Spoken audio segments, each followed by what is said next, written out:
don't share in Your Honor's faith in making that assumption. Well, just have Detective Harper here. All right.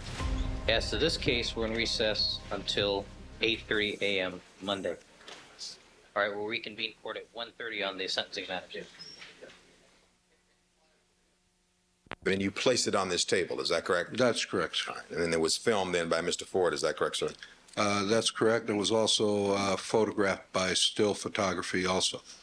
Now, as I understand your testimony also, the video was shot after the recovery of all the evidence in the residence, is that correct? That's correct, yes, sir.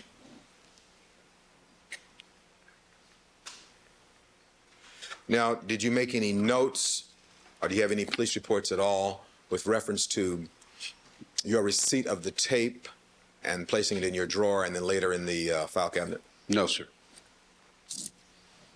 Have you made any notes or any reports about your subsequent turning over of this tape to the district attorney's office? No, sir. And so that we're clear, what date was that you turned it over to the DA's office? That was, I believe it was turned over to them on March 24th. It was a Friday. Yes, sir.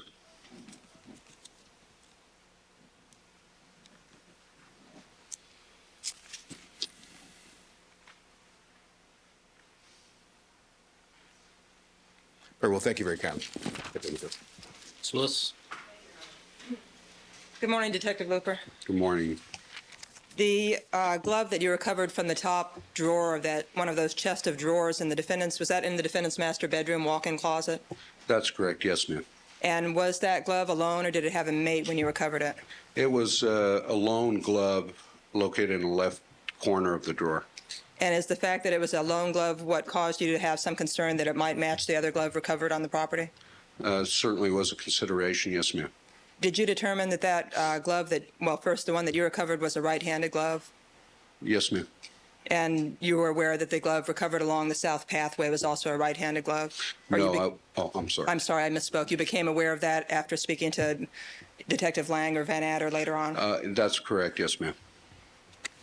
Now, your duty at Rockingham was to direct the execution of the search warrant, which Detective Van Adder had obtained. Is that correct? That's correct, yes, ma'am. And you were left in charge of the scene for that purpose because Detectives Van Adder and Lang, the most senior lead detectives on the case, went downtown for the purpose of speaking with Mr. Simpson. Is that right? Well, I knew that Detective Van Adder had responded. I was unaware that Detective Lang had also responded to Robbery Homicide Division. Do you recall at this time what time the SID photographer arrived on the premises? Which SID photographer? Did you cause an SID photographer to come to take crime scene photos for your use in investigating that location as a crime scene? There was one already at the location when I arrived.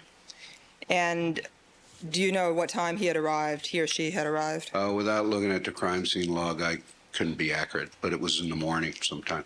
Would that refresh your recollection to take a look at the Rockingham crime scene log? Yes, ma'am, it will. Your Honor, I have an unmarked up copy of that, which I'll show you now.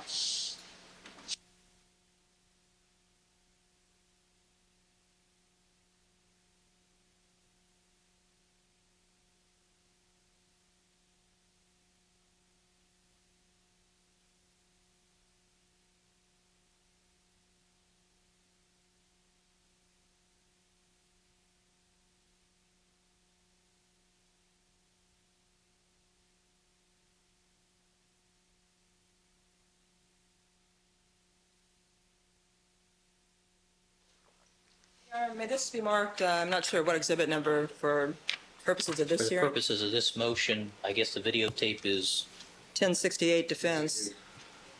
let's make this people's next in order. I'm not clear about what she can do this time.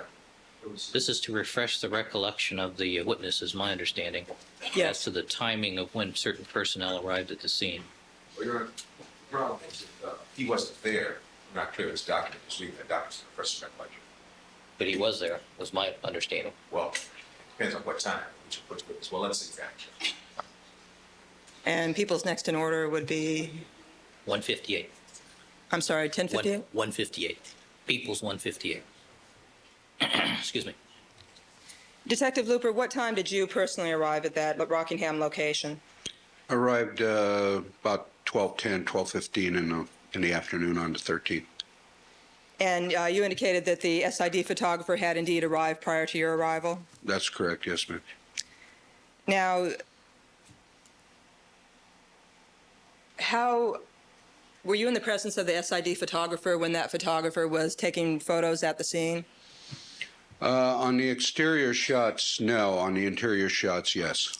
Did you attempt to direct the photographer on those interior shots of what to photograph? That's correct, yes, ma'am. And your purpose in doing so was to preserve for investigative purposes the crime scene, the Rockingham crime scene, is that correct? That's correct, yes, ma'am. Do you recall approximately what time you first noticed the SID photographer taking photographs of the crime scene? 1:45. We're talking about the inside of the residence. It was about approximately 1:45. Even the exterior, do you recall about what time that might have been? That would have been 12:20 to 12:30, I suppose, somewhere in that neighborhood. When the SID photographer was taking photos, had all of the evidence which you eventually recovered been taken into possession yet, or was much of it still there, recognizing there were not a lot of things besides blood recovered on the 13th?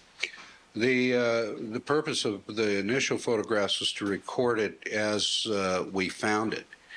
And later on, as the evidence was collected, it was also photographed.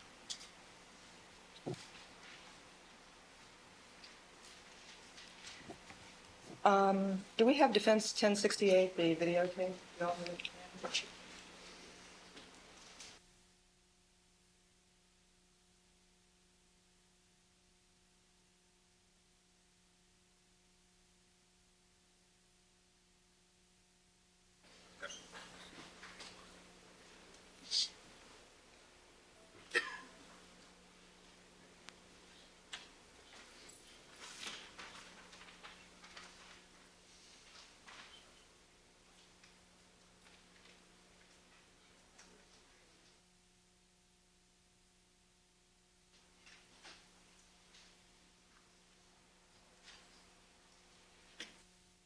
To play just the beginning of Defense 1068 for purposes of showing timing of the arrival of the videographer.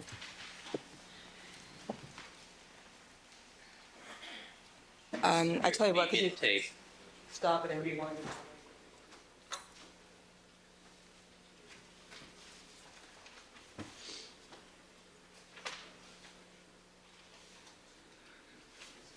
While he's doing that, Detective Looper, after completing the photographs of the crime scene and recovering evidence, did you make an attempt to do something with regard to the premises in terms of the way you had first found them? I returned it to as close as the way I had found it, maybe a little better. And that was prior to the videotape being taken? That's correct, and the purpose of that was to ensure that both Detective Lang and Van Adder got a proper feel for the rooms in the residence as I had found them. So the way that something appears on the videotape may not reflect the way it appeared at some point between the crime scene photos and a point thereafter when the evidence was actually collected. Is that correct? That's correct, yes, ma'am. So you cannot, one could not tell, or you could not tell from looking just at the crime scene videotape in relation to the crime scene photos, you could not necessarily tell when evidence was collected. Is that accurate? That would be accurate, yes, ma'am. Now, what is your best recollection as far as when the items of real evidence were collected from the interior of the location? In terms of the timing, whether it was prior or after the shooting of the videotape? It was prior to the shooting of the videotape, anywhere from 2:30 to 4:15, I would say. And was it your belief that the socks had been recovered from the carpet in the master bedroom prior to the videotape being shot? Yes, ma'am. And did you've watched the videotape, have you not? Yes, ma'am. And did you notice that the tape happens to stop before showing the location where the socks had been recovered from? Yes, ma'am. So it's also possible the socks were still there when the videotape was shot. Sustained. Sustained. So you can't tell from looking at the videotape alone exactly when the socks were recovered. Is that fair? Sustained. I have seen the tape now 5 times, so, and here in court 2 additional times. Were you present with the videographer when he was videotaping the master bedroom? No, ma'am. Is the tape back up? You just played it during first couple of minutes.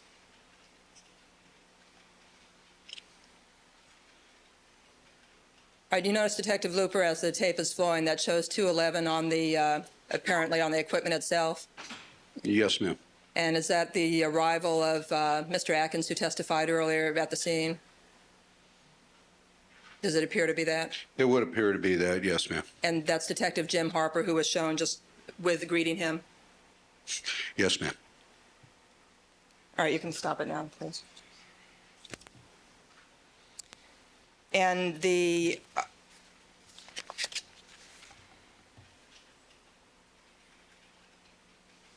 is your arrival time shown on the crime scene log of Rockingham, People's 158 for identification? Yes, ma'am. And do you have an independent recollection of exactly when the videographer arrived at the crime scene? Not an independent recollection without looking at the crime scene, ma'am. Crime scene log. Would it indeed help refresh your recollection to take a look at that crime scene log? Certainly would. May I approach? Yes. Showing you People's 158 for identification, the crime scene log, would you take a look at that and see if that refreshes your recollection as to the arrival of Mr. Atkins and Mr. Ford? It would appear that it would, yes, ma'am. And what time did they arrive? 10 minutes after 3 in the afternoon. And do you have an independent recollection of exactly when they left as well? Not an independent recollection because I didn't see them leave, but according to the crime scene log shows. Ask the question. Sustained. When is your best recollection of the last time you personally saw Mr. Atkins and Mr. Ford at the crime scene at the Rockingham location? Probably 3:45 in the afternoon.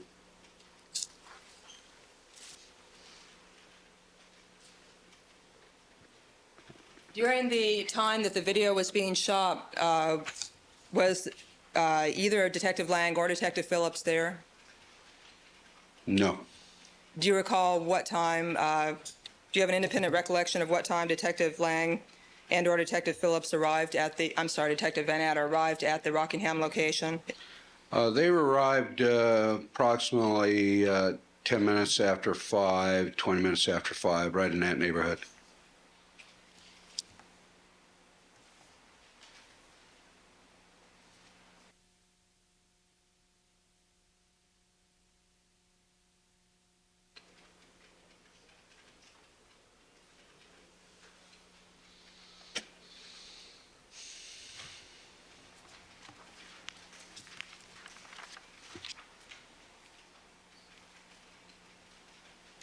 Now, how did it come about that this particular videotape was shot?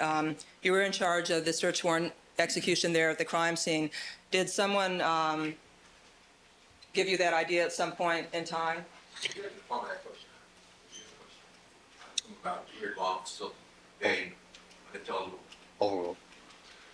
Detective Harper approached me after his arrival and suggested that we videotape the valuables in the residence, and I agreed. And what was your purpose in doing that? The purpose of it was strictly for civil litigation. We knew that Mr. Simpson had quite a few valuable and personal articles that he had won throughout the years, and we certainly didn't want to be accused at a later date for either breaking them up or stealing them or whatever. So were you the person who actually made the decision to have that done, to have the the scene videotape? Yes, ma'am. And did you direct Detective Harrow or someone else to call SID and have someone come out for that purpose? That's correct. Yes, ma'am. In fact, in terms of your concern that the crime scene not sustain damage when the search warrant was executed, did you ensure that something was done with regard to the vanity in the master bedroom and fingerprint dust? Yes, ma'am. The vanity, well, not the vanity, you're talking about the linen closet, I believe.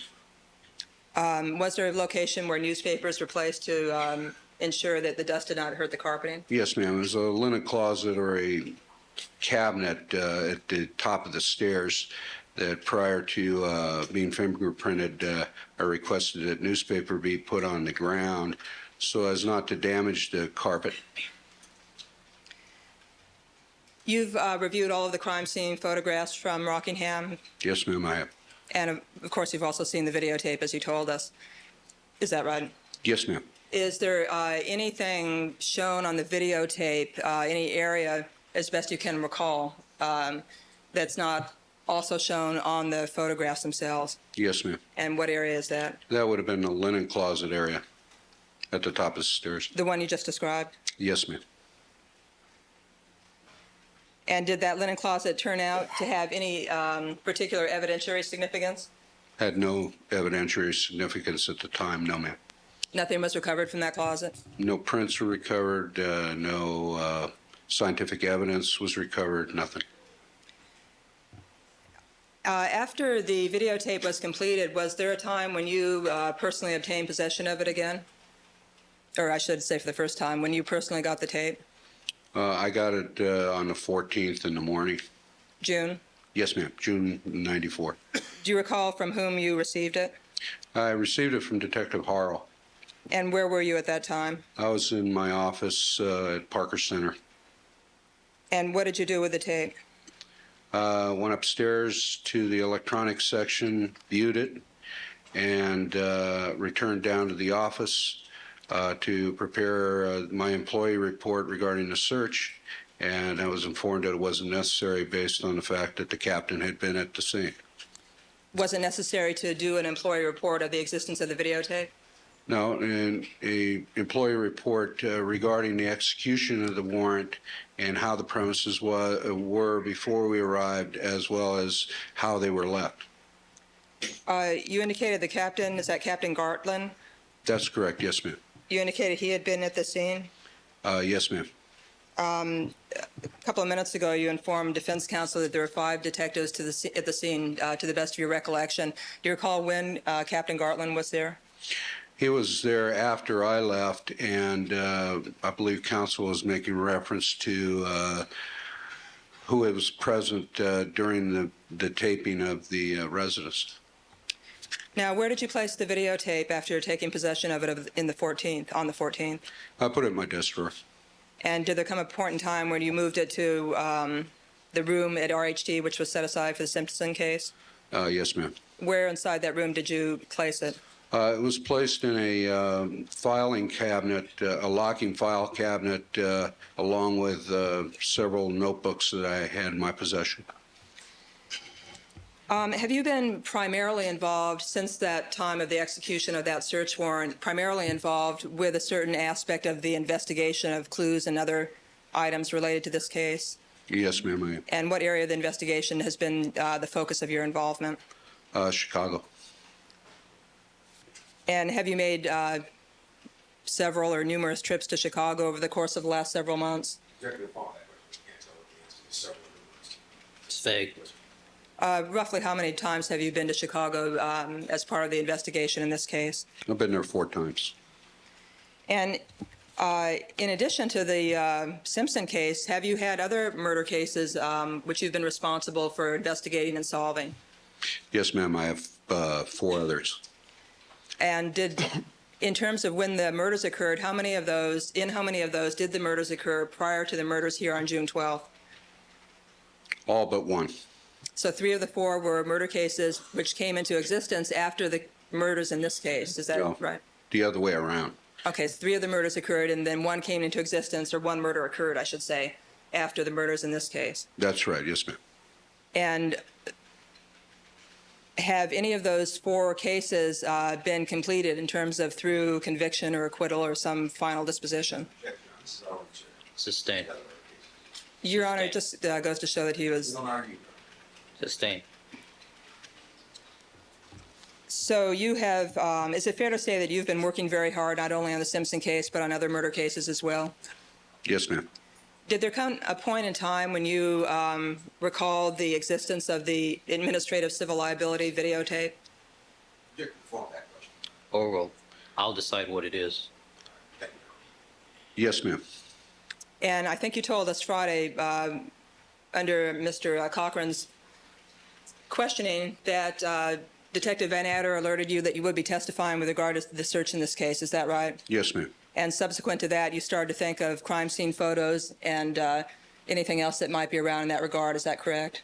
That's correct. Yes, ma'am. And was your purpose in doing that thinking of aids that would be helpful in refreshing your recollection of the events that transpired during the execution of the search warrant on the 13th? Yes, ma'am. And is that approximately at some point after that, is that when you thought of this videotape as well? That's correct. Now, when you thought of it, when did you, or what did you do in terms of going looking for the videotape? Well, the first place I went to was the SID electronics lab, figuring that it had been booked. However, I found that it had not been booked. Then I remembered that I'd seen it in the filing cabinet along with several other notebooks early on in the year. So I went up there, and there it was. So it was in the identical location where you had left it on June 4th, well, at some point when it was moved, when you moved it into the war room? Yes, ma'am. The war room meaning the room set aside at RHD for the Simpson case? Yes, ma'am. So it appeared that no one else had moved it, or it did not appear to have been moved at all within that file cabinet. Is that accurate? That would be accurate. Yes, ma'am.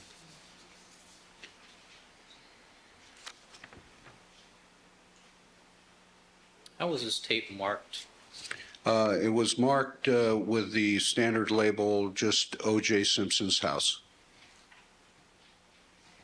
You indicated Friday that someone notified the city attorney's office of the existence of the tape. Yes, ma'am.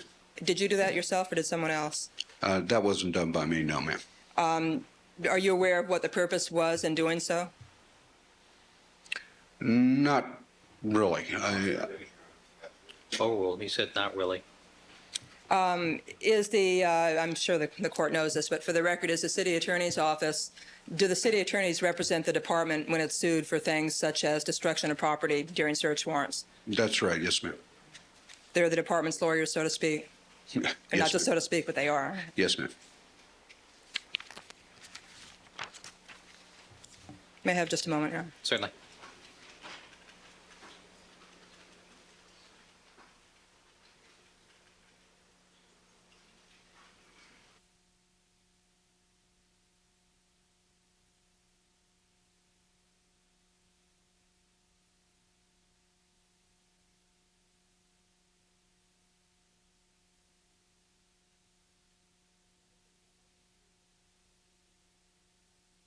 Detective Looper, why didn't you have the videographer record the glove along the south side of Rockingham?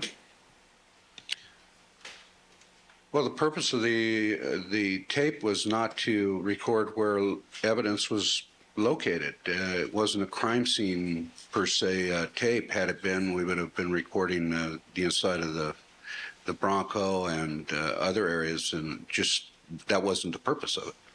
And The evidence is that evidence, according to what very clever been earlier. That question is not simple. Oh, well, And what were the blood drops on the driveway videotaped?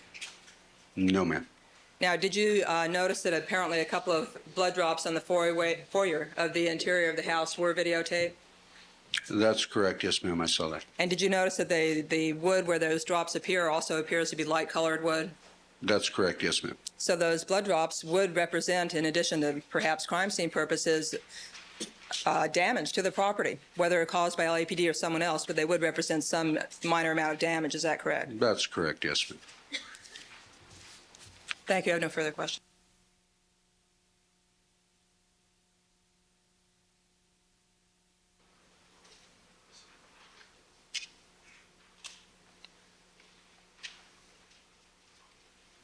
With regard to the glove allegedly found on the south side of the property, by the time you arrived at the location in the afternoon of June 13th, that glove had long since been removed. Isn't that correct, sir? That's correct, yes, sir. So it'd be nothing to photograph. Isn't that correct, sir? That's correct, sir. Now, by the way, while you were out there on June 13th in the afternoon, Detective Looper, did you see Marcia Clark from the DA's office out there? She was there, yes, sir. So she was actually there. At what time was she there? She had to have been there somewhere in the neighborhood of, excuse me, between 2:20 and 3 o'clock, somewhere in that neighborhood. And how long did she stay, if you recall? She was there long enough to get a walkthrough, and then she left. I don't know. She was there probably 5, 10, maybe 15 minutes. I don't know. Did you see her at some time while she was there sitting at a table talking to Detective Furman? Overruled. No, sir, I did not.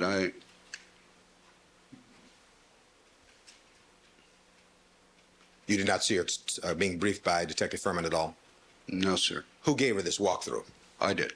And what time did the walkthrough start, if you recall? Overruled. It's probably the most relevant question I've heard so far this morning. Thank you, Your Honor. Okay. She's not used to the rules, Your Honor. Discovery sanctions issue, I Right. think. Counsel's not used to the rules either, Your Honor. We don't argue back and forth. Thank No, we're in an informal setting at you. Oh, this we can do it point. now? Oh, good, Judge. Thank you. I'll remember. No, we can't, but Okay. I'll let it slide All right. at the Thanks, moment. Judge. All right. But I'm we've sorry. wasted a lot of time. All I'm interested in is what happened to the tape? Why did it disappear? When did it come to light? How did it come to light? Who knew it existed and when? All right. Okay. See if we can answer those questions real All right. quickly. Detective Looper, other than you, let's start with who knew about the existence of this tape? We know that you knew about it, right? That's correct. Mr. Ford knew about it. Yes, sir. Mr. Atkins knew about it. Yes. Captain Garland knew about it. I don't believe Captain Gartland knew about it. Well, did you talk to him about having to fill out this report or not having to fill No, out this I report? was informed that he had been at the scene, and knowing the procedure within the department, if the captain is there, that negates the 15-7 or the employee report. All right. Now, in addition to that, the 5 detectives that we talked about who were at the scene knew about this tape, Harrow, Harper, et cetera, right? Objection calls for speculation. Overruled. Now, they saw the tape being shot, didn't they? I know that Detective Harrow and Harper were aware of the tape. I was aware of the tape. I don't believe my partner was aware of it, and I don't know if Detective Roberts from West LA was aware of it or not. In addition to that, there were some patrol officers also at the location. Isn't that correct? That's correct, yes, sir. And so that we're clear, part of this tape was shot outside, so people outside could see that it was being shot. Isn't that correct? That's correct. Overruled. And anybody who was outside close enough could see the video was being shot outside. Isn't that right, sir? You would assume that, yes, sir. All right. And then you cannot tell us about LaFall, your partner, whether he knew or not. That's correct. Did you talk to him about it at all? No, sir. Okay. And you can't tell us whether or not Roberts knew or not. Is that correct? That's correct, yes, sir. Now back to Ms. Clark. Ms. Clark was there, and you took her on a walkthrough after the search warrant had been completed?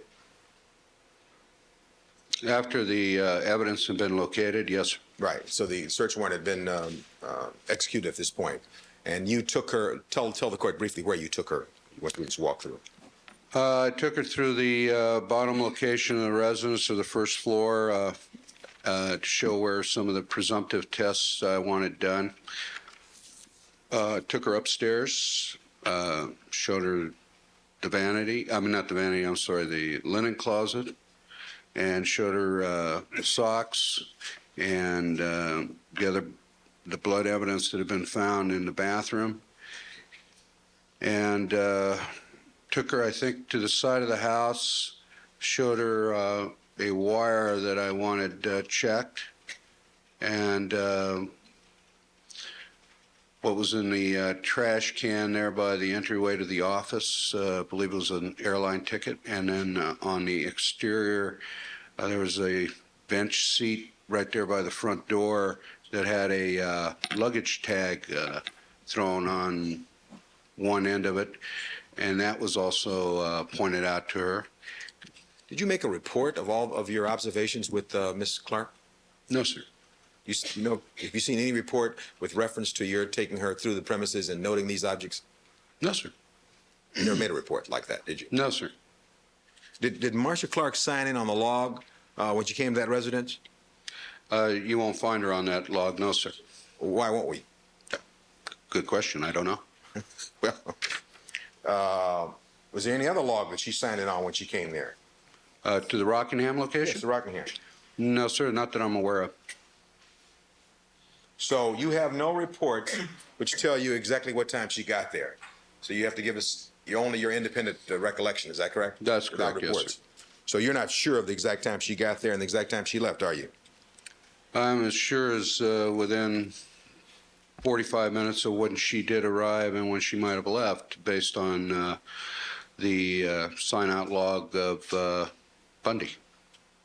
But why is Bundy relevant? She went to Bundy after she was at Rockingham? She went to Bundy first and then came out to our location, is my understanding. Had you seen her at Bundy? No, sir. All right. But you know, through subsequent information, you found out she'd been to Bundy, then she came to Rockingham. Oh, well, If That's you know. correct, yes, All sir. right. And basically, you cannot tell us exactly what time she got there or what time she left, can you? I can just give you an approximation, sir. All right. And what's your approximation again? Somewhere between 14:20 or 2:20 in the afternoon to 3 o'clock. That she arrived. Right. Right. That's how much time she'd spent. That's approximate time. All right. Is that the approximate time that she arrived or the time she spent?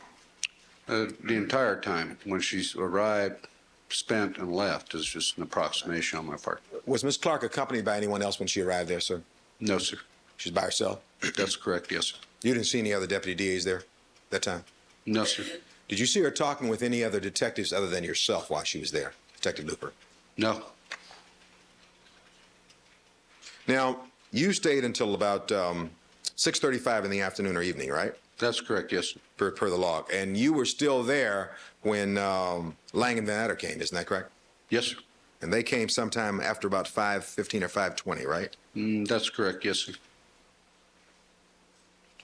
Now, with regard to the shooting of this tape, it's true, is it not, that with regard to videotape, one of the best ways of preserving evidence for later presentation to a jury in a case would be a videotape of the crime scenes. Isn't that correct? Well, I think that's a matter of opinion. Well, I'm just asking you. As a detective, what do No, you think? I disagree with that. You don't think that an actual videotape of what went on would be more accurate than, say, still photographs? I think still photographs are a lot more effective than video. Back in this area of All right. inquiry, although interesting, is All right, not Your Honor. relevant to the Now, issue. move right on then, Your Honor. It is interesting, though. It is. I think, right, but so stipulated. In this instance, however, you shot this video primarily for purposes of civil liability, is that correct? Yes, sir. Was there a city attorney at the scene? No, sir. Would you agree with Mr. Atkins if he indicated, however, the videotape also served the purpose of helping detectives in the course of their investigation if they wanted to come back and serve another search warrant as to the location of certain items? Well, I've never had an occasion to use it, so I really wouldn't want to even speculate. You wouldn't speculate on that? No, sir.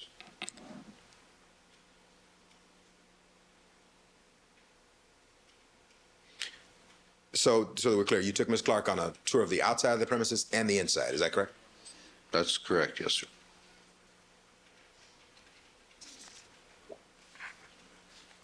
When Lang and Van Adder arrived at the premises, did you have occasion to talk with them?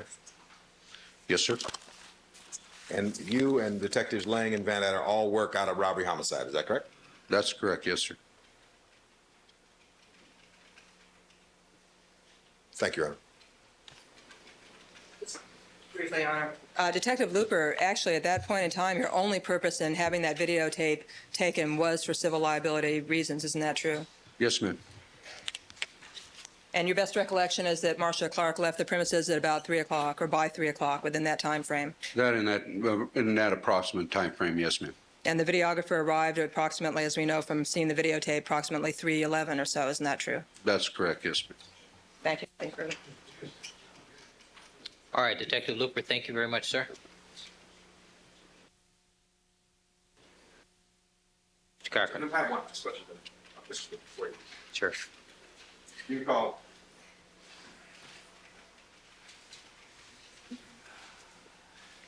Do you recall whether or not Mr. Atkins and Mr. Ford had arrived prior to the time that Ms. Clark arrived? No, they arrived after Ms. Clark had been there and gone, sir. You sure about that? Yes, sir. Does your log, of course, there's no log that reflects that, is there? I'm asking. Is there any log that reflects that? As I indicated earlier, I don't have her checked in or checked out at the Rockingham location, and I'm giving you the best recollection that I can.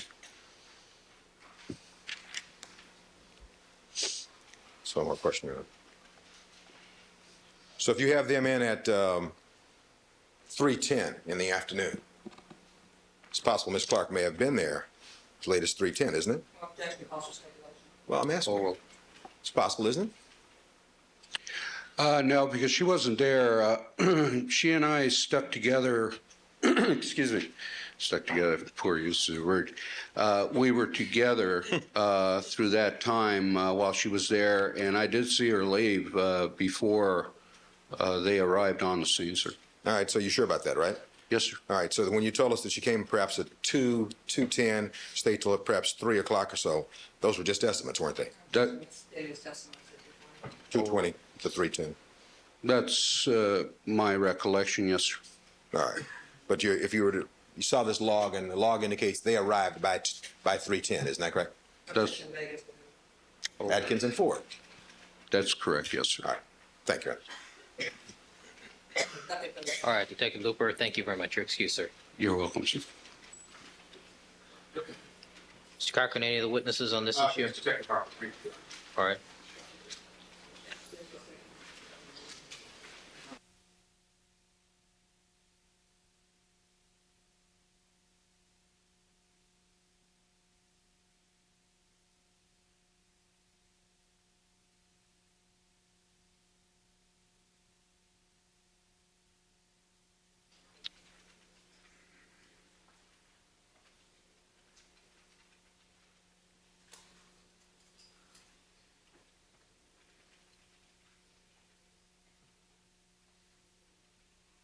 All right, Detective Harper.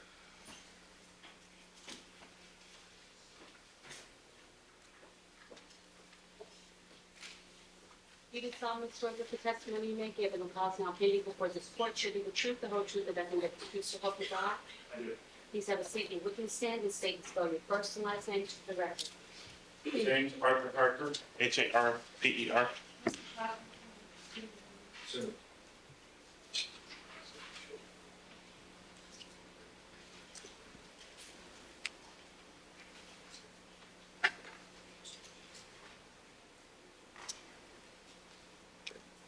Morning, Detective Harper. How are you this morning? Sir, I'd like to direct your attention back to the date of June 13th, 1994. In the afternoon hours, you were assigned as a detective from robbery homicide and were at the Rockingham location, were you? That's correct. And to the best of your recollection, what time did you arrive at that location on that date? At 10 minutes to 2 in the afternoon. And did you arrive in the company of some other officers? Yes. Who'd you come with? My partner, Detective Richard Harrow, and Detective Cliff LaFall. All right, any other officers? We came in the same car, so I don't believe that there was anyone else. So the three of you came together, Yes. Harrow, yourself, and LaFall. Yes. All right. And when you arrived at the location, did you have occasion to see some other officers there, some other detectives from robbery homicide? Yes. Who did you see there? Detective Furman, Roberts, and Detective Phillips, Detective Looper, and it was quite a few other people there too. That I don't recall any other names. All right, so would I be correct in assuming there were at least 7 detectives there after you arrived with your 3? At least 7, yes. So there'd be at least you, the 3 of you, Looper, Furman, Phillips, Roberts, were all there at that point, is that correct? Yes, sir. Now, at some time after you arrived, were you aware of the arrival of a Mr. Atkins and Mr. Ford from the photographic lab of the Scientific Investigation Division? Yes. In the best of your recollection, what time did they arrive? I believe they got there about 10 minutes after 3. About 3:10? About 3:10, yeah. And when they arrived, did you have occasion to speak with Mr. Ford, an actual photographer yourself? Yes, I did. Did you give him some instructions, sir? Yes, I did. And would you tell the court what you told Mr. Ford upon his arrival at about 3:10 in the afternoon on June 13th? I met Mr. Ford and Mr. Atkins out front at the Rockingham gate, and I told them that we needed them to photograph first the outside of the estate and also inside, and it was for administrative purposes. And that's basically what I told them. We started outside. I directed them to shoot the outside and the sides of both the north and the south side of the house. All right, you specifically told Ford to shoot the south side of the house, Yes, the garage area. and did you see him shoot the south side of the house? Yes, I was standing right next to him.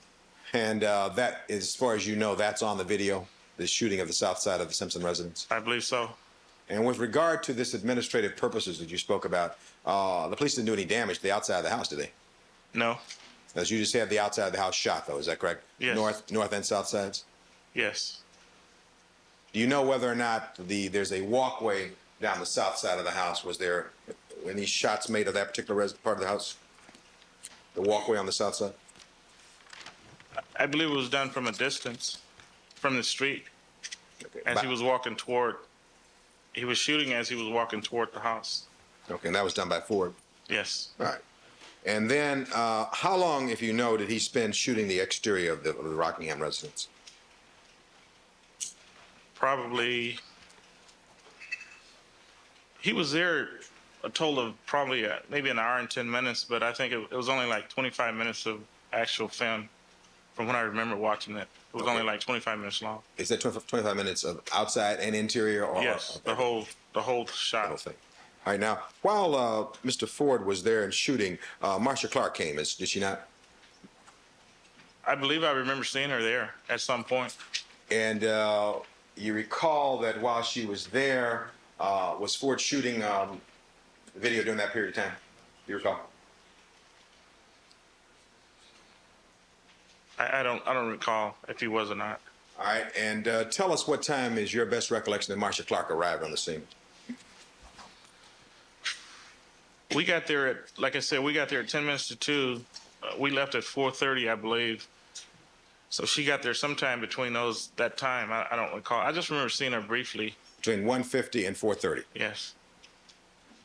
And have you had occasion to review any logs or anything that might refresh your recollection as to what time she actually arrived? No, I have not. If she doesn't appear on the log, is that an indication that she just didn't sign in when she got there? That's a possibility. Do you recall, once she got there, tell the court what you observed her doing, if anything? I believe at one point I saw her talking to Detective Furman. She was seated at a table, wasn't she, sitting down outside talking to Detective Furman? At one point, yes. And how long had she been there at the time that she was seated at this table talking to Detective Furman? I don't recall because I don't remember seeing her come in. So you don't know when she'd gotten there. You just saw her talking to him. Yes. How long did you see them talking, if you know? They started outside, and then I believe they came inside because of the helicopters and the news people were above. Taking pictures of it, right? I assume, yes. So And they start. came- Sorry. And they came inside and started talking. So total of probably that I saw, the conversation had not stopped. So I don't know how long she talked to him. Well, just tell the court then, how much time did you see him talking? Even keeping in mind you didn't see him when they started, and keeping in mind you didn't see him when they finished. How long did you see them talking? Maybe 5 minutes. And part of that conversation was outside, and then part was inside. Is that right? Yes. Okay. Was she accompanied by anybody else from the district attorney's office, if you know? I believe Mr. Hodgman was there, but I'm not sure. You think Bill Hodgman was there? I believe so. And did he seem to come with her? I have no idea. And when she was talking to Furman, was Hodgman present? If in fact he was there, yes, I believe that's where I saw him. Okay. Now, did you see her talking with any of the officers while she was there? No, Did you ever see any of the officers take her on a walkthrough of the premises at Rockingham while she was there? no. were you, during most of this time, from the time you arrived there at 1:50 till 4:30, were you outside the premises and also inside? Yes, on the first floor and outside in the yard and by the garage, mostly in the garage area. And as I understand it, the instructions to Mr. Ford was to shoot any and everything that was recovered in the course of the search warrant, right? No, Did you understand that was what, did you come to know that was his understanding of what he was supposed to do that day? that's not what That's what Ford said. I told him. That's not what you told him to do. No. You told him to shoot outside. That right. All right. Correct. And then when you went inside, did some other detective talk to him? Yes. And who would that have been? It's my partner, Detective Richard Harrow. Harrow. Were you present when Harrow spoke with him? No, I believe I had another assignment in the garage area, so I just left and turned him over to Harrow. So I don't know what they discussed. You don't know what they discussed, right? Now, when Marsha Clark was out there, did you talk with her at all while she was No. there that day? Did you know who she was at that point? Yes, I know Marsh. You knew her from before. Yes. Have you seen any reports, any police reports generated in this case that would help us out on the times or that Ms. Clark arrived and who she talked to and what she observed?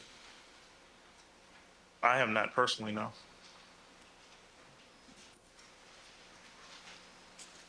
Have just a second, Your Honor.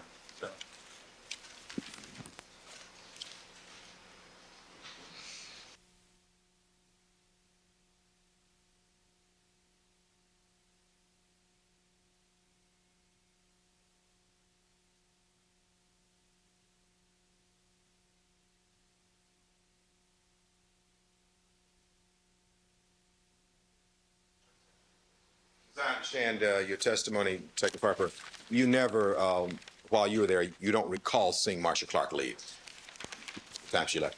No, I do not. Did you see how she and Mr. Hodgman got there? No, I did not. All right. Thank you very kindly, sir. Ms. Lewis? Detective Harper, were you present during the June 28th search warrant at Rockingham, the execution of that warrant? Yes. And Ms. Clark was present on that occasion as well? Yes. Are you sure within your own mind that it was on the 13th that you saw her talking to Detective Furman rather than on the 28th? Now that I reflect on it, it could have been on the 28th, but I remember seeing her there one of those days, either the 13th or the 28th. But you're not positive which occasion it was? Now that I think about it, no.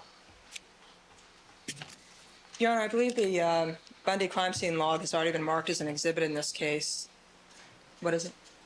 I can't read your lips. It has not? I don't know the number. But I do have another copy, albeit a little bit marked up. May I approach, Your Honor? You may. Detective Harper, looking at this other copy of what we know as the Bundy crime scene log from June 13th, do you see an entry on there of Marsha Clark arriving there at approximately, I think that says 2 o'clock or 2:02, and leaving at 2:15? Bundy log. Well, this copy is not the marked copy. It's been marked there.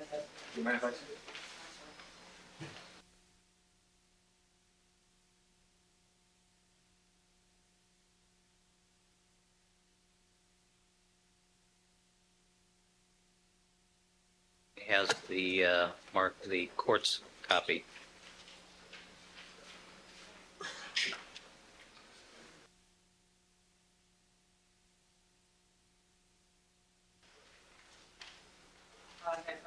You may. And what exhibit number is that, Ms.? This is exhibit, I guess it's Defense 1006, 1006.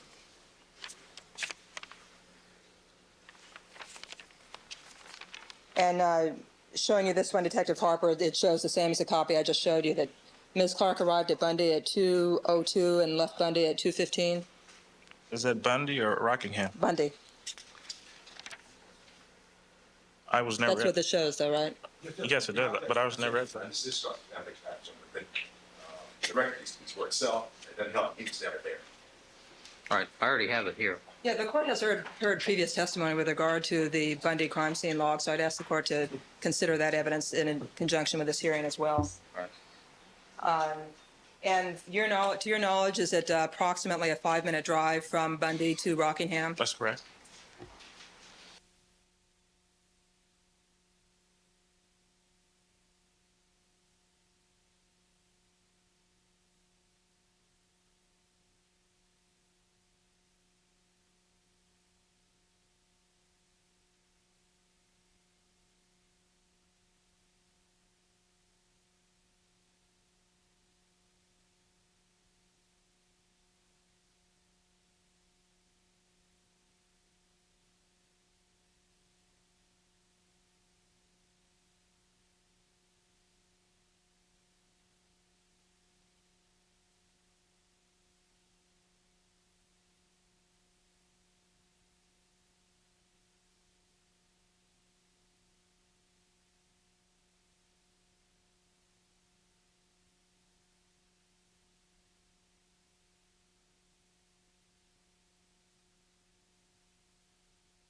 I think you just explained to us that your recollection as to between the 13th and the 28th is not real clear as far as when Ms. Clark was there. Is that correct? That's correct. And could it also be true that Mr. Hodgman was not present on the 13th but was present on the 28th? Sustain. Sustain. What your recollection of seeing Mr. Hodgman is shaky as far as whether you saw him there on the 13th or the 28th. Is that fair?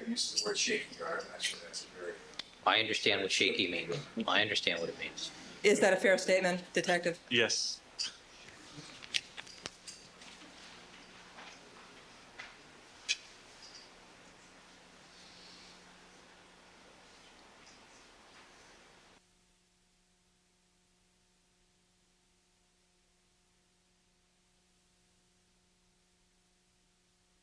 I have the crime scene log from the 28th of June, which I'd like to mark people's next to me, order 159.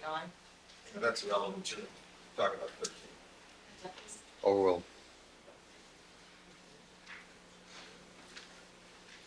And council has had a meeting month, so I'm sure if I had a paper, you're going to be.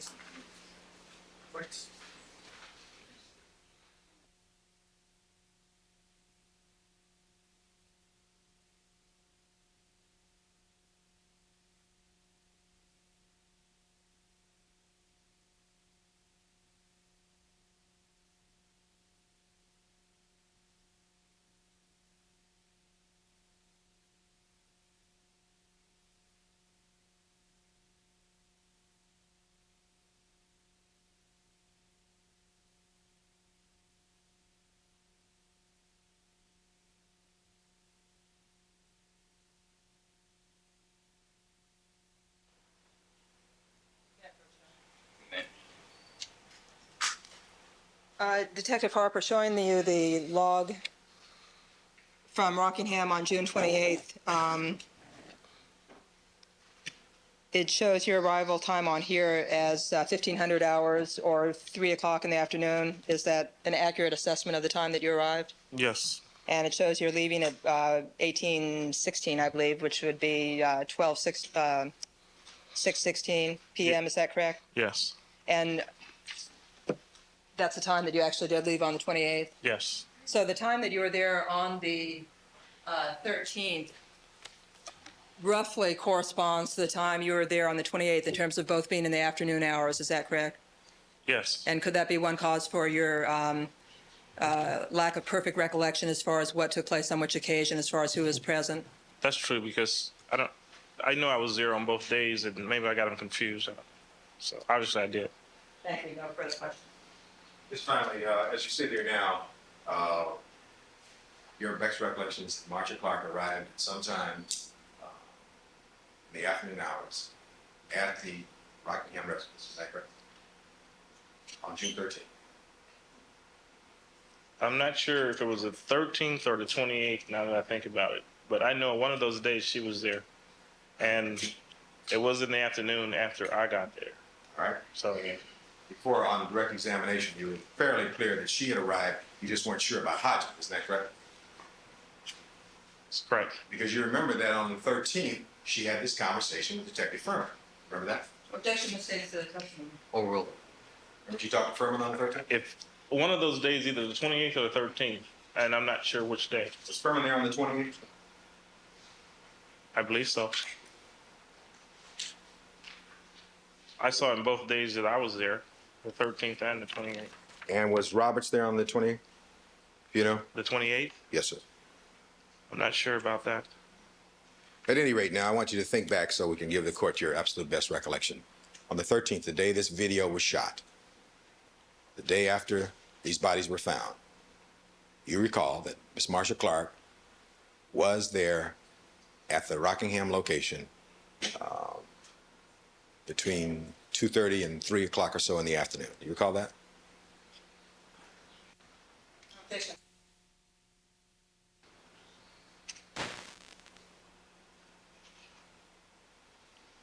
Oh, I can't lock myself into one of those days, or the 13th or the 28th, because now that I've thought about it, it could have been the 13th or it could have been the 28th. well, isn't it possible she was there on both times? It's a possibility, but I don't recall. Do you recall her wearing a light colored dress on the 13th? I remember wearing a white dress, but I don't know which date it was. Thank you. I have nothing further at this point here. This was. All right, Detective Harper, thank you very much, sir. May I approach? Just real quick. Keeping in mind what the issues are here, Yes, Your Honor, just a couple of questions. Does the log from Rockingham on the 28th indicate Detective Furman was present on that date from 2:45 to 6:40 in the evening? Yes, it does. Thank you, nothing. Nothing further, Detective Harper. all right, thank you, Detective. One other witness I'd like to call, Your Honor. All right, I'd like to call Marcia Clark. all right. Ms. Clark? I object to Ms. Clark being called to testify. She's the lead trial lawyer in this case. It's not necessary. There's no evidence in the record at this point to support that she was ever there at the same time the videographer was there. I'm sorry. Ms. Clark present, if you're going to Well, testify. Ms. Clark certainly knows the issue.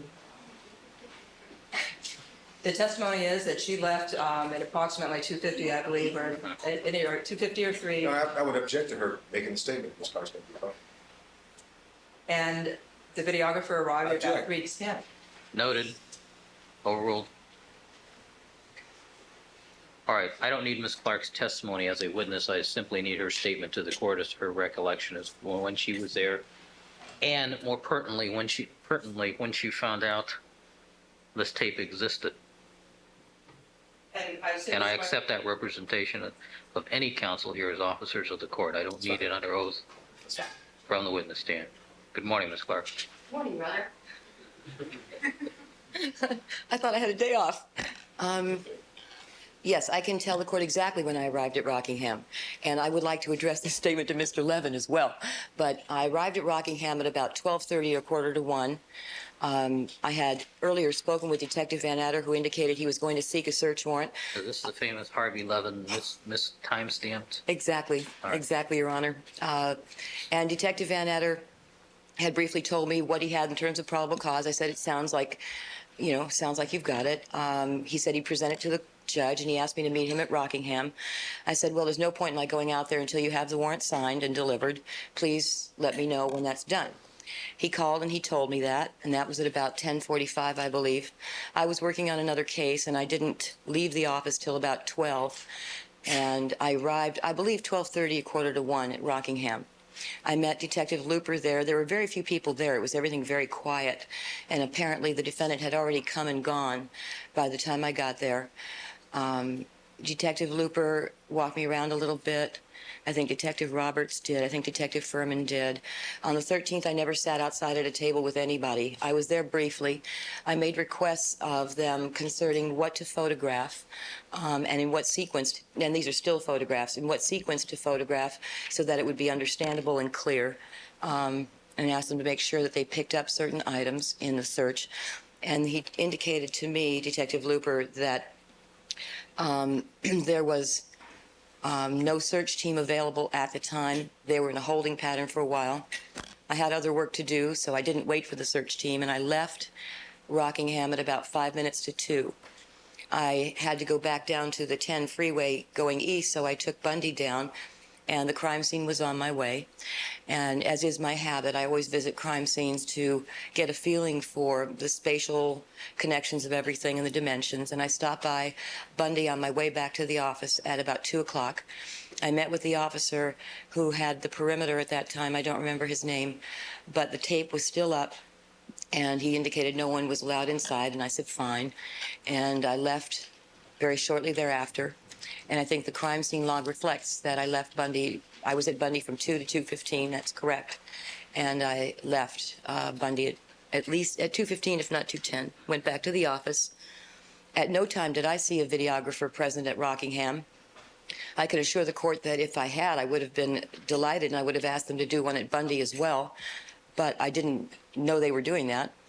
I did not learn of that videotape until a couple days ago when the defense apparently indicated to us that it knew about a videotape, and then I asked, after having heard from someone else about it. That was in the last few days, very recent. So I never knew they had one, and I asked about it. I asked why, for what purpose they performed it and why we didn't know. And if they did one at Rockingham, why didn't they do one at Bundy? And the reason for that, they explained, is I don't that need to know the reason. I you already need to know. Okay.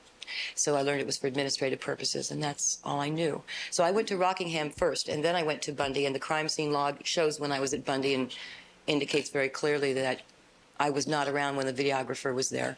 And I've never, I saw the man come in to testify, was that on Friday? I'd never seen him before in my life. So that was the first day I'd ever seen him. All right, thank you, counsel. All right, I have before me, I take it, Mr. Cochran, have you completed presenting evidence? That representation, I have no evidence for the witness. All right, people wish to present anything? Wish to present the evidence? Yes.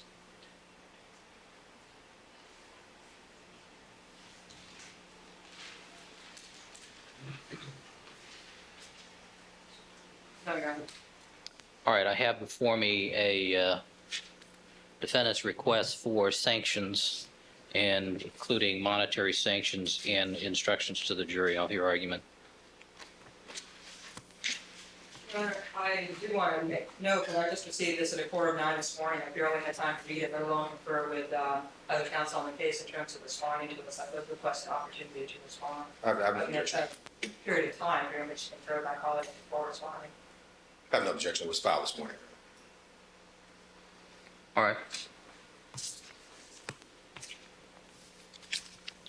Then I'll hear argument about at 4:30. Well, 4:30 today may be a little tough, Your Honor. There's obvious reasons. Oh, I forgot. You're right. You're right. 4:30 is tough today. You're right. 1:30 or 4:30 today is a bad day. You're right. There is another hearing, I believe, at 1:30. Right. And we need to be somewhere at 5:40. Yes. All right. All right, tomorrow then we'll take it up. What was that, Your Honor? Tomorrow. We have the motion on the coroner's testimony and motion on coroner's photographs today at 1:30. 1:30 today. Yeah, okay. You want to do it 1:30 also? Now let's do that tomorrow. All right, anything else before we invite the jurors to rejoin us? Oh, Your Honor, I would move that People's 159 be admitted into evidence for purposes of this hearing, and Defense 1006 be considered for the hearing. All right, As well as 158. they'll be accepted for purposes of the motion. Your Honor, Yes, you want to take Mr. up the holdings also before they're introduced to Dennis? All right, Mr. Newcomb, could you mark it down, please? Yes. all right, who's going to be presenting Mr. Fung? Mr. Hank Goldberg will be, Right. I believe we're in the process of ratifying him. And I also question Defense 1068 for purposes of this hearing. All right.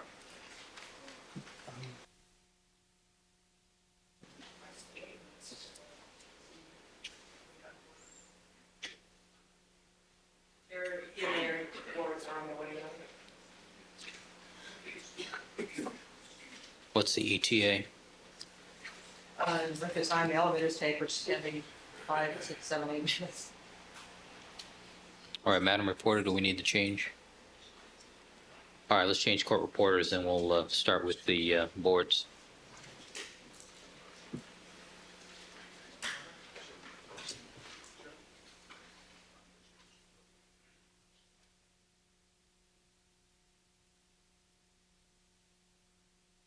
Neufeld, you had some objection to some of the boards? All right, which board, what's your objection?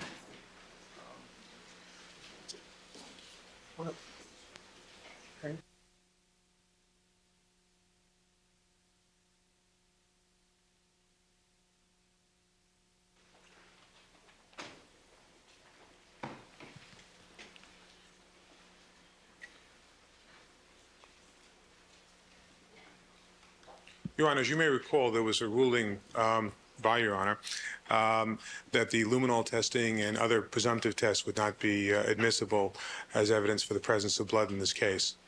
And one of the boards unless there's independent confirmatory evidence of one sort or another.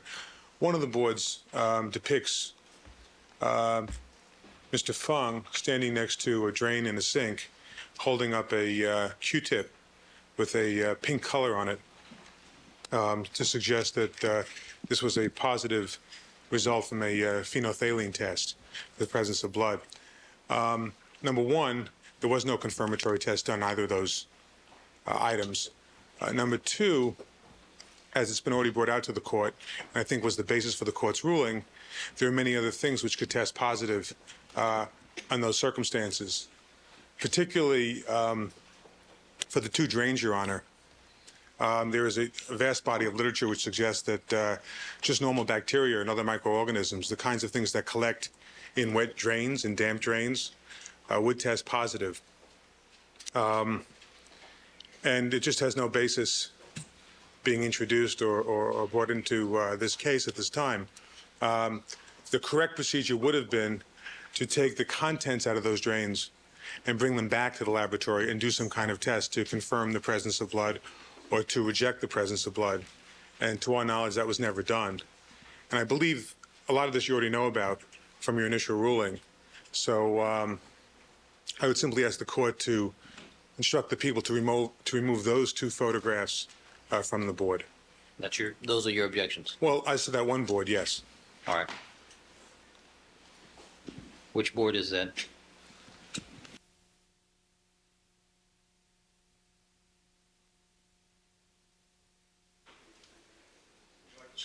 Yes.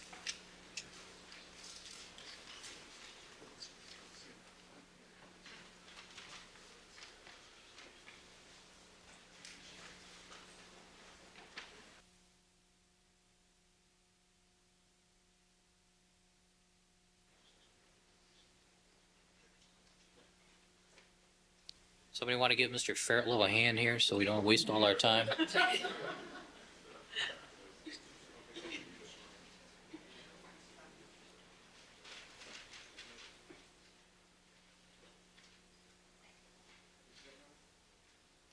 Is this the one you're speaking of? Yes, Your Honor. It's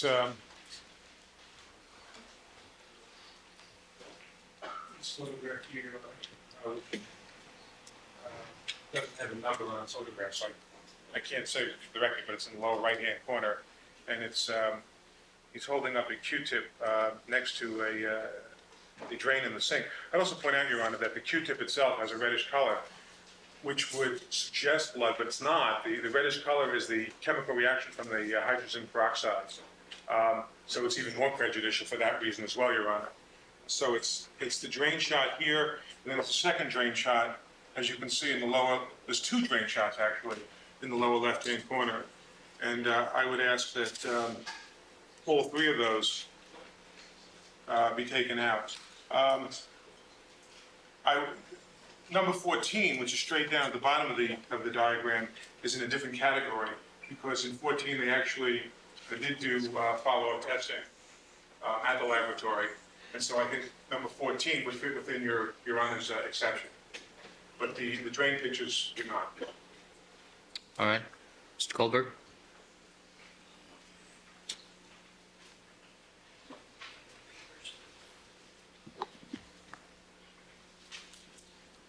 Well, first of all, Your Honor, it would be nice if counsel would have given us some notice as to specifically what he had to object to on this board, since we have already plotted out what our direct examination is going to be. And as the court can now tell, it does involve presentation of evidence through the use of these boards. As to the phenolphthalein test results, I did not bring down my legal notebook because, again, I did not know that they were going to address this one specifically. What I would say is this, preliminarily. First of all, both sides have been introducing phenolphthalein testing throughout the trial in front of the jury, left and right.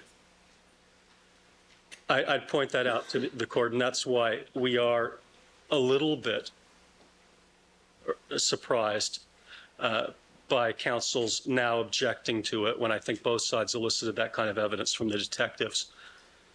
The other thing that I'd say is that The court did rule on the luminol test, but I don't recall the court making any ruling on phenolphthalein. There is a difference because the phenolphthalein test in this case is actually a two-stage process, which involves the use of phenolphthalein and then the addition of hydrogen peroxide. So it is more specific than any of the other presumptive blood tests, including luminol. So the court's ruling on one would not have any applicability to the other. And finally, in the case of People versus Coleman, and again, I didn't bring down my legal notebook, but it's a California Supreme Court case. The California Supreme Court discussed the issue of presumptive blood testing and says that it does come in, but there has to be some evidence as to what kind of a test you're talking about. In that case, a police officer who was not a criminalist used something that was called a heme stick. And he didn't really know what it was, and the Supreme Court didn't know what it was because there wasn't anything in the record. And they said that although in California there was a very lengthy history, and they cited several much earlier cases of forensic blood testing or presumptive blood testing coming in, that you had to have some evidence as to what the test was so that the court could determine whether it was one of the tests or one of the nature of tests that have been allowed in previous cases and that have been around for a while. So I think that the issue is pretty dispositively resolved in the state of California by our Supreme Court. What's the site on Coleman? Your Honor, as I said, I didn't bring down my legal notebook because I didn't know specifically that we were going to address this. Perhaps I could call up and have someone. Do you anticipate getting to this board by the close of our session this morning? I don't think I anticipate getting to this board by the close of business, Your Honor, this morning. But I do anticipate possibly discussing other phenolphthalein tests, such as on the Bronco. Now, I don't know whether the defense has any objection to those. In fact, I think that was already elicited. All right. My recollection of our luminol testing is that we did not discuss phenolphthalein testing. Phenolphthalein. All right. Mr. Neufeld?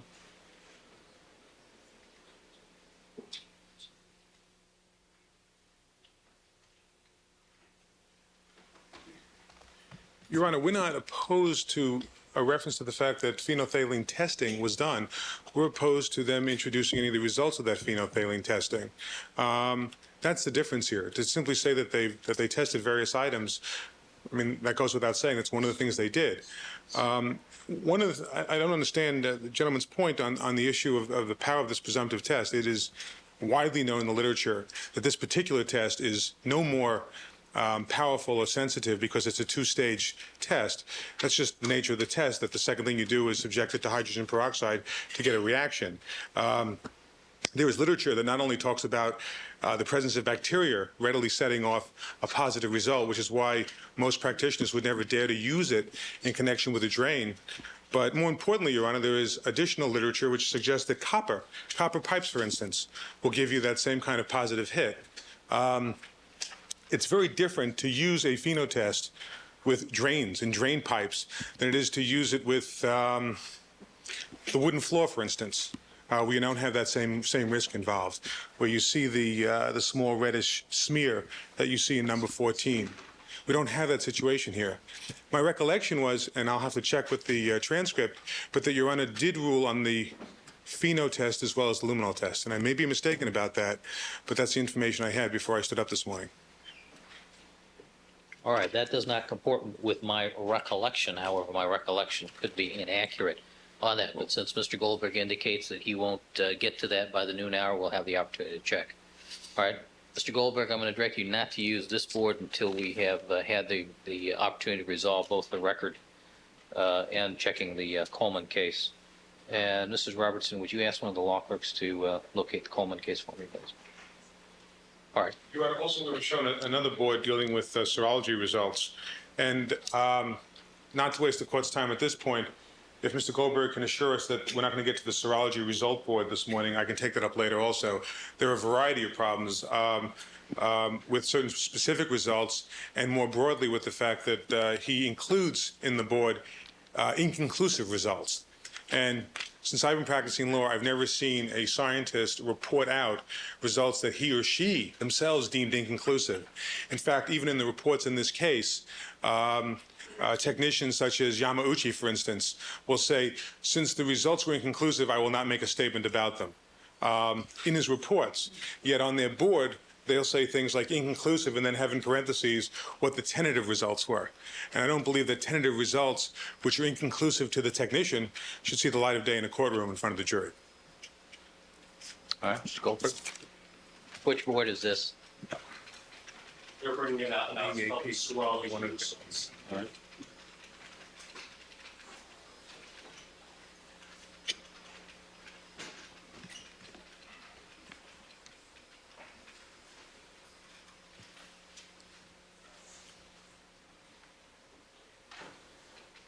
Your Honor, on this particular board, the only inconclusive results that have been reported, as the court can see, with one exception, are under the category of EAP, or the erythrocyte acid phosphatase. The court may recall that in Mr. Cochran's opening statement, he claimed that there was blood under, or some biological material under the nails of Nicole Simpson. That is item number 84 on this board, and that it was a EAP type B, which was inconclusive with the defendant, who's a BA. The prosecution's position is going to be that we will demonstrate in a variety of ways, not only with conventional serology, but also with DNA testing, is that, in fact, what was tested underneath the fingernails of Nicole was her own blood. It can be done in a variety of ways, but part of that is what is represented on this board in the EAP category. Erythrocyte acid phosphatase is different from the other genetic markers that are used in the conventional systems in that, unlike PGM subtype, it involves not only looking at the banding pattern, but also the relative intensity of the bands, which means there's a level of subjectivity that's involved in interpreting it that is not involved in PGM subtype. The question of whether something is inconclusive or not inconclusive, therefore, involves a question that is somewhat subjective, and it's resolved by the analyst. What we are trying to show here and will show is that there is a situation going on at the crime scene at Bundy where we have a number of specimens that are in states of degradation with respect to the EAP system, and that we can demonstrate circumstantially that what is happening is that the EAP subtype is degrading from a BA to a B. And this board does that almost conclusively. The science articles indicate that one of the things that we can do, and one of the things that common sense would tell you can do, is you can look at a pool of blood under the victim, or blood on the victim's clothing, which you know circumstantially has to be hers. And if you can see evidence of degradation in that sample in the EAP system, it gives you a very clear indication of what would be going on with other blood of the victims, such as underneath her fingernails. So we see, for example, on this board that item 42, which is blood underneath Nicole, is an inconclusive B. Well, we know that's hers, it's her blood. So this provides very powerful circumstantial evidence as to the defendants, as to the people's position that what we have under the fingernails is in fact degraded blood of the victim. This is a legitimate thing to do. It's a legitimate chain of circumstantial inferences for a jury to consider, and it's legitimate scientifically for our experts to consider this. I would point out that there's not a single instance here where an inconclusive result is being reported that inculpates the defendant. In other words, we don't have any reports of inconclusive results which are consistent with the defendant's EAP type and PGM subtype, which is a BA, and his PGM subtype is a 2+, 2-. In other words, we're not using any inconclusive results for the purposes of showing that his blood is at the scene. We're using them for the purposes of showing that Nicole's blood is under her fingernails, and it's completely unobjectionable. I find. Should I allow tentative results? What? Well, you say that these are inconclusive but indicative of. Well, no. INC stands for inconclusive. What that means is that when the analyst looks at the PGM subtype plate or the EAP plate, it's a gel, and there's a certain banding pattern that results, that he is not comfortable enough with that subjectively to say, in fact, it is a B. In fact, it is a BA. What he is saying is that's what it looks like, but I'm not comfortable enough to make that call with certainty. What he will be able to say is he will be able to say that based upon a variety of results, and I'm not telling it to the court in as much detail as will be presented. Hopefully I won't need to for the purpose of this legal argument. What he will be able to say is that based upon the combination of what he sees happening with the EAP results at this scene, that there is very powerful circumstantial evidence that the EAP results under Nicole's fingernails, in fact, is likely to have been or may have been a BA that degraded into a B. And when the jury sees it, they will be able to come to that conclusion on their own, even without the benefit of expert testimony. And that's what this board does. All right, thank you, counsel. Yeah, may I respond on part of that? Mr. Neufeld.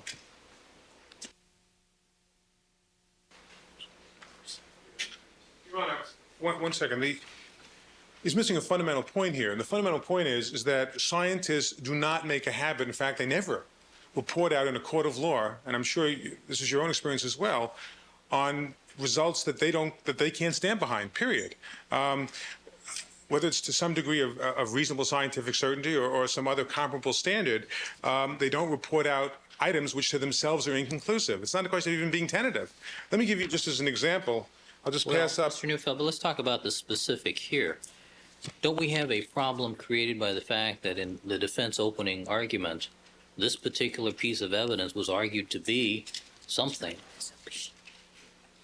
and then a excerpt of a police report or the criminalist report is put up and displayed to the jury and purported to have a certain result inconsistent with the parties here, whereas the actual testing indicates something that's different. It doesn't, Your Honor. That's the point. Here, for instance, is the analyzed evidence report in this case, and you can just take a look at it. What's the proper? No, I've seen it. Okay.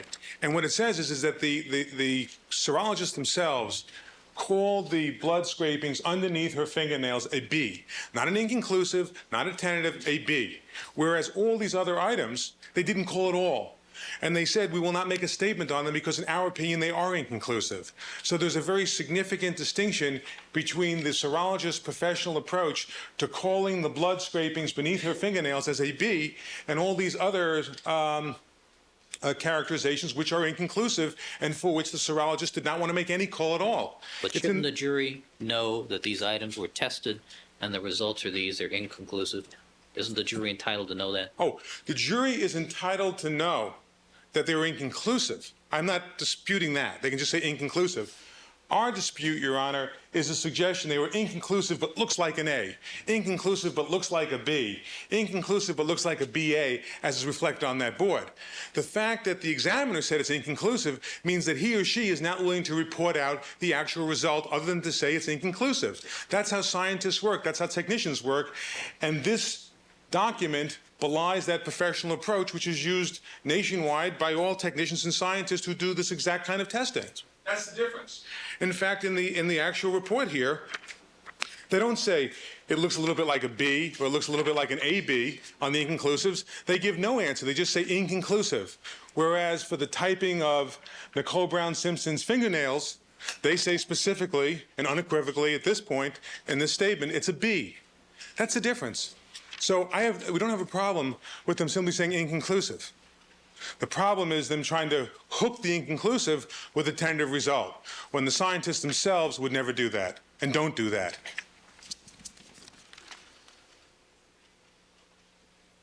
Mr. Goldberg? Well, see, they want to try to structure what Mr. Matheson's opinion is going to be and what he bases that opinion on. That's for the expert to decide.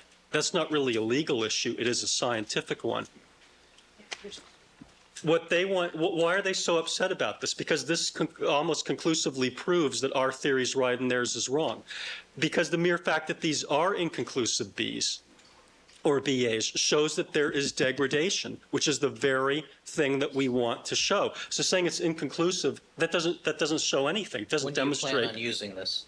What? When do you plan on using this board? This would be used with Mr. Matheson, which would be towards the very tail end of my portion of the evidence that I'm presenting. All right. I'll think about this one then. Well, could I finish? We're not even going to get to Mr. Fung through Mr. Fung this week, I suspect. Mr. Matheson. Who's first? Mr. Fun. Well, I don't know, because they've never given me a clear indication of how long they feel it's going to take on cross-examination. But obviously, we would like the problem resolved, Your Honor, and we feel very, very strongly about this, because this is going to give Ms. Clark the opportunity in her closing argument to stand before the jury and say, look, we can show you what's happening on the scene, and we can show you that the blood under her fingernails degraded. It's the only common sense, My inclination, logical Mr. explanation. Goldberg, is to wait until I hear Mr. Matheson's testimony. In a pretrial type, outside the presence of the jury, All right. Do you intend on using this in front of the jury? with Mr. Matheson only. Yes. With All right. Mr. Matheson only. Let's proceed with Mr. Fung, I understand, is your next witness. Finally, Your Honor, the only other objection we have at this time on the boards is there's a series of boards which try and reflect the movement of certain items of evidence beginning on June 13th right through August, September, October. And it would be our objection to displaying the board to the jury, or at least admitting those portions of the board until a proper foundation is laid by the prosecutor. In other words, if Mr. Fung can only testify about the handling of evidence on June 13th and June 14th, then the rest of the board, which talks about those items that he collected being sent off in August, September, October, or whenever to other laboratories, that should not be on the board when it's shown to the jury at that time. Mr. Goldberg?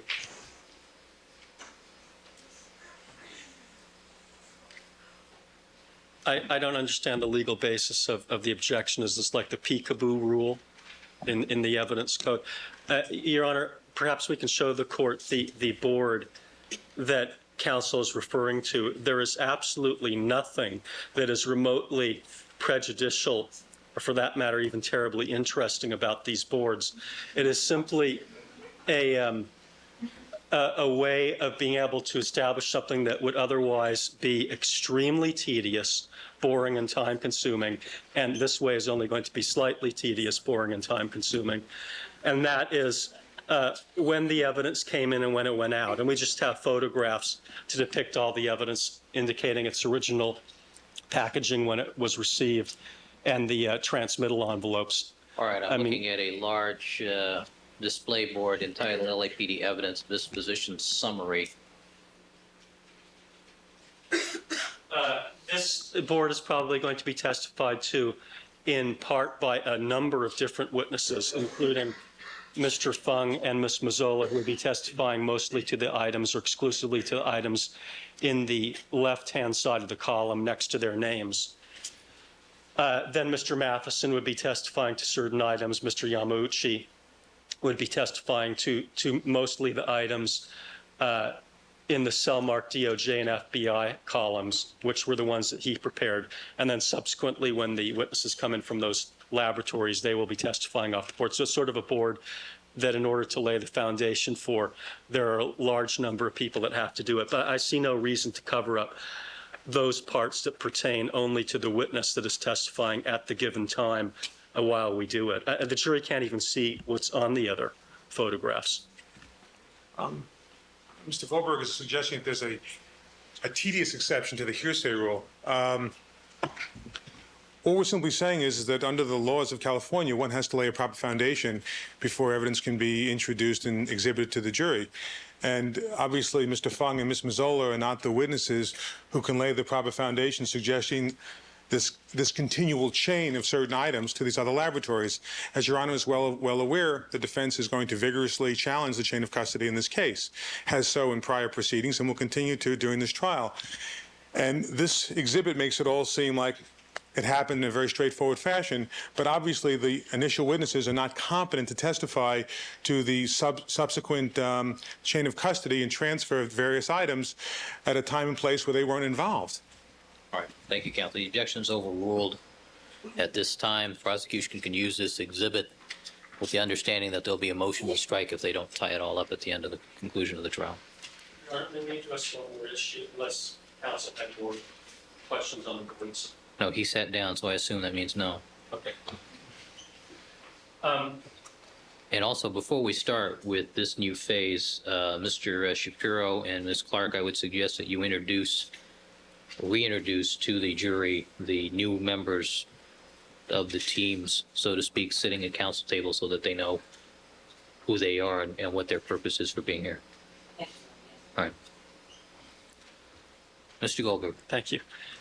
One of the witnesses that we're going to be calling is Colin Yamauchi, who did some testing in this case on the 14th and 15th, and also some conventional testing later in June. And in addition, is almost exclusively the witness that will testify to the bulk of the chain of custody in terms of packaging items for the purposes of being shipped out to certain laboratories, with only a few exceptions. What we would like to do is we would like to divide his testimony up, as I discussed with counsel on Friday, into two parts and call him once during the chain of custody portion of the case, and then again later on to discuss his DNA results that occurred on the 14th and 15th. The way that I would propose that working, and I discussed this proposal with counsel, was Mr. Yamauchi would testify that on the 14th of June, he went into the evidence control unit, the evidence processing room where the evidence was located, and he took certain samplings of that evidence and then took that evidence to the serology laboratory to begin his analysis. His direct examination would effectively then end at that point and then skip to the 15th when he took an additional set of samples, describe how he sampled them, walk them up to the laboratory door, in effect, and then skip over to the next relevant point in his testimony with those two spots, the blank spots, so to speak, involving the actual testing to be presented later. So we would ask the court's permission to allow us to do that. I'm not sure whether counsel objects to that. And if the court is inclined to allow us to do that, and I don't see any reason why the court wouldn't be, there is another issue that I'd like to discuss with respect to whether a certain... Counsel, let's talk about this when we have Mr. Yamauchi testify. I've had the jury sitting back here now for almost 2 hours, and this is something we don't need to decide right now. Okay. All right, let's have the jurors. Your Honor, this is 15 seconds. If I Does could. it have to do with Mr. Fung? No, Your Honor. No. No. This afternoon. Save me a minute this afternoon.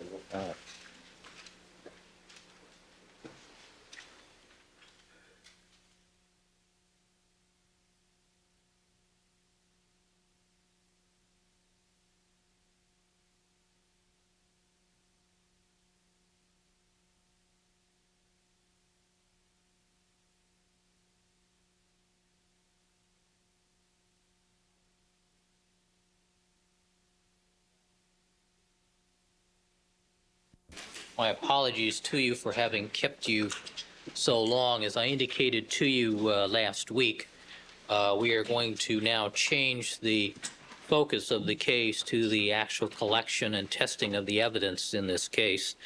And I indicated to you there were a number of preliminary issues that I had to determine to see what evidence was going to be presented to you. And just for example, this morning I've taken 6 pages of notes just on the hearings that we've had today. So we've been hard at work since 8:30 this morning, and I just wanted you to know that we know that you're back there waiting for us. We have some new attorneys present in the courtroom for this phase of the trial. And Ms. Clark, let me start with you. Do you wish to introduce the members of your team who will be presenting this evidence? Yes, thank you very much. Good morning, ladies. I've introduced these members of the team at the time of our opening statement, but it's been a long time since then. You've probably forgotten. This is Mr. Hank Goldberg, Good morning. and this is Mr. Ritter Clark. And this is Mr. Rock Harmon. These gentlemen will be presenting the evidence concerning the physical evidence, the collection of it, and the analysis of it, both for conventional serology and for the analysis of DNA. Thank you, Ms. Clark. Mr. Shapiro. Thank you very much, Robert. Good morning, ladies and gentlemen. We have three lawyers who will be assisting us in this phase of the evidence. Mr. Peter Neufeld, who has been with us since the beginning, but is making his first appearance before the jury. Morning. Mr. Barry Scheck, who has also been with us from the beginning and making his first appearance here. Morning. And Mr. Robert Blazier, who has been a member of our team and will be aiding in the presentation of the evidence and cross-examination of expert witnesses. Good morning. Thank you. Thank you, Thank counsel. you, Your Honor. All right, people's next witness. Dennis Functions. All right.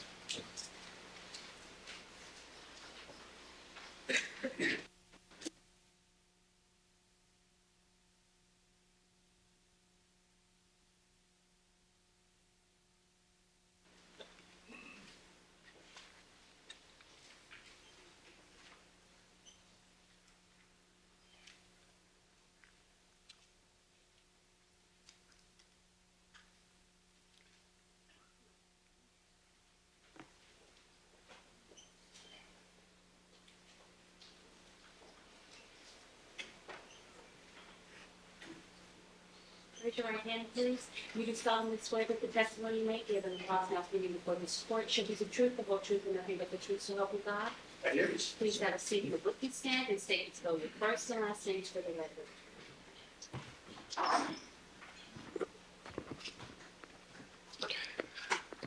My name is Dennis Fung, Dennisfung. Mr. Goldberg. Thank you, Your Honor. Good morning, Mr. Fung. What is your occupation and your assignment? I am a criminalist employed by the Los Angeles Police Department. I am assigned to the Firearms Analysis Unit of the Scientific Investigation Division. And that's for the LAPD? Yes. Right. And were you so employed on June the 13th of 1994? Yes, I was. Sir, on June the 13th of 1994, were you responsible for collecting certain evidence at 360 North Rockingham and 875 Bundy in the city of Los Angeles? Yes. And later on June the 14th, were you responsible for collecting certain evidence in a Bronco that had been impounded from the Rockingham location? Yes. Now, before getting into that, I'd like to ask you some questions about your training and experience. First of all, you said you're a criminalist. Yes. What is a criminalist, sir? A criminalist is somebody who employs the principles of the natural and physical sciences to identify, document, preserve, and analyze evidence that is related to a crime. He later testifies to his findings in a court of law. And is a criminalist someone then who is involved in the area of forensic sciences? Yes. What does that term forensic sciences include? The forensics or forensic sciences is the discipline that employs or uses natural and physical sciences such as chemistry, biology, physics, and just about any other science you can think of to determine issues related to a court of law. So it's basically a broad group of different kinds of sciences that are brought to bear to resolve issues regarding evidence in a courtroom? Yes. All right. In order to become a criminalist, did you have to have some formal education? Yes, I did. And where did that take place?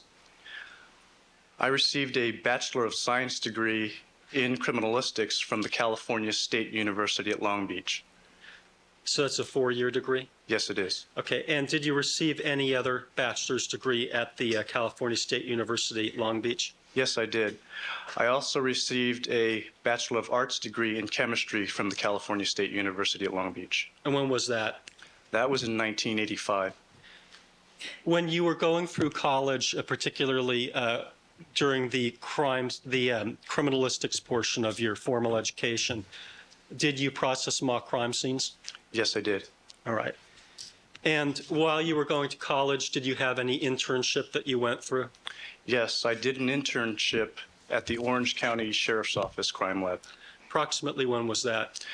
That was approximately September of 1982 to December of 1982. Okay. And did the Sheriff's Department in Orange County employ criminalists? Yes, they did. Or do. Did you ever have an opportunity when you were interning with them to go out to crime scenes and see the way crime scenes were processed? Yes. When you went out to crime scenes that were processed by the Sheriff's Department in Orange County, were they processed by criminalists or did they use some other category of personnel? Their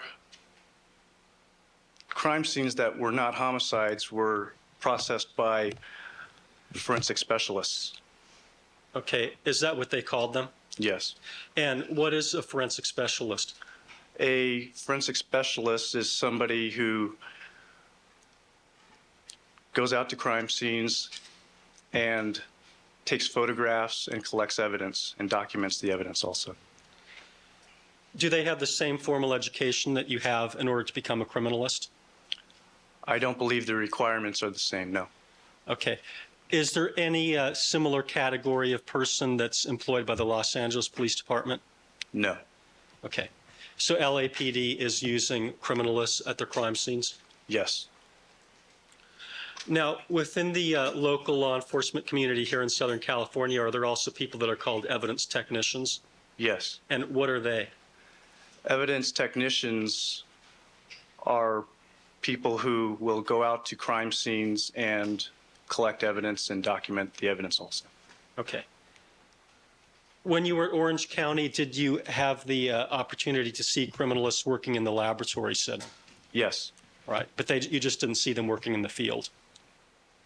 That's correct, yes. All right. Now, in addition to the formal education and training that you've just described, have you also continued to take courses related to the field of criminalistics since you graduated? Yes, I have. Okay. And have you taken seminars by the American Academy of Forensic Sciences? Yes. And by the, what is that? The American Academy of Forensic Sciences is a professional organization of forensic scientists. They deal specifically with topics related to my field. Okay. And have you also taken courses through the California Association of Criminalists? Yes. And what is the California Association of Criminalists? The California Association of Criminalists is another professional organization dealing with forensic sciences. Do you have a curricula vitae that summarizes your formal education and some of the courses that you've taken since you graduated? Yes, I do.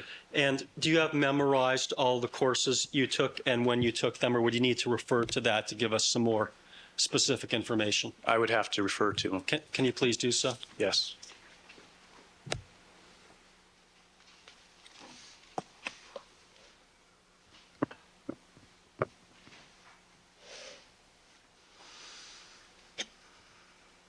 Sir, have you taken quite a few courses since you graduated in the area of criminalistics?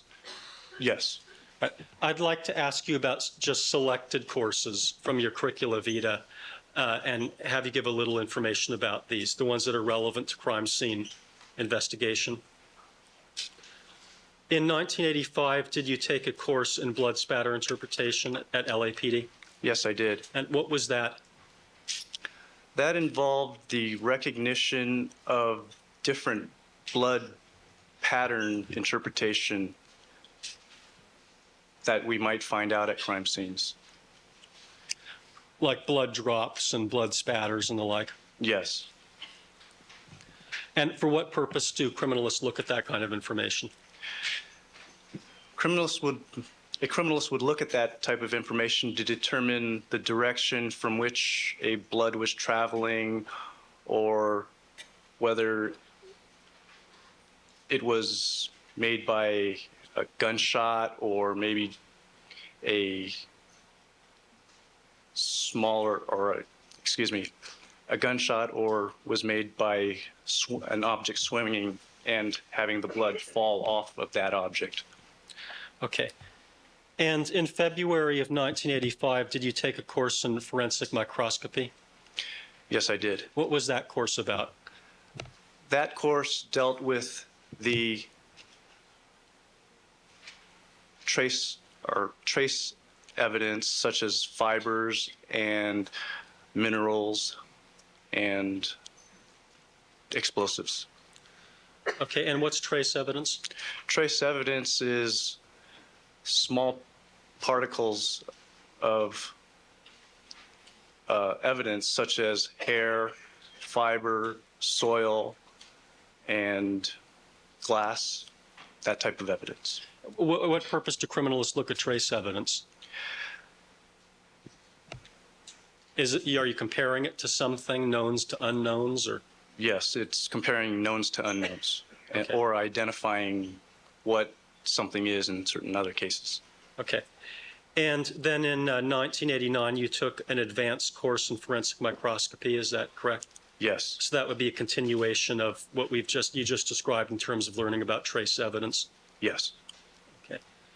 And these kinds of courses, the two courses in forensic microscopy, how do those equate with the college level criminalistics course?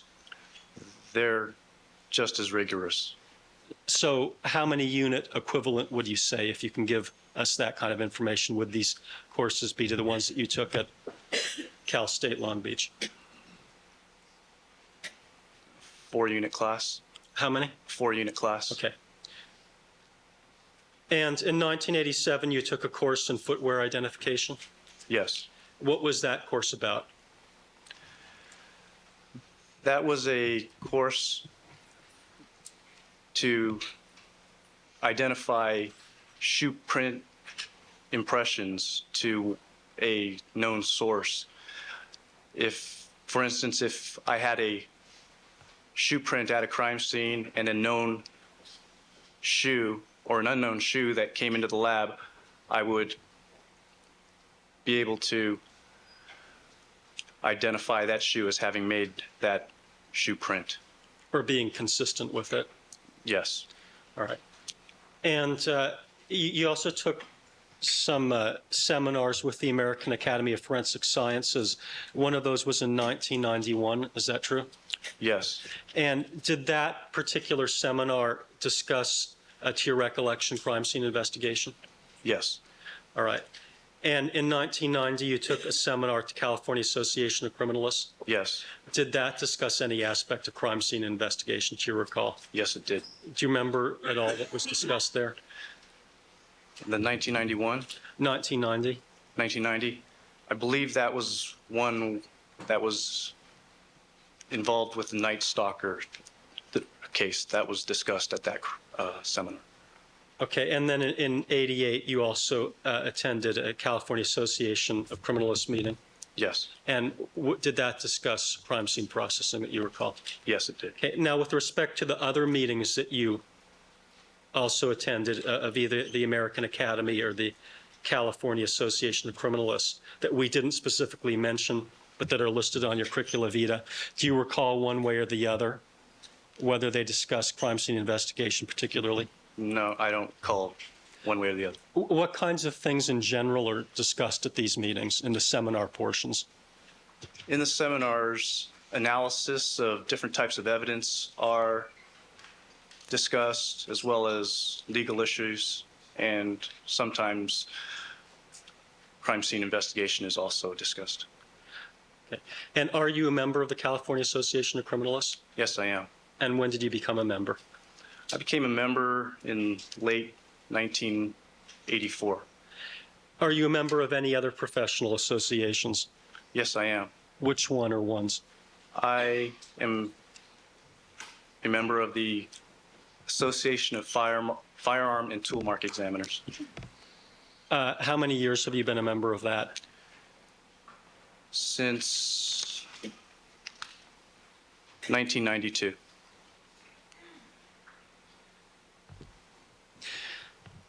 Now, I'd like to discuss some of your on-the-job experience at LAPD. First of all, when did you become a criminalist at the Los Angeles Police Department? I became a criminalist in October of 1984. And you also listed the various sections of the laboratory that you've been assigned to at various times on your curricula vitae. Yes. In 1994 through 87, excuse me, where were you assigned? I was assigned to the toxicology unit from 1984 to 1987. And what is toxicology? Toxicology is the analysis of biological fluids for the presence of toxins or drugs. When you say biological fluids, what kinds of fluids were you typically analyzing? In our lab, we typically analyze urine and blood. So you were dealing with biological specimens while you were at toxicology? Yes. And was there any training or any experience that you feel was particularly relevant in terms of crime scene processing that you got as a result of being in toxicology? In toxicology, basic laboratory principles were employed, such as labeling, cleanliness, hygiene, and the appreciation for the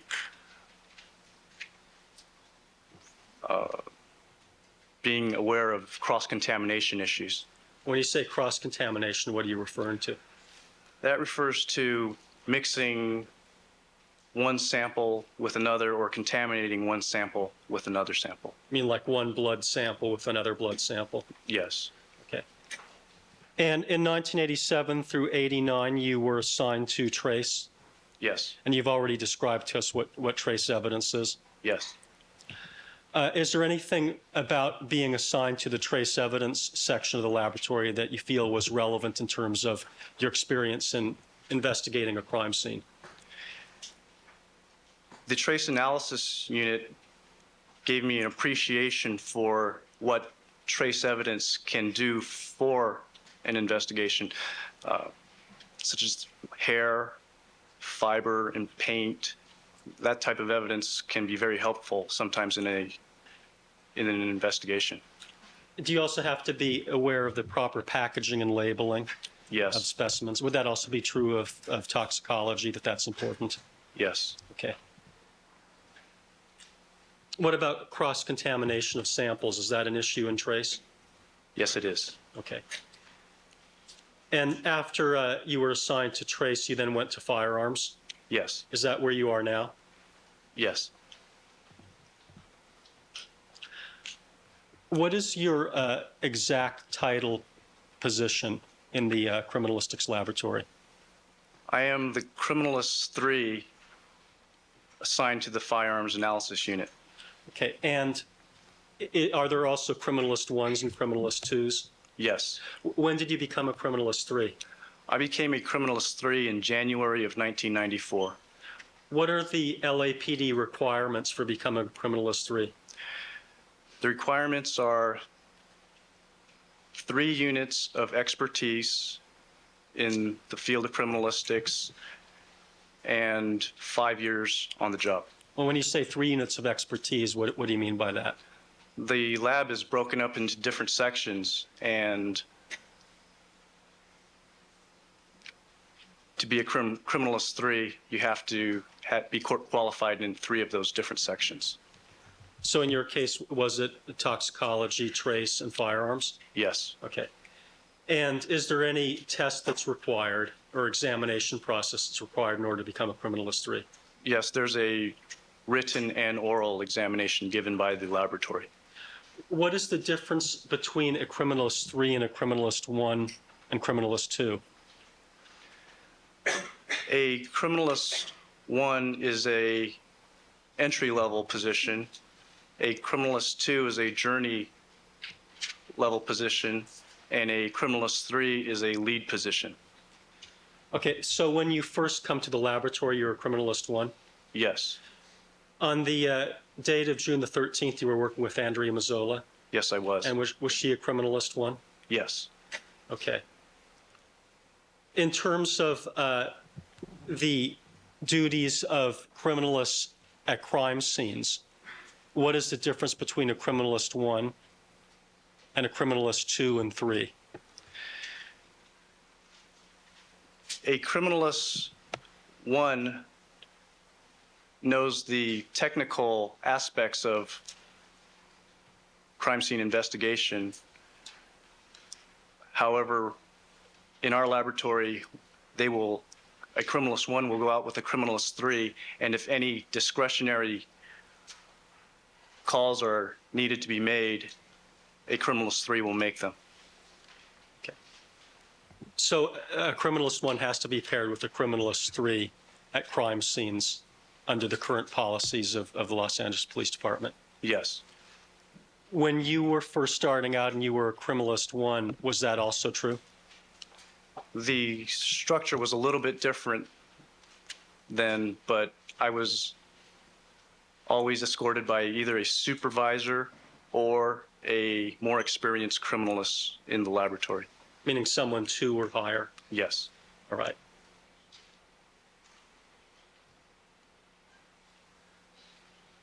Now, during that process, when you were a criminalist 1, were you receiving on-the-job experience and training then from the more experienced people in terms of how to investigate a crime scene? Yes.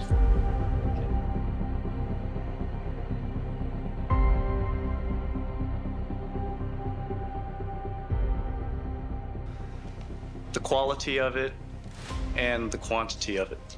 Okay, well, let's break that down. What do you mean by location? By location, I mean where it is in relation to where the crime occurred. If there was a blood stain, for instance, 3 miles away, and then that would be a less significant stain if it could not be related back to the crime.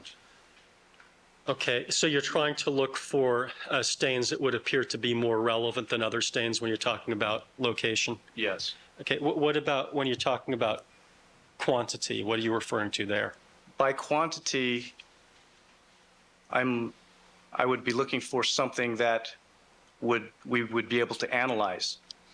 A sufficient amount would be necessary to make some type of determination. Okay, and what about quality? By quality, I mean something that is not likely to be contaminated or degraded. When you use the term contaminated, what does that term mean? Contamination in the broadest sense can be bringing something into an environment that is unwanted or undesirable. Well, if you were using the broader definition of contamination that you've just provided us with, could you look at the suspect's blood at a crime scene itself as being contamination in that sense? In that sense, yes. Is blood now classified as being a biohazard? Yes, it is. All right. Well, is there a more narrow or precise definition of contamination that is also used in the area of criminalistics? Yes. As it relates to the evidence, contamination can also mean bringing a substance to a crime scene that would compromise the evidence and somehow affect the conclusions of an analysis. Okay. So those are the various factors that you take into consideration that you just discussed with us in terms of deciding what biological evidence to collect and not to collect? Yes.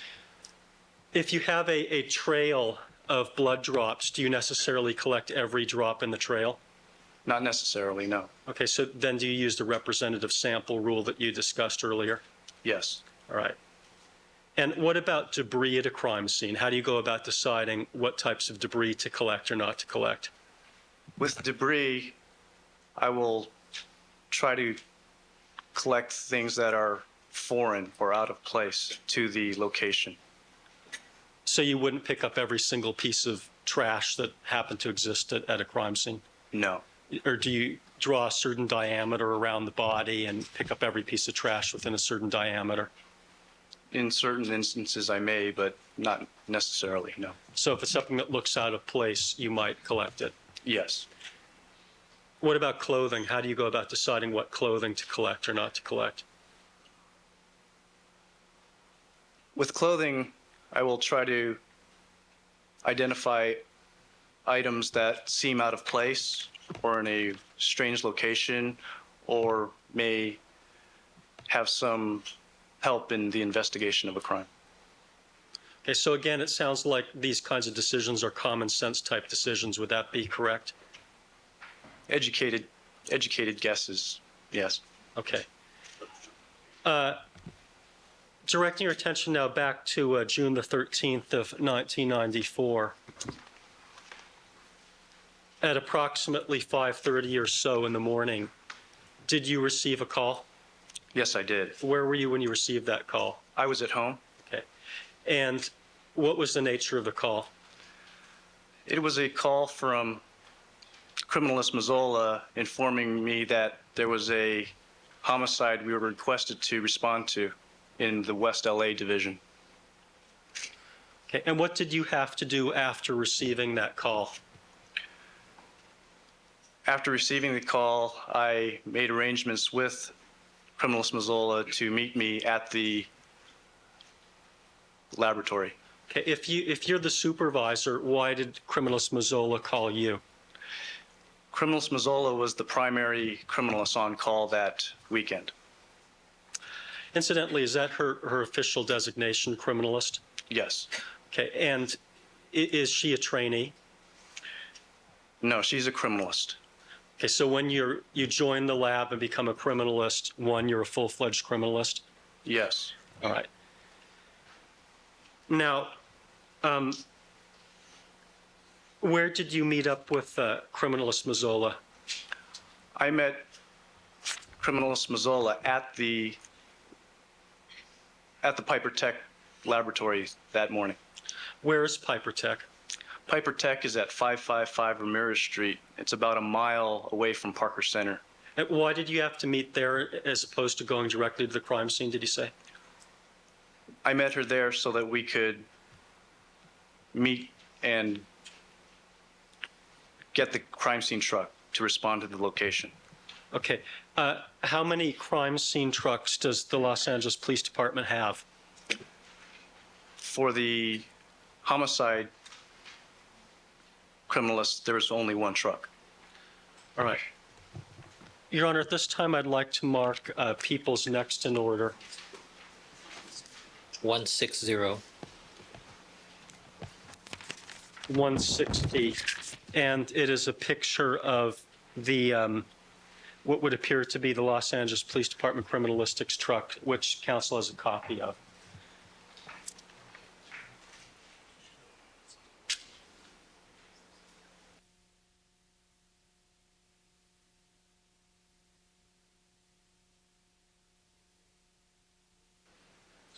All right, proceed. Your Honor, I'm going to place a 160 on the reverse side of this photograph.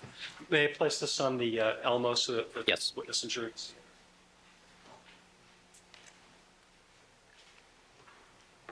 Answer, please.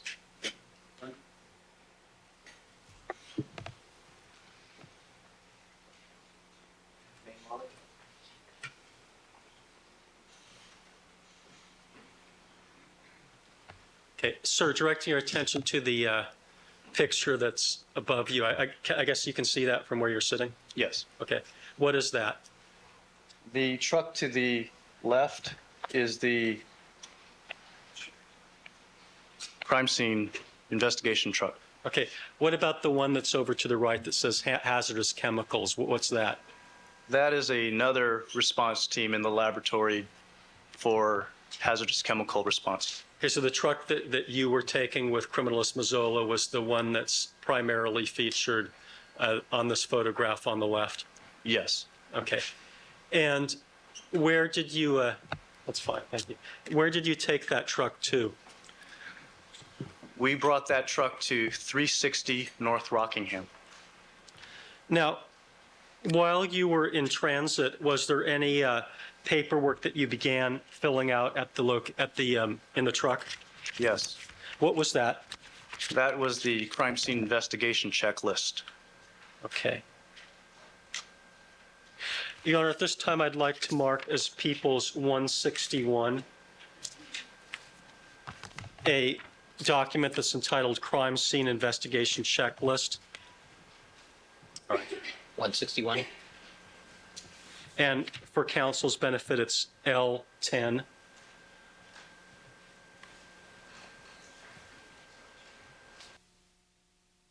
Just one page. It's just the face page. Can we see that? Okay. Can we see it up here? May monitor, please. Sir, directing your attention to the document that we've just marked as People's 161 for identification. Do you recognize that? Yes, I do. Okay, and on that document, there is a notation that says OIC name. It's about 6 lines down from the top. Yes. Who is filled in there? That is A. Mazzola, or criminalist Mazzola's name. Okay, and what does OIC mean? OIC is the acronym for Officer in Charge. Okay, by the way, why do you call it OIC, or Officer in Charge? That's just police vernacular for who's taking responsibility. But technically, you're not sworn personnel, are you, criminalists? That's correct. All right.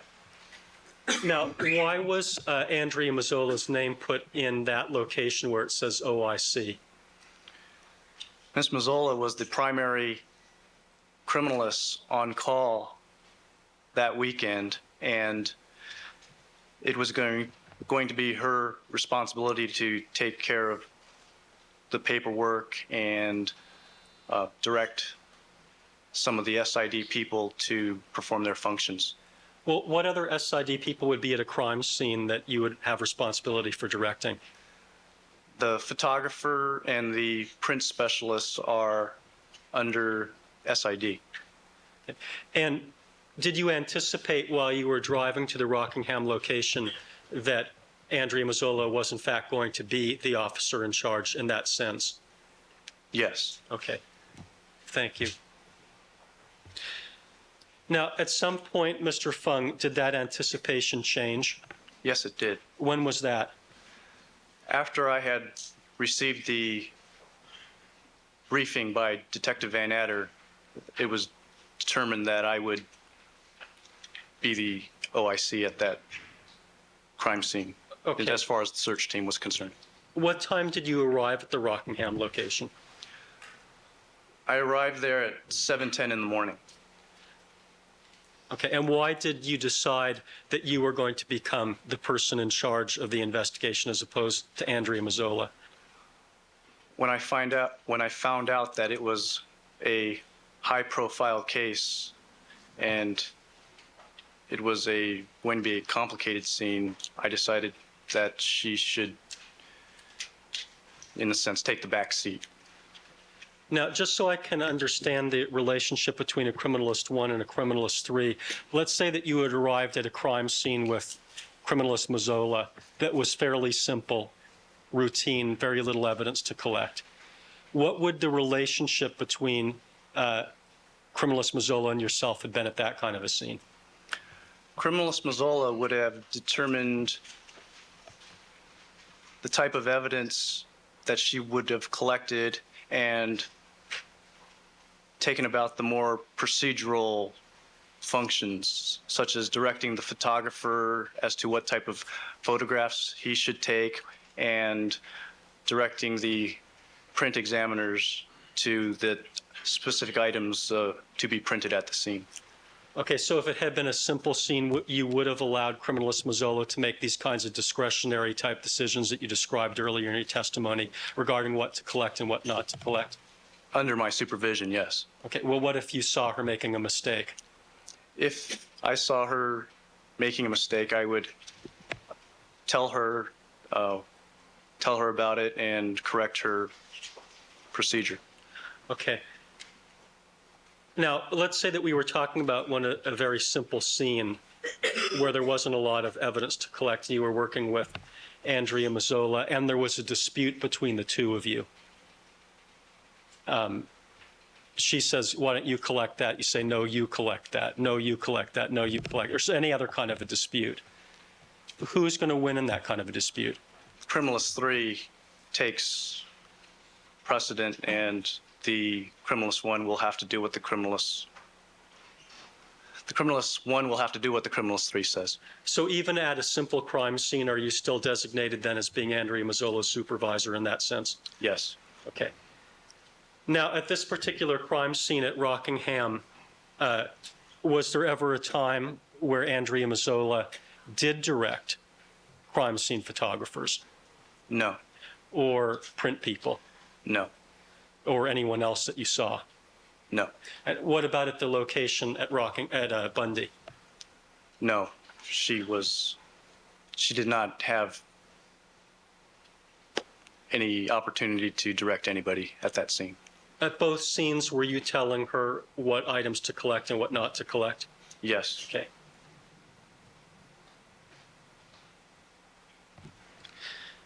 Now, after you arrived at the location at Rockingham at approximately, you said 7:10 a.m., what was the very first thing that you did when you got there? The first thing I did was I was met by Detective Van Adder, and he gave me a briefing as to what he had at the crime scene and what he wanted me to do. Did he show you any evidence? Yes, he did. What did he show you? He showed me a red stain on the driver door of the Bronco and a blood trail leading from the Bronco towards the front entrance of the residence. Okay.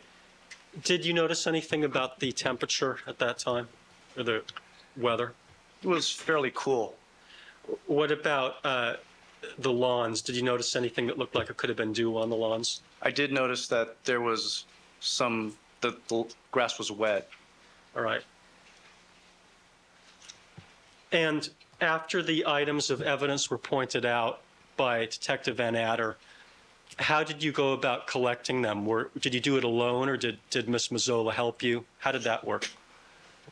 Ms. Mazzola and I worked as a team to document and collect the evidence. Now, in terms of collecting biological evidence, particularly blood, have you been trained in how to do that in the standard technique that's used within the LAPD?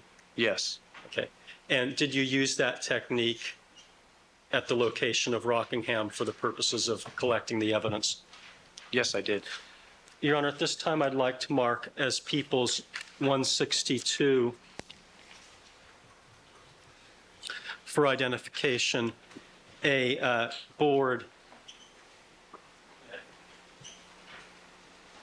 that is entitled Collecting a Stain Demonstration. All right, People's 162.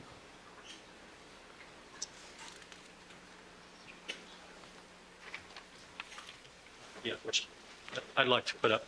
And I'd also like to mark as People's 163 for identification a brown paper bag and its contents. And I'd like there's a document in there that I'd like marked as People's 163A. This document is an inventory, Your Honor, that itemizes all of the contents of the bag as being A through L, People's 163A being the exhibit itself, the inventory.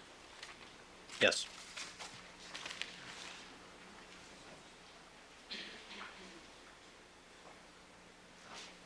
And I already pre-marked the items inside the bag.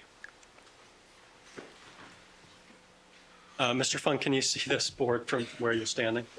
I can't see. I'd have to get up. Okay. With the court's permission, can the Yes. witness? Yeah.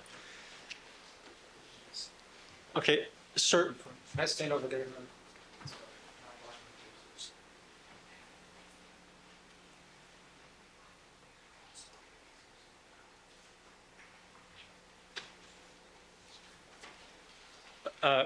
Perhaps we can pull up the photograph that's marked number 1 on People's 163. Could you please? Sir, does People's 163 demonstrate most of the major steps that are involved in collecting a stain? Yes, it does. And directing your attention to the photograph that's numbered 1 on this board that says number and measure stains, what does that photograph depict? That depicts the documentation portion of the collection of a stain. We will number the stain with an identification number and then measure the stain as to its location and then have it photographed.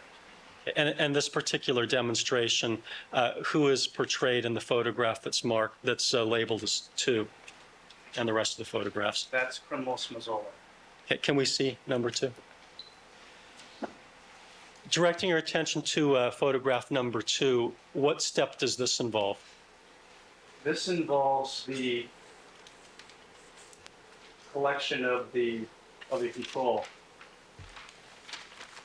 In this photograph, she is selecting a cloth swatch and dampening it with distilled water.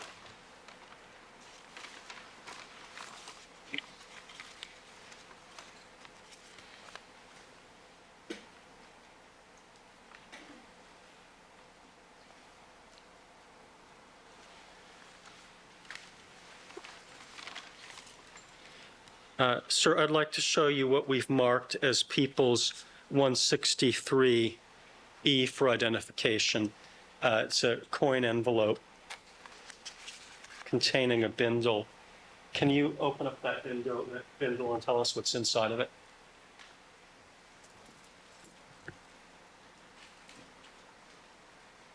I'm opening up the bindle, unfolding it, and within the bindle are 3 cloth swatches. Your Honor, perhaps I can put this on the Elmo as well so that the jury can take a look at that. All right, let's give it a try.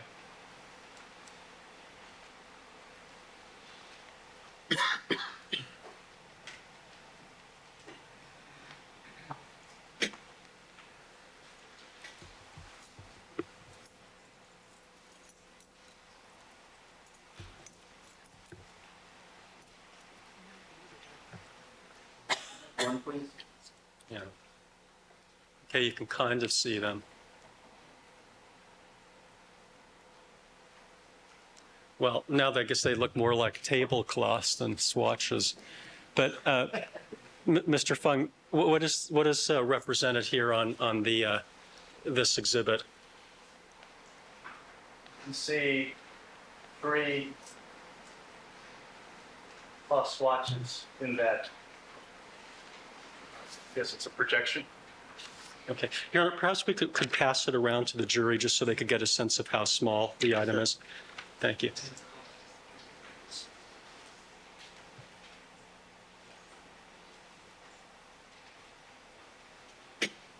They should be warned, though. They have to be careful, otherwise they're going to lose some of not our to swatches sneeze. here. Yes. Start with your number 1, please.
All right, the record should reflect that all the jurors have had the opportunity to observe the contents of 163E. Maybe you can refold that for us, Mr. Fung, so we don't lose them. Okay, so in photograph number 2, maybe we can get that back up again. You are, that's showing her dampening these little tiny swatches that the jury has just seen. Yes. And how is she holding the swatches? The swatches are held with a pair of tweezers. Okay. And what does she dampen them with? She's dampening them with distilled water. All right. Now, directing your attention to the cell number 3 on our collecting the stain board, People's 162. After she dampens the cloth swatch, she applies that swatch to an area very close to the stain. Okay, so on this photograph, it actually looks like she's missing the stain number 5 by what could be about an inch or so. Yes. And why is she doing that? She's doing that so that she will get a representative substrate control. Okay, what does the term substrate refer to in this term that you've just used, substrate control? The substrate is the object from which we are collecting a stain. In this case, it's a sidewalk. However, it could be a wall or a table. It's whatever we're collecting the stain from. And what does the term control refer to? Control refers to the process of looking for something that will somehow affect the conclusions of an analysis. So if there was some type of interfering substance on the sidewalk here, it should show up in the substrate control. Does the substrate control serve any other purpose other than trying to tell you what might be on the substrate, if anything? There are other side benefits in performing a substrate control. One of them is that our instruments and materials used to collect the samples are also checked during this process, and our technique to some degree is checked by the performance of collecting a substrate control.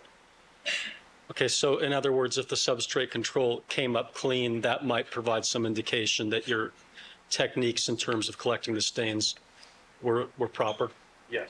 Okay, but if it comes up dirty, does that necessarily mean, well, I'm not sure if dirty is the scientifically correct word, but if you test it and you find some biological evidence on there, what does that tell you, if anything? That could indicate that there was also some type of biological substance on the substrate itself. Meaning on the sidewalk in this particular demonstration? Yes. And that is the purpose of the substrate control, its intended purpose? All right, and why it's called substrate control? Yes. Okay. Now, after the substrate control is collected, what does she do with the substrate control? The cloth swatch used to create the substrate control is put in a plastic baggie. Okay. Sir, I'd like to show you a plastic baggie that I've just removed from People's 163E for identification. Do you recognize that particular type of material? Yes, I do. What's that? This is the type of bag that we use to place the cloth swatch in once it has been applied to the sidewalk. Okay, so after collecting this cloth swatch that may have nothing on it, she then puts it into the plastic baggie. Yes. And is that shown in photograph number 4, if we can have that up? Yes, it is. Okay, so she has the plastic baggie there in her right hand, it appears, and she's putting it in the coin envelope that's being held in her left. Yes. Now, how does she get the cloth swatch into the plastic baggie? She puts them in with a pair of tweezers. Okay. And then what does she do with it? The plastic bag is placed in the labeled coin envelope, and she goes on to the next step. Okay, maybe you can replace the plastic baggie in there now that we've seen what that looks like. Now, directing your attention to cell 5, labeled clean tweezers. Can we have that up there? One, please.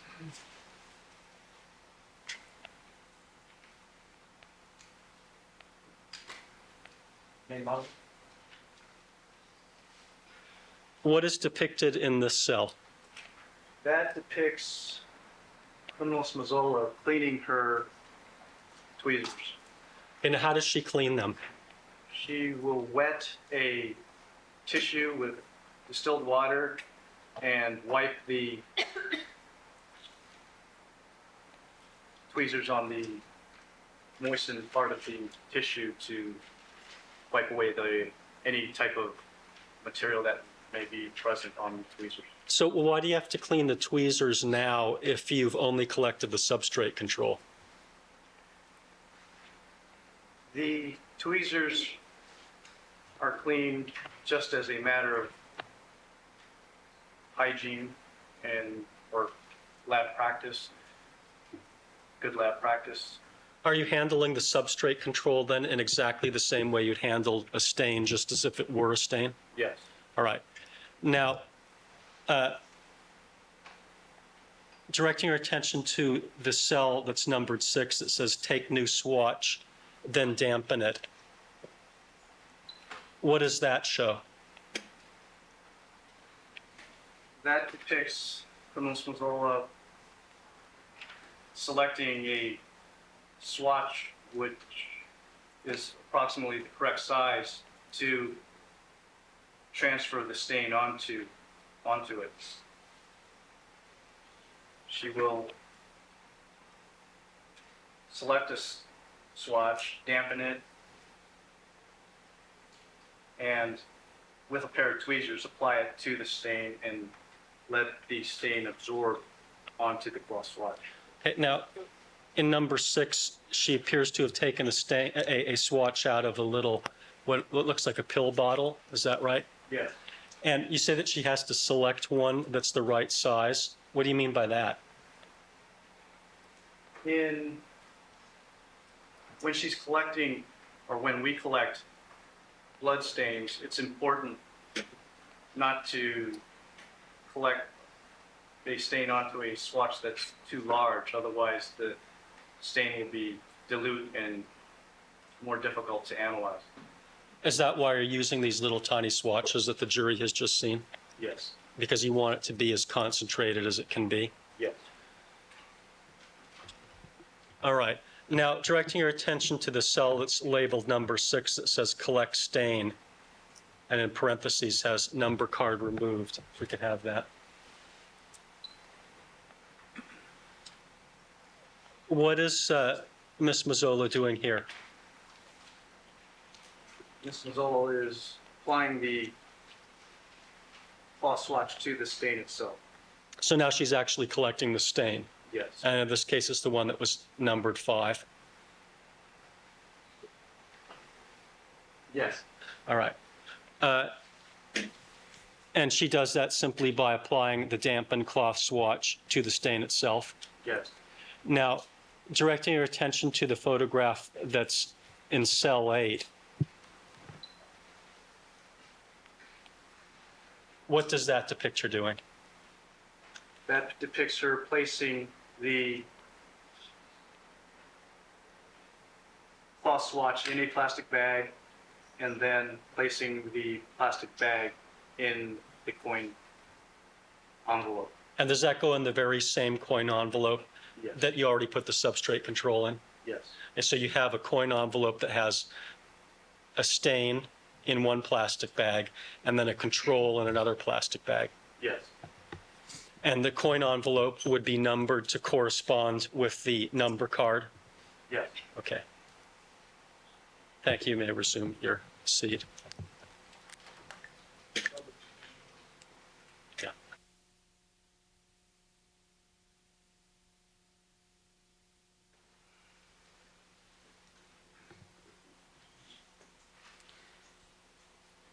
Sir, just following up then on the collection procedure, if you're collecting consecutive stains,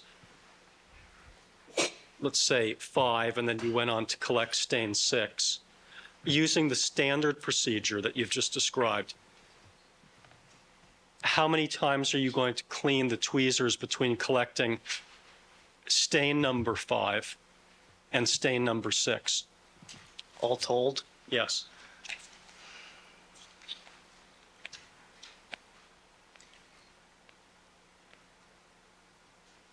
four times.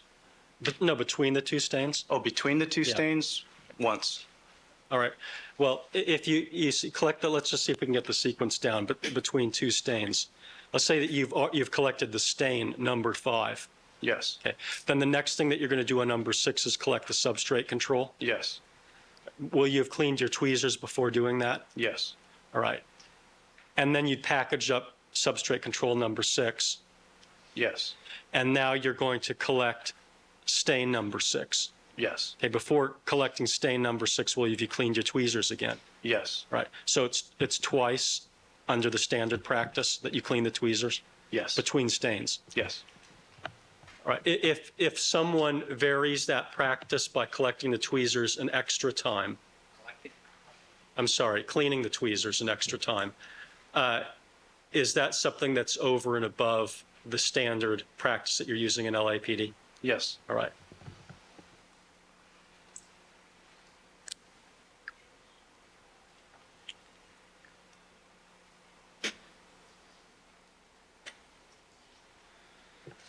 Okay, so is the procedure that you just described the same general procedure that was used to collect the stains at Rockingham? Yes, it is. All right.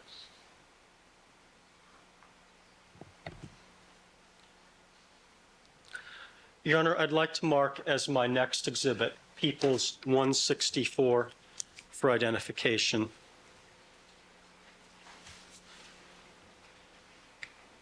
A diagram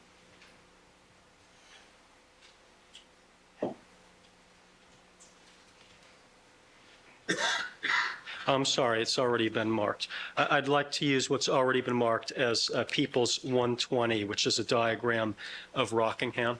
All right, People's 120.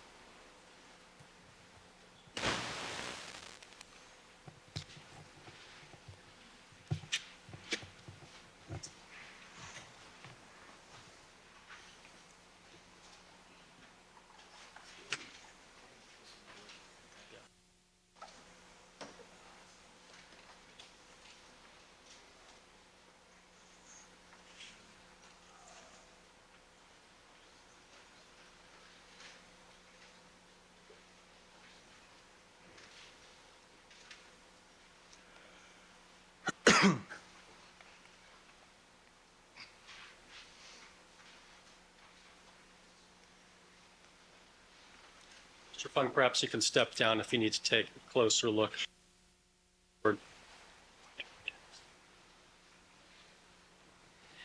Have you had an opportunity to look at this board before today? Yes, I have. And the photographs in it as well? Yes. Okay. Now, directing your attention to photograph A on this board, there are in that photograph what appear to be little tiny cards in the street and on the driveway. What do those cards represent? Those represent items of evidence or tags for items of evidence that we were going to document. Okay, so these are the cards that you used when you were previously describing, I think, what was step number 1 on the demonstration, numbering and measuring the stains. Yeah. I would check that.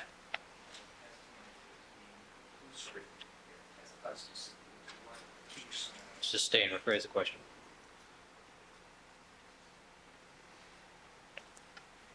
Okay, these are the cards that you used. Yes. Yeah, and are these cards that you put out or that Andrea Mazzola put out in your presence? Yes. Right. And for what? Check that. Overruled. Overruled.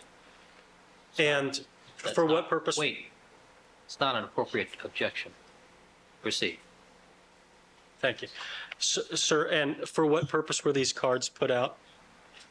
The cards were put out to mark items of evidence or locations that we wanted documented. Okay, now there's also a call-out line that goes from the photographs that are labeled A and B on this diagram. What does that call-out line portray the general area that you saw these two stains?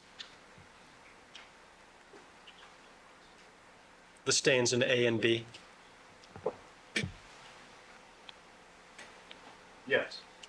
Okay, one's in the street, the other one is in the driveway? Yes. All right.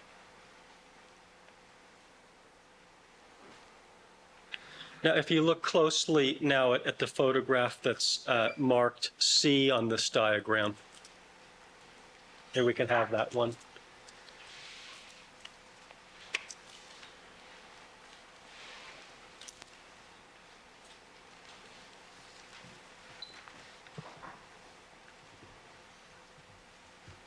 I don't know if the resolution on the large one is good enough, but Mr. Fung, maybe you can take another look at the smaller photograph over here that's C.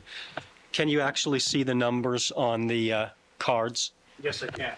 And do those cards represent stain number 5 and 6? Well, there's 5, 6, and then there's a letter. Yes. Okay. And directing your attention to the call-out line from that photograph, does that demonstrate the general area where these 3 stains were located? Yes, it does.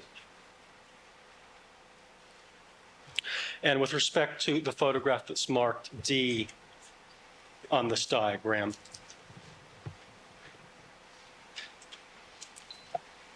does that represent stain number 8 as portrayed in the, is that an 8? That's a B. Oh, I'm sorry, a B. Okay. And does the call-out line show where B was? Yes. Approximately, yes. Okay. And now looking at the photograph that's marked F on this diagram, Yes. what does that show? That shows the stain that we labeled C. Okay. And now looking at photograph I. Maybe we can have I.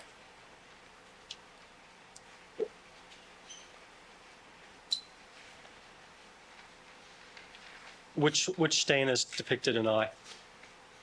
That is number 7. Okay. And does the call-out line represent the general area where 7 was collected from? Yes, it does.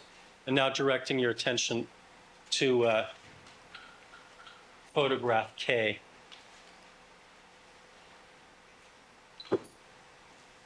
What does that depict? That depicts the location where number 8 was collected. Okay.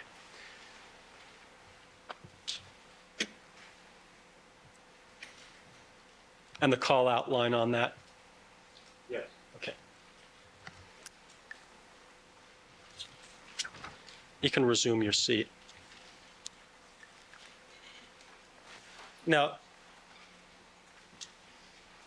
did you collect a stain on the car door of a Bronco that was located at the Rockingham location?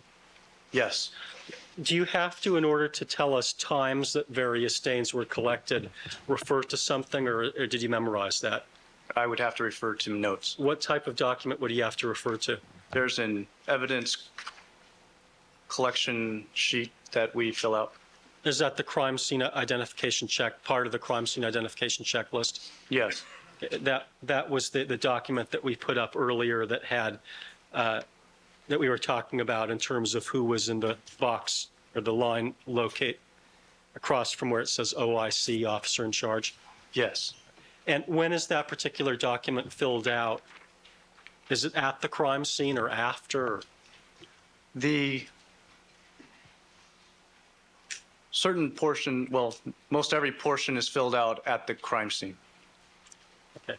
So the portions documenting the numbers that you collected and their locations, when are they filled out? Those are filled out at the crime scene. Right.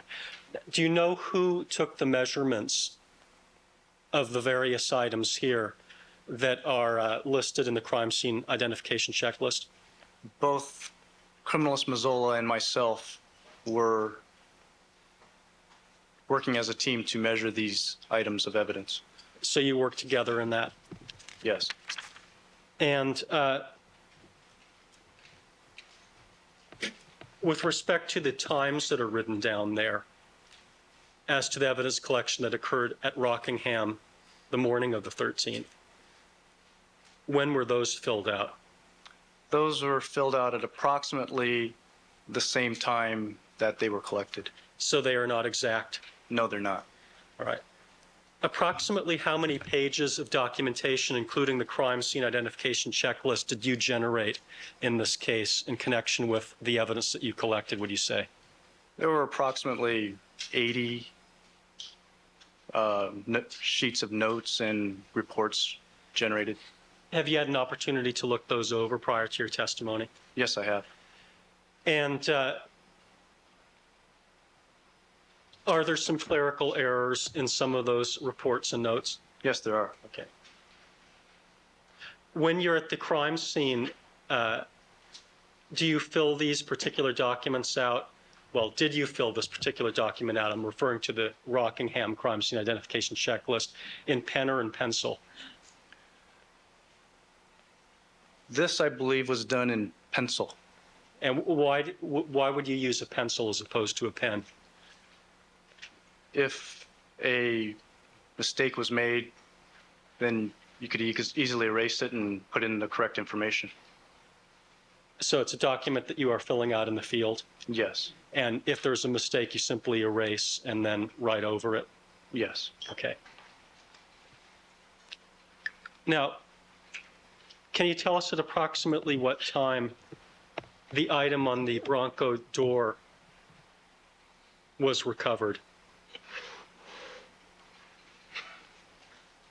That was recovered at approximately 8:15 in the morning. Now, perhaps I can put that exhibit up. It's People 62B, I believe.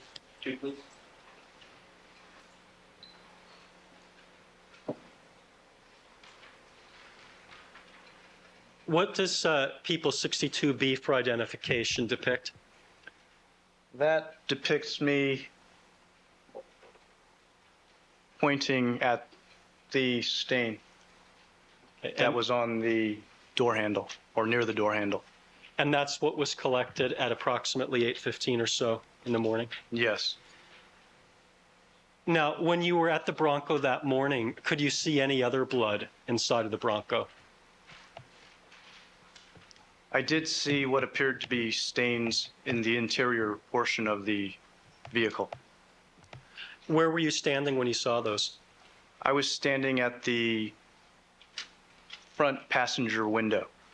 So on the other side of the vehicle, as depicted in this photograph, People 62B? Yes. Right. And what did you see when you were looking in? I saw some reddish stains on the console and near the window ledge of the driver door. Was there enough light for you to be able to see the floorboard on the driver's side? I could see the driver's floorboard, but I couldn't make anything out. On it? That's correct. Okay. Now, with respect to stains 4 through 6, what time were those collected approximately? Stains 4 through 6 were collected approximately 9 o'clock. And 7 through 8, approximately when were those collected? 7 and 8 were collected approximately 9:15.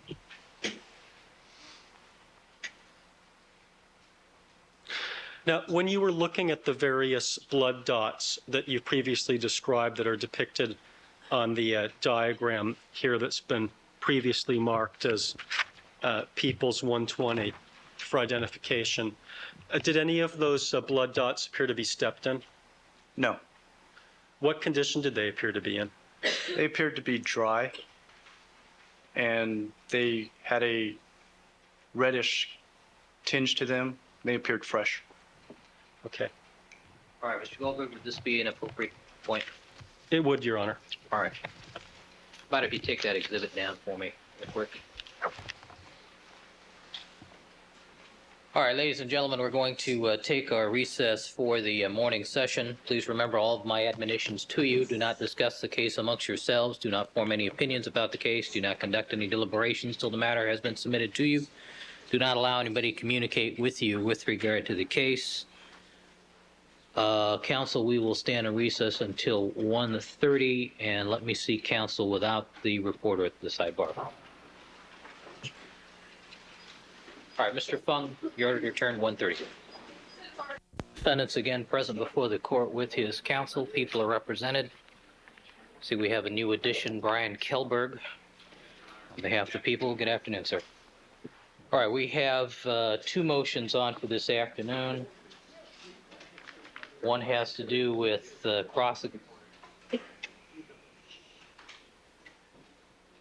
One has to do with the cross-examination of Dr. Golden. The other has to do with admissibility of autopsy photographs.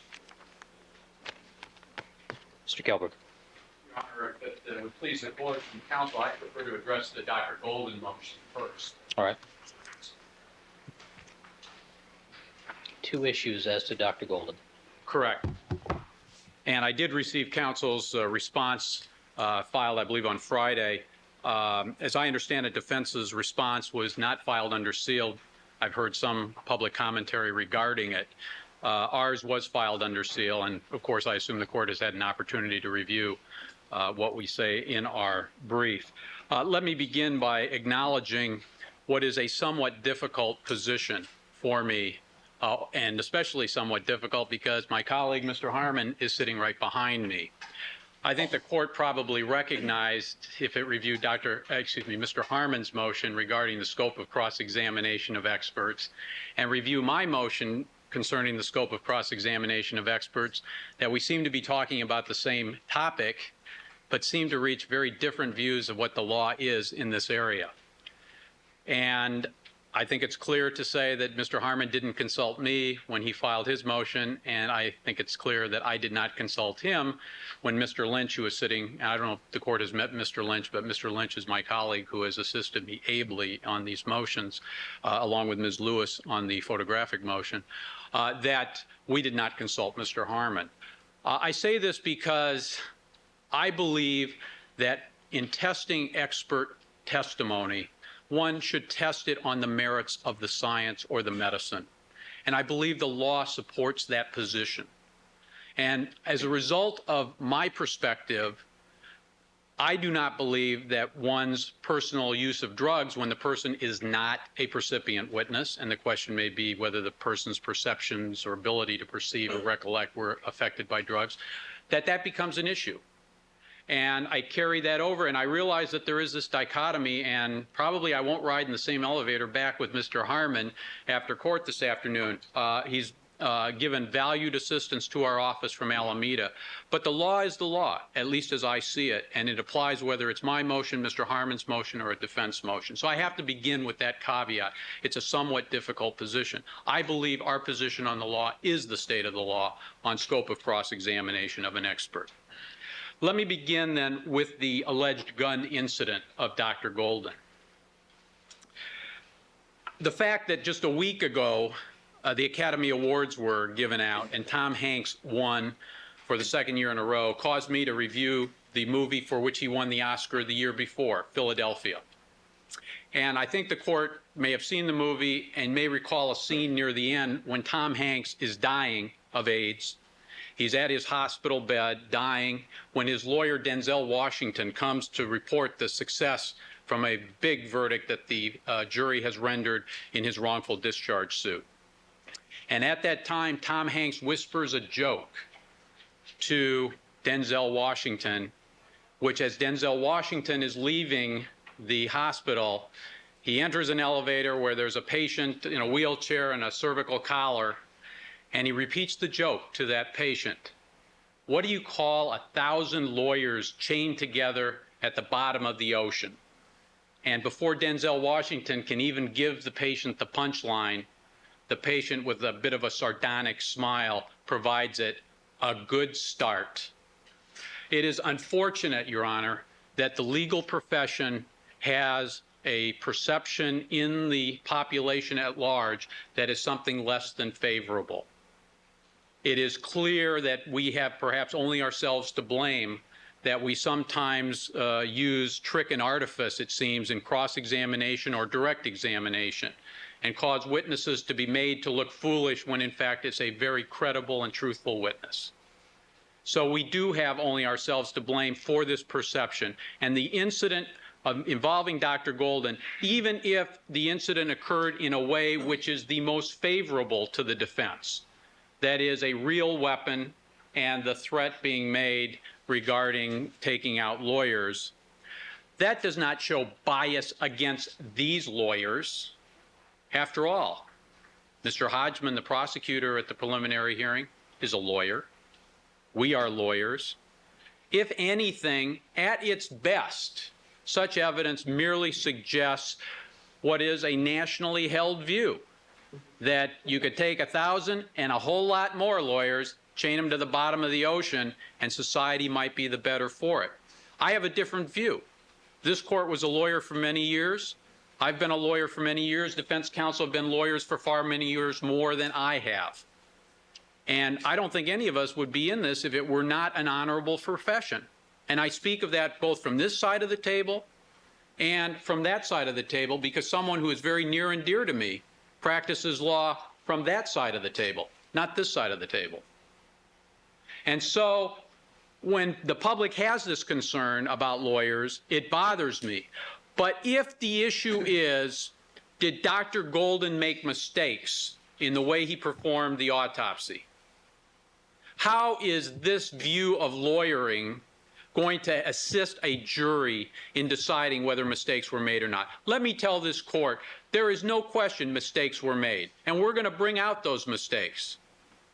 There is nothing to hide when one looks at the evidence. And we have no fear that when all of the evidence is out and all of the evidence is presented to this jury, that they will make a fair and rational decision. Because although in Dean Ullman's response, I think to the photographic motion, he used the pejorative term incompetency. Number one, that's not a term we used, and that is not a term which is going to apply to what Dr. Golden did. But when you use a term like incompetency as a pejorative, it conveys an image that not only were mistakes made, but they really matter. They go to the heart of cause of death, manner of death. Was there one killer, multiple killers? How did these people bleed? Should blood be on the perpetrator, and so forth? Well, what the evidence is going to show, and I have the utmost confidence my colleagues will be able to argue successfully to this jury, is that whatever mistakes Dr. Golden made, they do not impact on any issue in this case. Let me use the most well-known example. Everybody talks about, my God, he threw away the stomach contents of Nicole Brown Simpson. What an idiotic thing to do. Well, I think it's fair to say the evidence will show she did not die of food poisoning from Mezzaluna Restaurant. And she did not die from drug intoxication from taking too many barbiturates that are still in her stomach. If one wants to look at the medical reasons why one would save the stomach contents, then that is a perfectly fair issue to present to this jury. And I submit when the evidence is out, there is no medical issue that warranted saving that contents. Because the evidence will show that Dr. Golden did what any sound forensic pathologist examining a body in this situation would do. He opened the stomach, he examined its contents, he wrote it down contemporaneously to his examination. And the form will be in evidence for all the world to see that he, not by just luck, but by competency, examined and found rigatoni in Nicole Brown Simpson's stomach and found the volume to be 500 cc's. And this court may remember when Ms. Clark was examining, I believe Tia Gavin is the server's name, somebody came in, I guess at the lunch hour, with some document in response to an SDT, which Ms. Clark didn't have the foggiest idea about. And that's my responsibility, because I thought, getting into the case somewhat belatedly, that, gee, it might be interesting to see. Was it a lucky guess by Dr. Golden that she had rigatoni in her stomach? Or did he, in fact, make an accurate observation? And lo and behold, as the evidence has already shown, he made an accurate observation. And that the evidence will further show, Your Honor, that when someone is able to identify intact food in the stomach, not what I say, not what Dr. Golden says, but, for example, one of the most recognized forensic pathology texts in use in this country, Spitz and Fisher, I'll give them a plug, Spitz and Fisher, Medical Legal Investigation of Death, 3rd edition. What do they say? And what's the evidence going to show? It's going to show it has been found that stomach contents which are readily identifiable by naked eye inspection were usually ingested within a 2-hour period. And of course, the court will recall the testimony is that Ms. Brown left the restaurant between 8:30 and 9. One witness said 8:45-ish. And I assume that my colleagues will argue to the jury that it is reasonable to assume that one doesn't put in the last bite of food and in the next breath take the first step out of the restaurant. If one is talking about 10:15 versus 11 o'clock, we don't need Dr. Golden's incident with the gun to test the stomach contents and to test the significance of that stomach contents. And in fact, what is some of the strongest evidence on stomach contents comes from the words under oath of the defense expert that Mr. Cochran has indicated to this jury they will hear from, Dr. Baden, who in a 1988 case for the prosecution said that the time of death where he was able to identify intact pieces of potato and meat with clear margins around the food, indicating lack of digestive process, that indicated death less than 1 hour from the time of eating. And Dr. Baden's view is that the stomach empties in something like or less than 2 hours, which may or may not be medically correct. But nevertheless, from the words of their own expert, the evidence of the stomach contents will show that the time of death is in fact consistent with 10:15 and not consistent with 11 o'clock. So in spite of everybody talking about stomach contents and throwing them away, there's only one reason the stomach contents should have been saved in this case, as the evidence will show: to cover the backside of Dr. Golden so that Dr. Baden could have examined it. It's defensive medicine. In the practice of clinical medicine, it's doing unnecessary tests to protect the doctor from being sued when there's an adverse outcome. But if the issue is going to be the medical judgment and the medical findings that that evidence can support, there is no question that we are confident that the evidence will support the view that the stomach contents, if to be used at all for estimating time of death, supports 10:15 and refutes 11 o'clock. We don't need this alleged animosity towards lawyers to test that. Now, this is assuming that the incident occurred the way it did. The evidence is anything but clear that the incident occurred that way. In fact, there's an issue. Is it a real gun or a toy gun? Is it said in jest? And most importantly, who's it in reference to? The lawyers in the Simpson case? This is a comment allegedly made 13 days after Dr. Golden testified at the preliminary hearing. 13 days. Now, if Dr. Golden felt that he was subjected to what Dean Ullman calls a blistering cross-examination by Mr. Shapiro, I have to say, I've read it, I've watched it, and if that's blistering, I can only imagine how Dean Ullman would characterize Mr. Douglas's cross-examination of Mr. Shipp or Mr. Bailey's cross-examination of the two police officers. I would assume he'd use a term like thermonuclear. The point is that if Dr. Golden were so upset, you would have had an incident that day, that night, the next day. We know, I think the court could almost take judicial notice that coroners perform autopsies, one, perhaps two autopsies every working day they're there when they're not testifying in court. And so when they're testifying in court, they're being hassled by a lot of lawyers. DAs, defense attorneys, they want them there at a particular time, the doctor can't be there. They want to talk to them in advance to see what they're going to say, the doctor doesn't have the time. There is this inherent tension between their responsibilities and our responsibilities. And I say our, I mean the legal profession, not just prosecutors. And so any animosity he might have, if it in fact exists, is against the process in general, is not shown to be against these lawyers. And in fact, it is a classic 352 circumstance for which cross-examination should be precluded. We are going to have to litigate what happened. Dr. Golden does, in fact, have a Fifth Amendment privilege. And in fact, one of the cases that I pulled up this morning, the Jennings case, I think is particularly important, 53 Cal 3rd 334, page 371, where the court noted that the fact that evidence would consume a considerable period of time, especially because the witnesses would probably invoke the Fifth Amendment, necessitating appointment of independent counsel for them, was a valid basis for the court to say, forget it. 352, let's keep it out. And incidentally, Dean Ullman, in his response, does not point out the United States Supreme Court decisions such as Delaware versus Van Arsdale, which I can give the court a citation to. I'm sorry.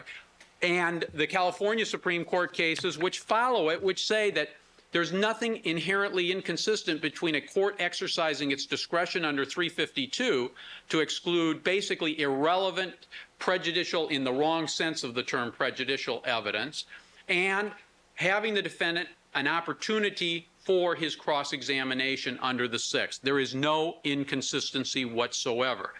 If we're going to spend the time litigating the facts that surround the incident with Dr. Golden, then I suggest to the court we divert the attention away from the jury's understanding of the medical issues involved.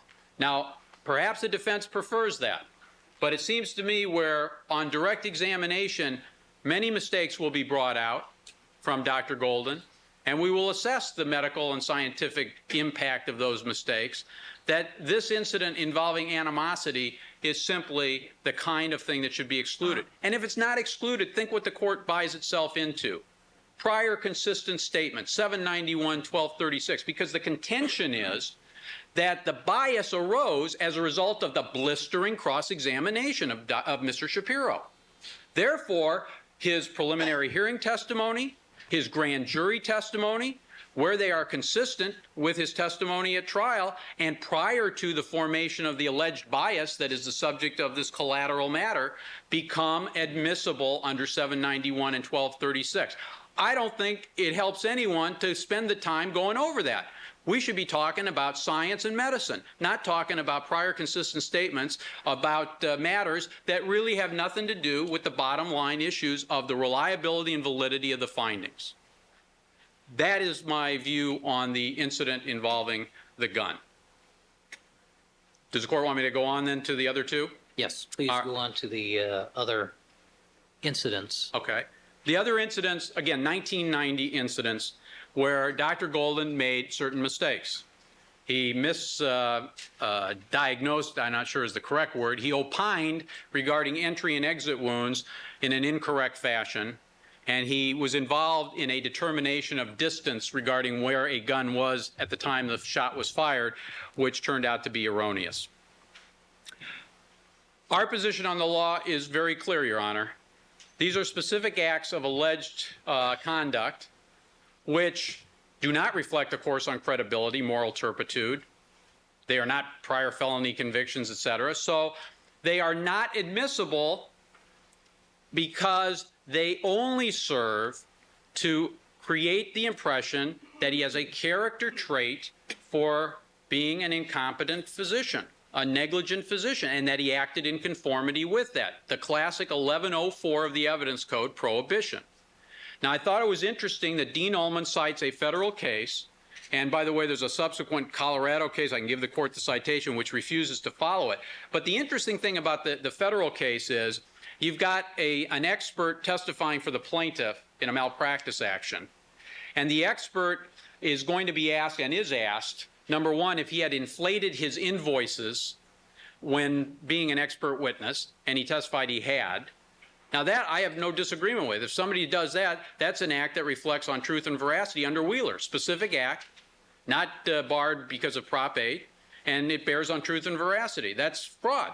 I mean, plain and simple. The other thing was he'd been sued 3 times in medical malpractice actions, and the court said that was fair game on credibility. But the rule that was cited by the court is 608B of the Federal Rules of Evidence. 608B is a rule analogous to the Wheeler decision. It deals with specific acts of misconduct offered on the issue of truth and veracity.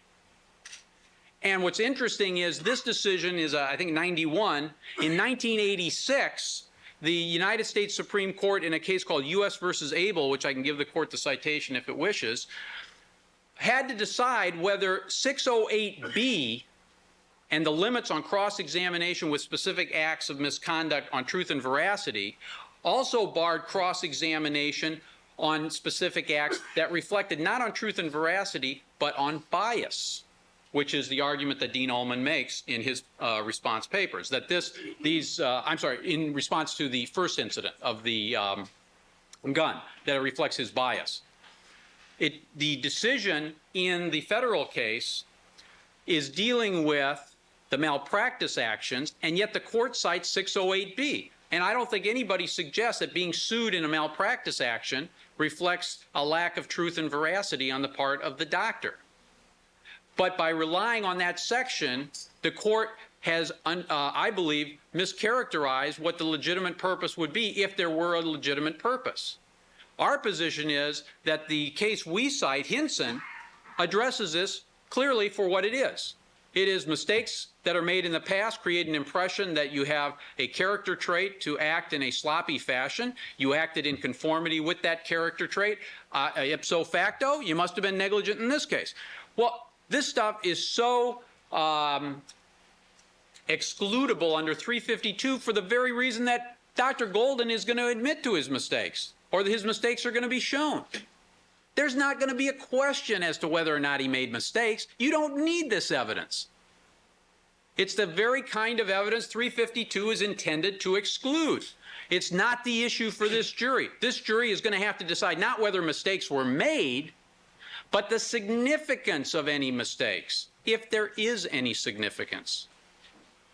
And on that, his prior mistakes will shed no light whatsoever. Now, of course, you've got classic 352 problems, and these are old, 4.5, 5 years ago. They deal with 2 cases out of 6,500 that he's done. They deal with gunshot wounds, not stab wounds. What do? Do we litigate the merits of those 2 cases, litigate the merits of the 6,498 that the defense doesn't have any evidence to suggest he did improperly? Or do we litigate the merits of what he did in this case and focus, as I believe we can, on what the literature shows, what the research material shows, and what other people who practice in the area believe with respect to these issues, as well as Dr. Golden's view? So bottom line, Your Honor, is Hinson is apposite, not inapposite. The federal case is obviously not a ruling that really reflects what the true state of the law is that they cite for their proposition that this evidence is admissible past medical malpractice complaints. And the evidence should be excluded so that we can focus on what is important and let the jury make an honest call, whatever way it is. Because I won't be here at the end of the case when it's argued, and there are other people in this office that have a lot of interest in how it comes out. But I'm going to be perfectly candid with this court. Since I'm not arguing the case, once I'm done, I'm out of here, and it's not soon enough. For me, I would have preferred Mr. Hodgman's health have permitted him to be down here. So I don't care whichever way the jury goes, as long as they make an honest decision on the evidence and not be misled. The last thing I leave you with is just, I have considered how some of these witnesses must have felt after they left their experience as witnesses in this case. And, I got to feel that Mr. Kalin is not going to send Ms. Clark a Christmas card unless he does so because he hears some DA making a comment that he wouldn't do so, and he'll show otherwise. And there are other witnesses who I sure feel that they were excoriated by the defense in cross-examination in an unfair way. Do we honor the profession? Do we honor the practice of law and what law is supposed to stand for? If we deviate into these little tributaries of irrelevant baloney, I suggest that if the defense can prove that Dr. Golden made mistakes that significantly impacted on any issue in this case, they've got the resources to bring in some top guns to try and show that. And we'll cross-examine them and test their ability.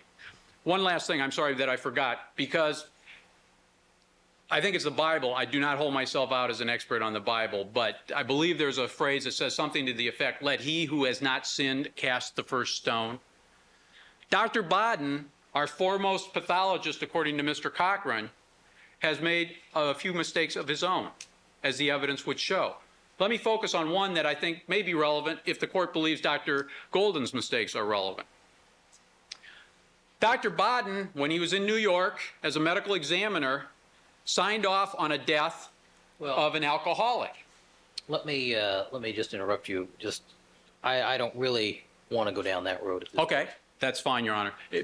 I think the court clearly understands what we submit should be the real issues and why we believe these extraneous matters do not serve a search for the truth, which I've always understood, at least in our Izizaga prosecutorial discovery days, is what a trial is intended to be, a search for the truth. So on that basis, we believe that our motion is well taken and it should be granted as it is spelled out. Thank you, Your Honor. Mr. Ullman.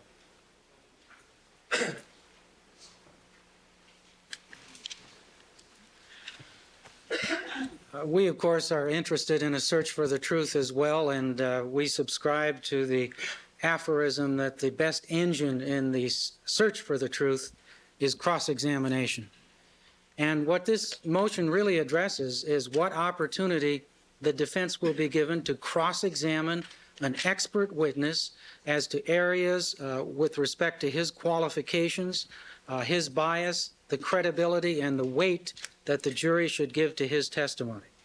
There are essentially two items of evidence in question here. First, on July 21st, 1994, 13 days after he got off of the witness stand in the preliminary hearing of this matter, Dr. Golden was seen displaying a firearm on the premises of the Los Angeles County Coroner's Office and was heard to remark, "You know, we ought to go out and kill 9 or 10 of those attorneys."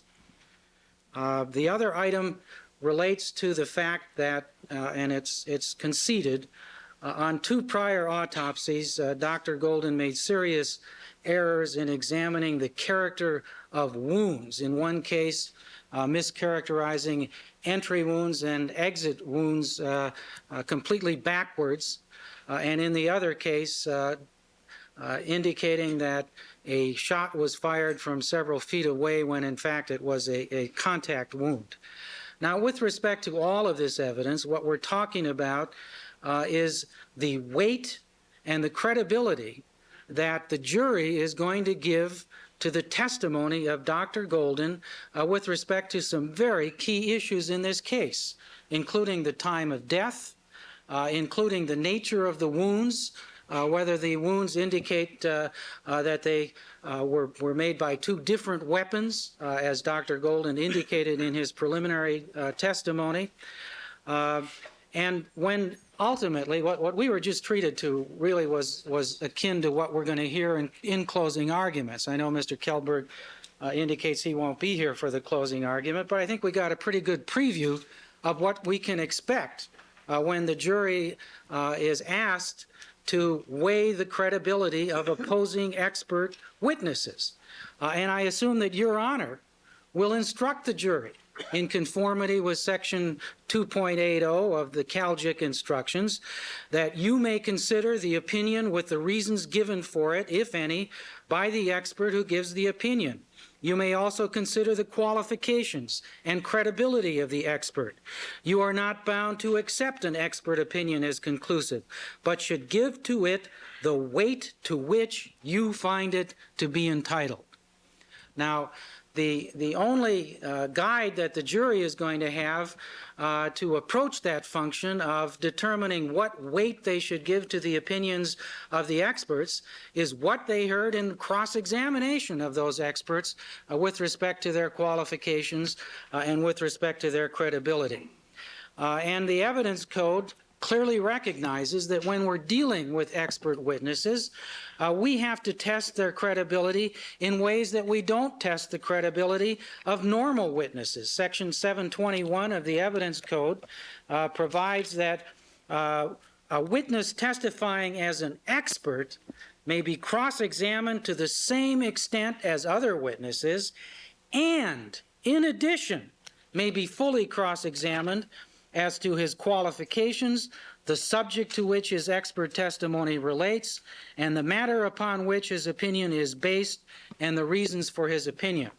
And the California cases make it quite clear in applying that rule that we give the greatest and widest latitude to the cross-examination of expert witnesses, more than we do in the case of any other witness. Now, Mr. Kjellberg repeatedly mischaracterizes the nature of this evidence as bad character evidence. And that simply is not the principal grounds of relevance, although even on that issue, his argument is simply incorrect. He is arguing that the only bad character that can be used to attack a witness is a felony conviction.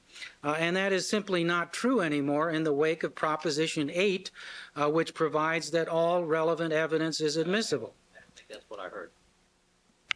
I can assure the court that's not what I said. Wheeler No, clearly now, stands. counsel, I'm not addressing you, Mr. Gilbert. Sorry, Your I'm Honor. just All right. indicating that's not what I heard.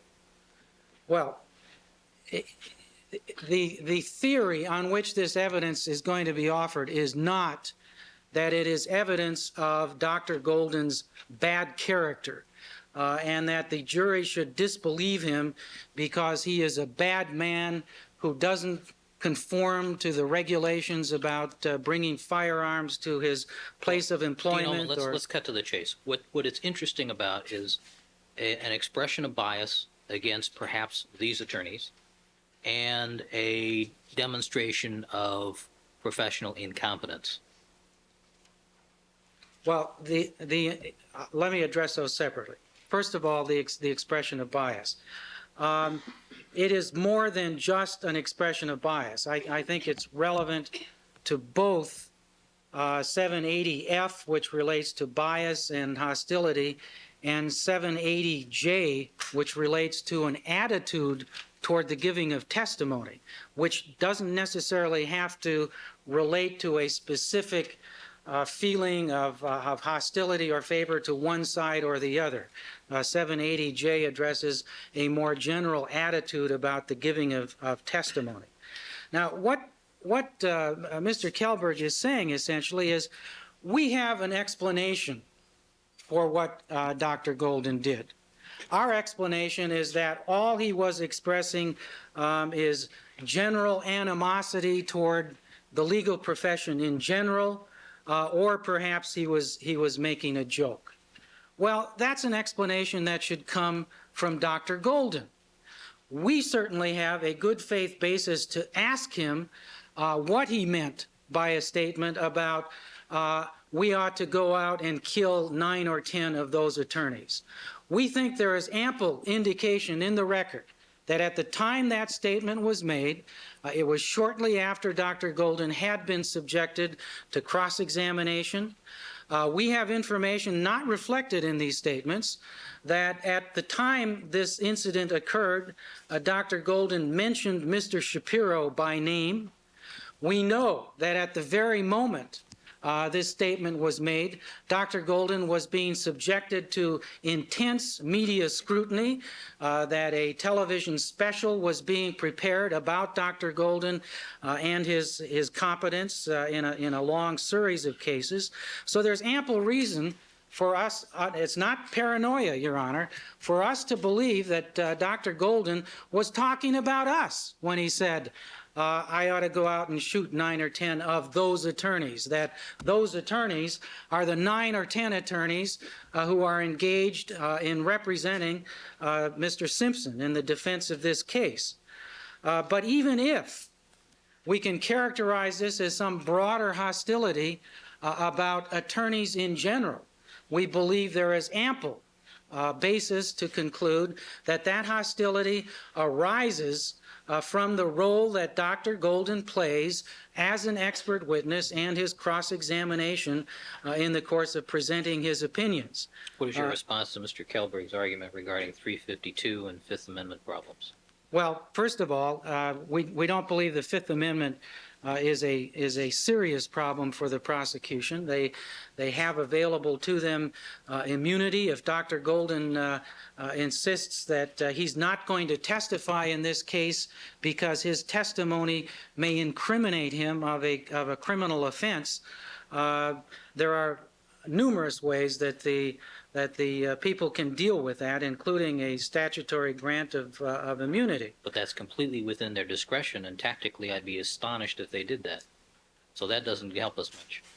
Well, Your Honor, whether there's any realistic interest in the prosecution of Dr. Golden, I think can be gleaned from the records that have already been submitted to you. You have an opinion already rendered by the city attorney's office, incidentally, without even talking to Dr. Golden, indicating that they were not going to pursue prosecution of this case. So whether there is any realistic fear of self-incrimination, or whether that would be simply being used as some sort of tactical tool to avoid cross-examination of this witness, it can be dealt with through the device of immunity. But I don't think we even have to deal with it until there has been an invocation of the privilege, and there's no indication in anything that has been presented to the court that there is any risk of self-incrimination, much less any risk that the witness will refuse to testify on that ground. But don't we have an ethical issue to broach before we get to that? Then if we have the suspicion that a witness may claim the Fifth, then we have a problem? Well, we can call him out of the presence of the jury and ascertain whether he's going to invoke the privilege so it isn't done in the presence of the jury, but I believe that's the only ethical problem we would have. Your Honor also asked, with respect to another aspect of 352 argument. The 352 argument. 352, of course, has to be approached from the perspective of the relevance of this evidence to show bias. And Your Honor has already addressed that question in the context of Detective Furman's testimony. The extent to which 352 is appropriate where the relevance of the cross-examination goes directly to the bias of the witness. And we believe that whether the bias arises from racial animosity or whether it arises from animosity to any sort of professional group, it doesn't make any difference. So we want to put lawyers in a protected class like we do race? Well, in terms of the credibility of the witness, well, yeah, we seem to be plagued with jokes in this case. Frankly, even if this was intended as a joke, a coroner who would make a joke about killing 9 or 10 lawyers 1 year after the tragedy of what happened in San Francisco when a gunman went into the offices of a law firm and shot 8 or 9 people, it's just not a funny joke. And if it's a joke, let the jury hear it and let them decide what bearing that has on whether they should give weight and credibility to the opinions of this expert witness. Now, with respect to the prior mistakes, which are conceded, they, of course, go directly to the question of the qualifications of this witness to give an expert opinion. We have to note that one of the key areas in which Dr. Golden is going to be testifying is his examination of the wounds of the victims and rendering opinions about whether those wounds are consistent with a particular knife, which he was given by Detective Van Adder, whether they are consistent with more than one knife, and whether they are different morphological wounds. But aren't we talking apples and oranges here, gunshot wounds? No, I don't believe we Let me are. tell you my two concerns. My two concerns here are apples and oranges, gunshot wounds versus cutting wounds. And my second concern is the argument brought up by Mr. Kelberg. Let's assume that Dr. Golden in his career has performed approximately 6,000 or 7,000 autopsies. And the prior consistent statements that he raises. Do I then have to, if I allow you to go into that, then do I have to allow the prosecution to then bring in evidence of 6,000 other autopsies that he's done where nothing's been wrong? Your Honor, very frequently, an expert who is on a witness stand testifying as to an expert opinion is asked, Mr. Expert, have you ever made a mistake? I'm sure you've heard that question posed 100 times. And I'm sure you've heard the same answer all 100 times. The expert says, well, not that I'm aware of. Here we have two conceded mistakes. We have an expert who has admitted that on two prior occasions he rendered an opinion and that opinion was wrong. And how was the wrong opinion corrected? By an addendum to the autopsy report. How many of the 6,500 autopsies performed by Dr. Golden have addendums attached to his report in which he makes corrections in his conclusions? We know one of them does, and that's the autopsy report in this very case, in which numerous addendums have been attached, and we're going to hear, I'm confident, Dr. Golden suggesting that on reconsideration, some of the opinions he previously rendered may not have been correct, that he now has changed his opinion. When the jury weighs what credibility they should give to this doctor's opinions, they are entitled to know that on two prior occasions he was wrong and it was conceded that he was wrong. So we're not fishing around through lots of prior autopsies looking for mistakes. We know going in that there are two conceded mistakes that the jury should know about. And those mistakes are relevant mistakes. They are mistakes that relate directly to the examination of wounds and the nature of wounds. Now, Dr. Golden may have an explanation. He may say, well, I may be incompetent in examining firearm wounds, but I'm not incompetent in examining knife wounds. That's fine. The jury should hear that explanation, and they should weigh it in terms of deciding what credibility and weight they want to give to Dr. Golden's opinion. Our experts will suggest that the same kinds of skills are being employed in the examination of wounds, that people ordinarily aren't experts just in gunshot wounds or knife wounds, that a pathologist should be an expert in the examination of any wound, and his inability to distinguish an exit wound from an entry wound or to identify a contact wound goes directly to the credibility and weight we should give to his opinions about what kind of knife slashing produced a particular wound, what kind of weapon produced it, or whether more than one weapon may have produced the wounds in this particular case. These are areas that we should explore on cross-examination. What we're talking about here is the right to cross-examine. And then we'll get to the question of arguing to the jury, as Mr. Kelberg was doing, about whether they should give greater weight to Dr. Golden or to Dr. Baden or to other experts who may testify in this case. But that function is a function reserved to the jury, and if Your Honor is going to tell that jury in your instructions, give to the expert's opinion whatever weight you think they deserve, then the jury is entitled to hear cross-examination about these highly relevant issues. Thank you, counsel. Just forward here, brief response, or is the court sufficiently educated on this issue that it's... Do you feel compelled to respond? I don't feel compelled to do anything in this court, Your Honor, All right, thank you, Mr. other Coleman. than to hopefully be courteous. All right, thank you, sir. All right, counsel, we've used up, we have one other issue, the issue as to the use of the autopsy photographs. And I did receive from the prosecution a complete set of autopsy photographs that are placed into two groups, photographs that they do not wish to use and those that they do wish to use. However, I must say that the letter that accompanied the photographs did not tell me for what purpose the prosecution wished to use particular photographs.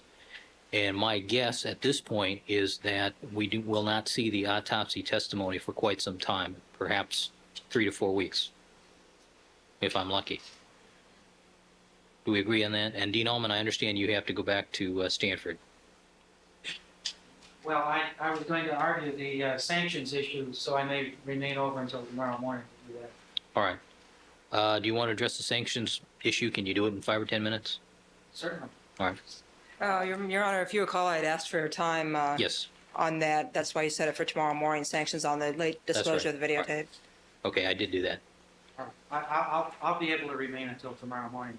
All right, then as With to... respect to the autopsy photos, we believe that the court needs to engage in the 352 balance with respect to each individual photo, and that perhaps this could best be done in chambers where both counsel have an opportunity to address the admissibility of each photo and the availability of alternative photos which may not create the same problem. I might add as well, it would be tremendously helpful to me if I had a one-sentence explanation as to each photograph, why it's relevant or why you seek to introduce it or as to what issue. Because to merely give me a list and expect me to figure out, I mean, I can guess as to a lot of these things, but some of them, the intent may not be clear to me. So it would help me tremendously if I had a one sentence explanation as to each one of these photographs. That does not present a problem for us to do, Your Honor. Obviously, we're not going to do that today, and perhaps we can coordinate a schedule with Dean Ullman that's convenient to him, to the court. I think the court's correct that you won't have to see me again, at least, for a fair amount of time, so perhaps we can just put it over. Our primary purpose in bringing the motion was to allow us to know which photographs we were going to be permitted to use so that we can prepare the appropriate exhibits, rather than at the last minute, as the court probably remembers from its days of trying cases, getting the photo mount out at the last second and sticking photos on a board. Saw it this morning. I have no doubt of that. Yes. But if that's good with the court, that's fine with us. All right. So does the court just want to take it off the calendar and let... What I would like to, I would like an additional briefing from the prosecution as to each individual photograph they intend on using. And does the court have a time frame when the court wants to have the hearing held on this? How about if you submit that to me in 10 days' time? That's fine. All right, and then we'll schedule it in accordance with Dean Ullman's schedule. But I have the feeling we'll be mired in this stuff for a while. All right, anything else, counsel? No, Your Honor. No, Your Honor. All right, thank you. Thank you. All right, do I need to change court reporters? Eventually. Can you go to 3? All right. All right, let's have the jurors, please.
our jury panel. Good afternoon, ladies and gentlemen.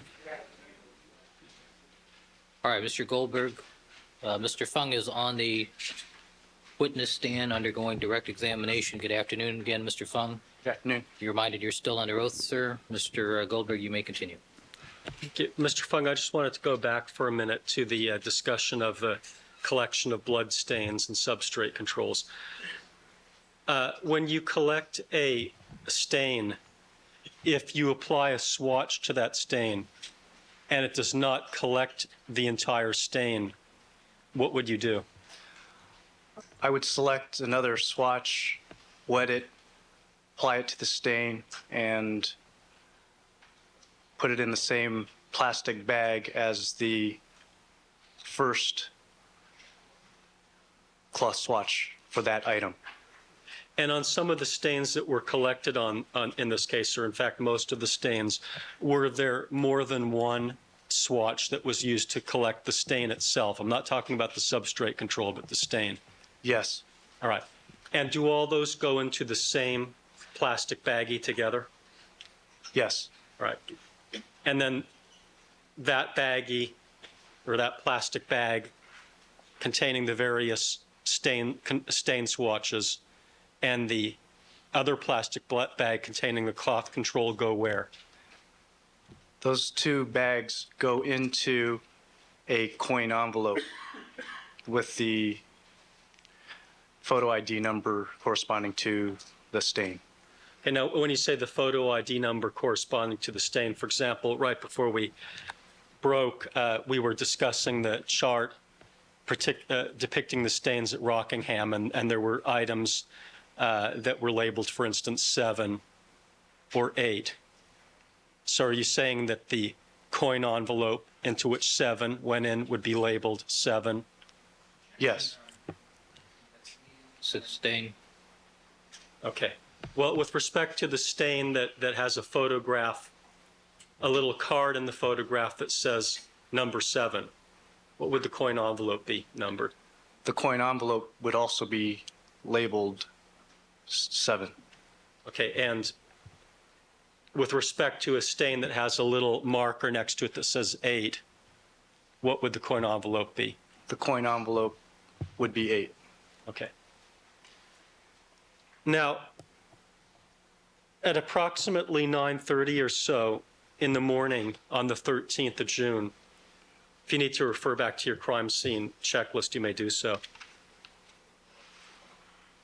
Did you collect another piece of evidence at the Rockingham location? Yes. Was that one that you personally did? Yes. Do you recall whether Andrea Mazzola went with you on this particular occasion to collect this piece of evidence? I recall that she was not present when I collected it. Okay. Did anyone go with you to show you where this was? Yes. Who was that? Detective Furman. All right. And what was it that you went to see at approximately this time? At 9:30, or approximately at 9:30, the glove was collected at that time. All right. Where was that? The glove was on the south side of the residence at Rockingham.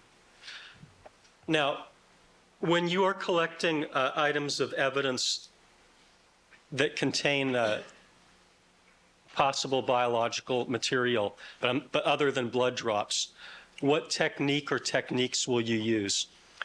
I will use one of two techniques. One is to wear a pair of gloves and pick up the item and place it into a paper bag, or I will use a scoop technique where I will place the bag next to the item to be collected and push it in with a card or pencil.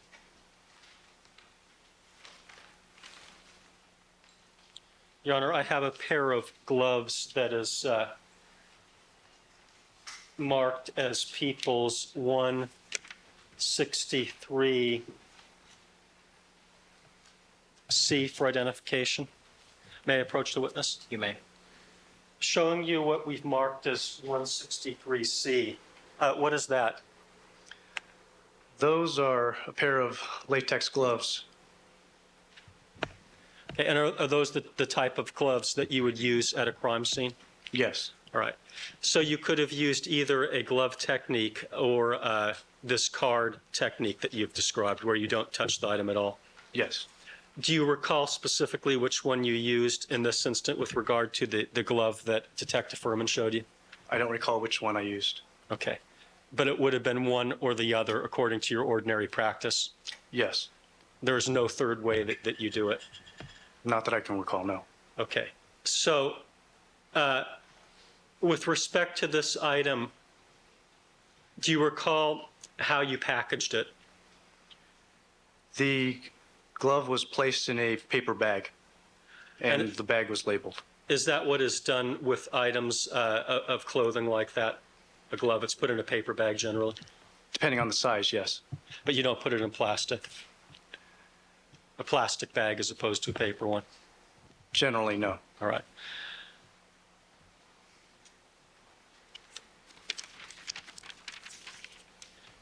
Now, when you saw this item prior to you collecting it, whichever technique you used, what did the item appear like? The item appeared to have some brownish, reddish stains on them. It appeared to me to be somewhat dry with some shiny areas on it. When you first saw it, before you had a chance to inspect it at all, carefully, I mean, when you first glanced at it, how shiny did it appear?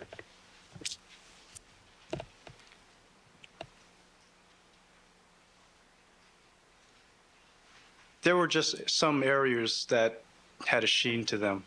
What to them? A sheen, a shininess. Okay.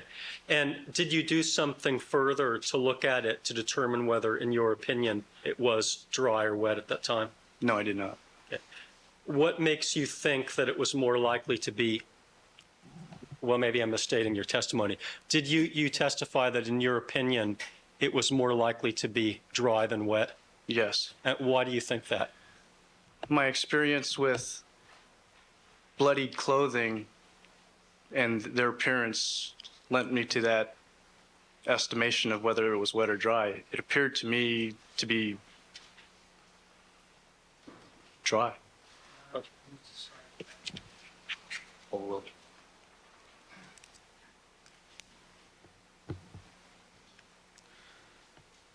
Your Honor, at this time, I'd like to mark as People's 165 for identification. Part of the contents of a box that has a number of items in it. I don't know how the court wants me to do that, whether the court wants me to mark the entire thing as 165. I won't be introducing all of them.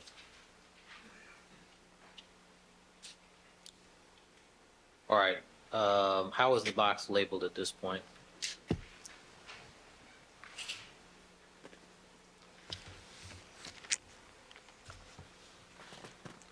Well, the box is labeled with an evidence tag that says booked, date book 6/13/94, and it appears to contain the DR number, in this case 9408174131. It says name book 2, Simpson Nicole, and it has contents 9, 10, 18, 27, and 40 and 53 are crossed out. All right, which item number in that box are you intending on offering? 9. those? 9? At this time. All right. Sure.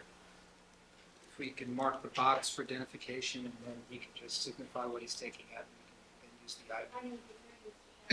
If we could mark the box with a separate number for identification, and then the individual item can be separately marked. 165, the box and contents at this point. Oh, I'm sorry. It's 164, Your Honor. I 164. made a mistake on my notes. May I also place a 164 on it, just so there's... Yes, you may. Thank you.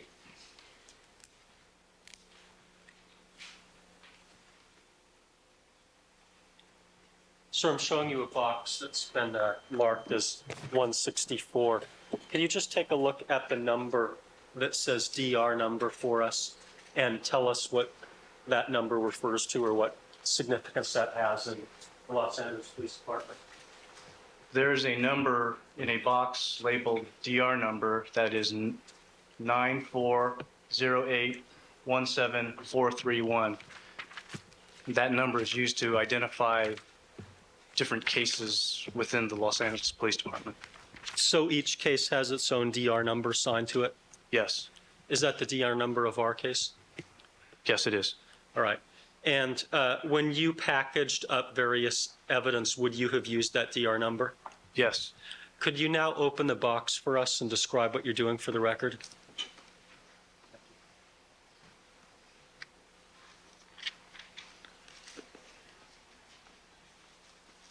I am using a pocket knife to cut the tape along the top seam of the box.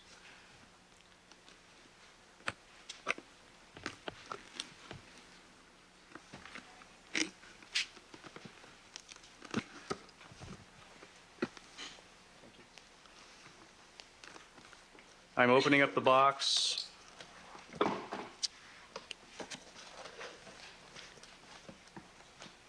Did you want me to remove anything? If there's an item number 9 in there. There's a bag within with the item number 9 and the DR number 940817431. Okay, now taking a look at that packaging, is there anything about the packaging that you recognize? Yes. In black, I see the item number that I wrote on it and my initials. Okay, the item number being 9. Yes. And is that what you assigned to the number, the glove that was found on the south side of the Rockingham location? Yes, it is. Okay, is there anything else in that package? I mean, in the box, right? In the box, there is a coin envelope with item number 10. Do you recognize anything on that? Yes. There is the item number 10 and my initials. Okay. And underneath the tape, I can kind of make out the DR number.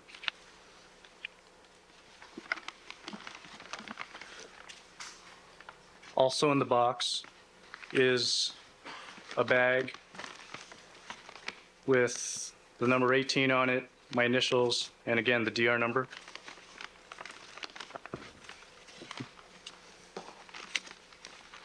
And the last item in the box is a bag with the number 27, the DR number, and Miss Mazzola's initials.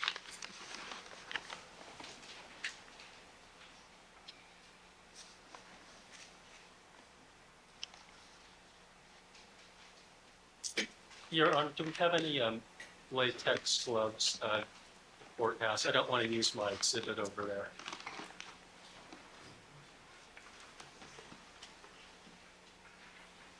Guess you weren't a Boy Scout. Excuse me? Never mind. Well, I tried to be, but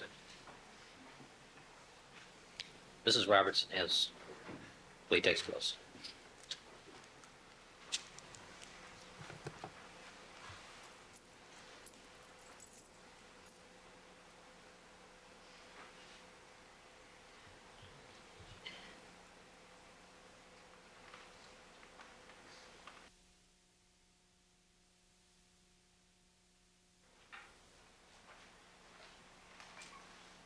sir, could you open up the envelope that's number 9 for identification and tell us what you're doing?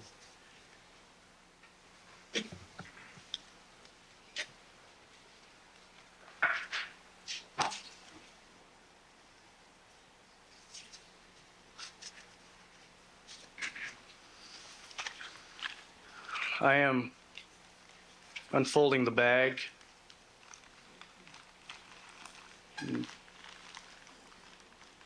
Breaking the seal.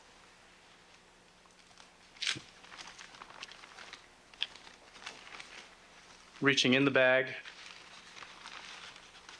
And within the bag is an envelope.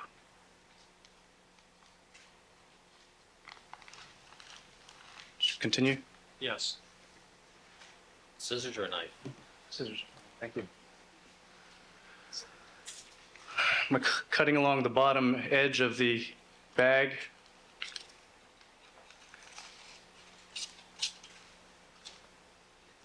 And within the bag is a glove. Now, with respect to the package that you just took that out of, can you hold that up so that we can see it with the evidence tags on it? Okay. Now, does that appear to be a package that was a transmittal package that someone else put it in, or is that something that you put it in? Sustained. Rephrase the question. Okay. Is that your package or someone else's? This is somebody else's package. Okay. So the package that you used is the brown paper bag that has item number 9 and your initials on it? Yes. Okay. And does that appear to be the item that you retrieved from the Rockingham location? I'm not talking about Yes. the package, I'm talking about the glove. Yes, it is. All right. Can you hold that up for us so we can see?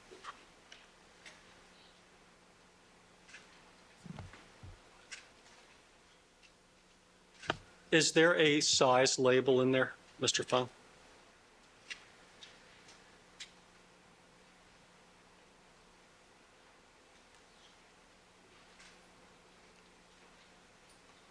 There's not one apparent. Okay, that's all right. You don't have to look any further.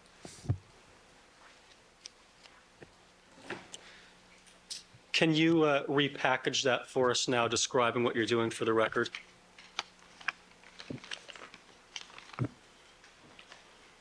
I am placing the glove back in the white freezer storage envelope and placing the envelope and the glove into the brown paper bag.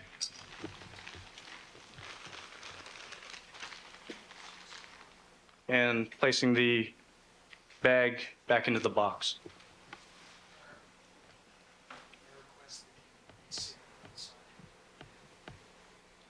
I'll have the clerk reseal it. Councilor Robertson, at the conclusion of the day, reseal the envelope, please. Excuse me, the paper bag. Mr. Goldberg. Thank you.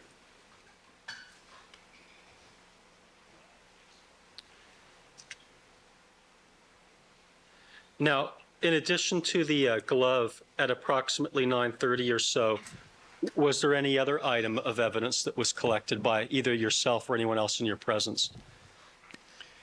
Yes. What was that? That was a blue plastic bag or container of some sort. Okay. And what item number did you assign that? That was item number 10. Did you see the packaging for that being the item that you took out and described as number 10 a little earlier? Yes. Okay. For the record, he's holding up what appears to be a coin envelope with red tape and blue tape on it. Red, yellow, and blue. Kind of festive looking. And how did you first get possession of that item? 10, Item back number at 10? Rockingham? Yeah. That item was on the other side of the fence, and Detective Furman collected it and handed it to me over the fence. And what was it? The item that he collected? It was a blue plastic container of some sort of baggie or something. I haven't been able to identify what exactly it was. Okay, but was it a hard type package or a soft bag-like package? I mean, when I say hard, I mean like Tupperware, or is it more like a baggy type material? No, it's more of a soft plastic. Okay. Now, was that the last item of evidence that you collected or was collected in your presence at Rockingham that morning? Yes. Okay.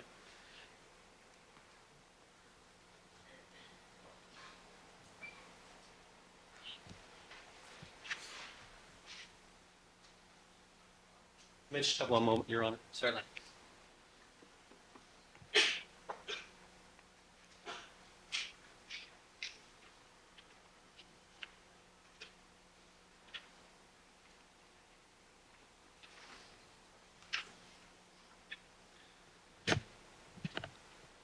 Sir, you said that you didn't know exactly what the baggie was, item number 10.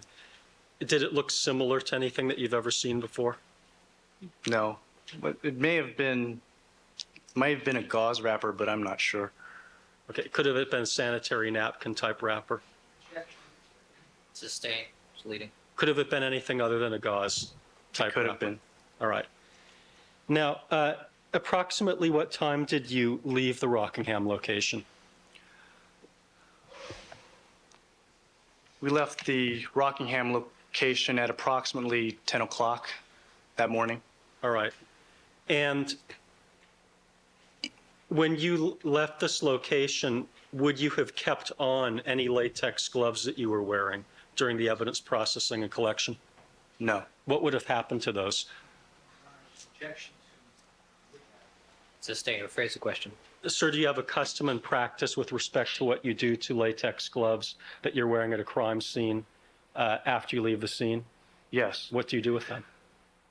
I will remove the gloves and place them in a designated trash bag.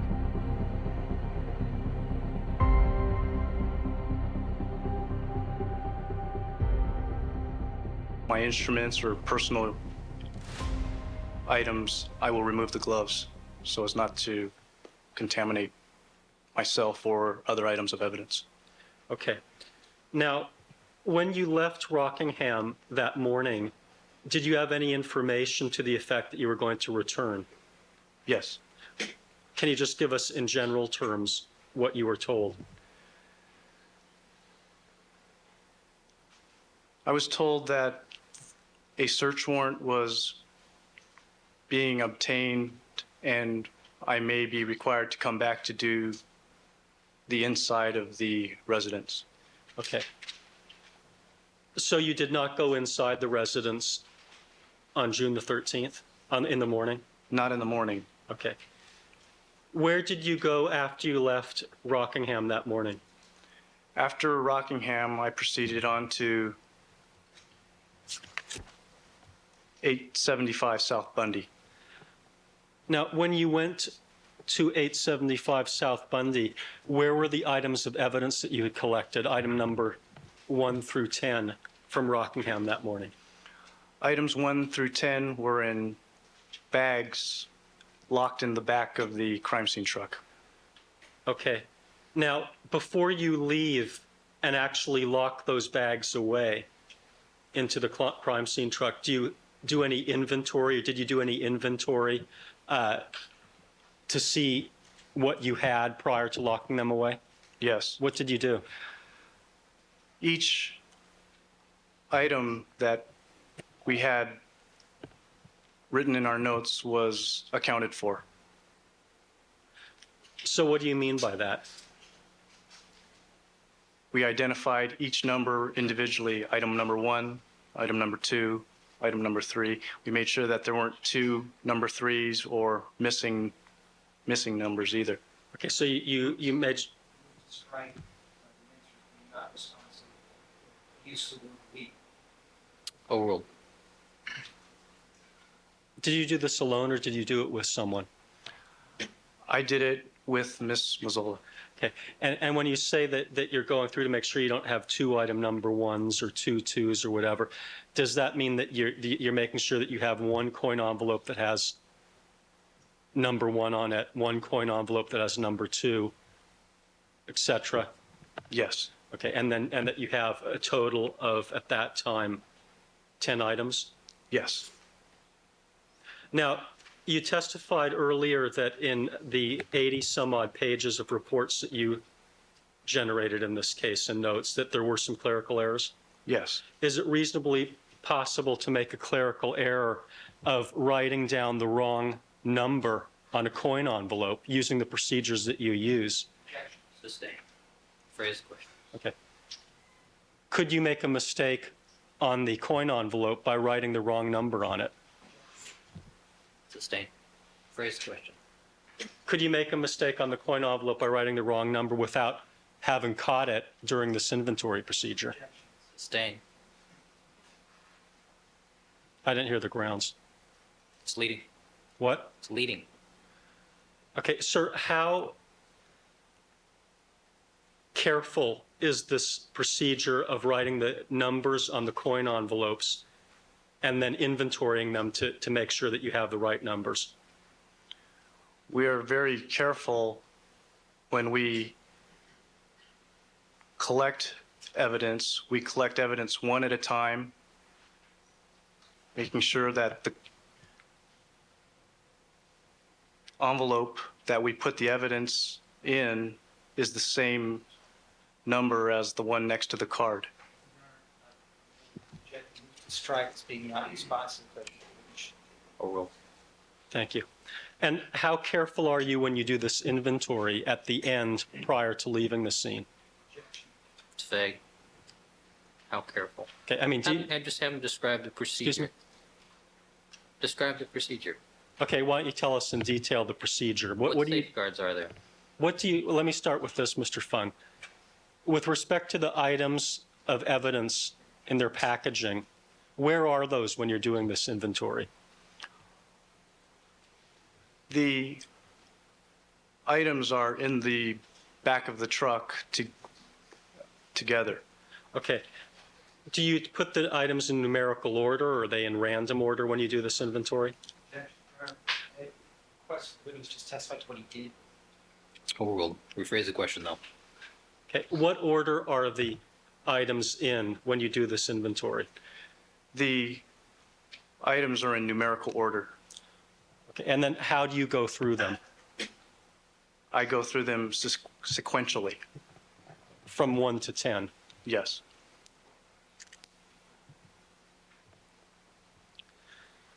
Approximately what time did you arrive at the Bundy location? I arrived at the Bundy location at 10:15 in the morning. Okay. And what was going on there at the time that you arrived, 10:15 that morning or so? The area had quite a bit of news media around, and detectives and coroner personnel were present.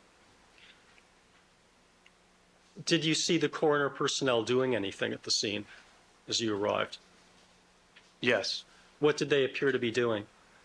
They appeared to be processing the body of Miss Simpson. And when you say processing, where was that taking place? That was taking place at the east of the front gate. Do you know whether you saw her in her original condition, or do you know whether she'd already been moved by the time you arrived? Sustained. Calls for speculation.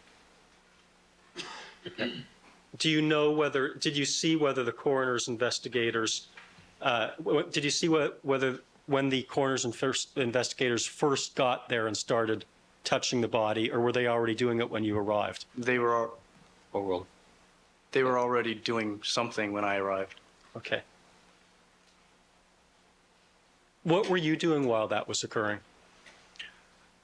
I was waiting for a briefing from Detective Lang.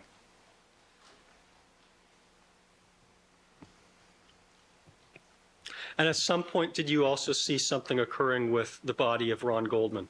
Yes. What did you see in that regard? I saw at one point, the body of Ron Goldman being processed also. I didn't stick around for the whole thing. Then I was back and forth at the truck. Okay. And at some later point, did you get a walkthrough of the location from Detective Lang? Yes. What happened during the walkthrough? Detective Lang told me of different items of evidence he wanted me to collect. He showed me some clothing in the cage area. He showed me a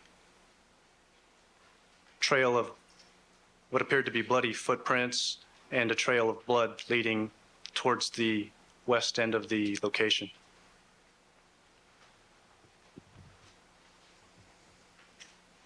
Now, when you looked at these items of blood drops that you described as being the trail, what condition did they appear to be in? They appeared to be fresh blood stains. Did they appear stepped in? No.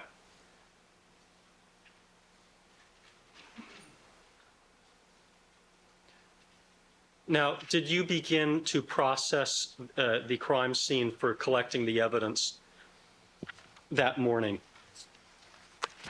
Yes. And did you do that alone, or did you also do that with Andrea Mazzola? I did that with Miss Mazzola, yes. In terms of collecting the blood stains, did you do that as a team, as you described at the Rockingham location? Yes. Sustain. How did you do it? Assume facts not in evidence. Assume facts not in evidence. How did you do it?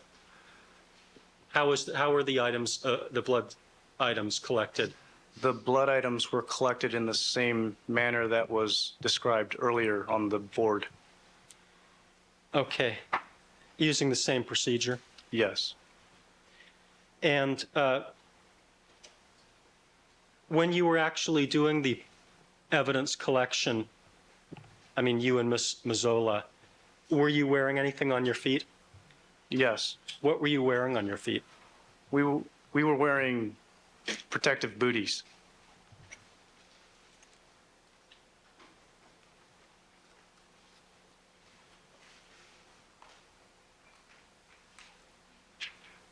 Your Honor, at this time, I'd like to show the witness an item of evidence that's been marked as People's 163B for identification. All right, 163B. There are actually two, what appear to be two paper-like objects. Sir, showing you those items, what are they? These are the type of booties that we were wearing that day. How are they worn? They're placed over our shoes. Can you just hold one of them up so the jurors can see it all?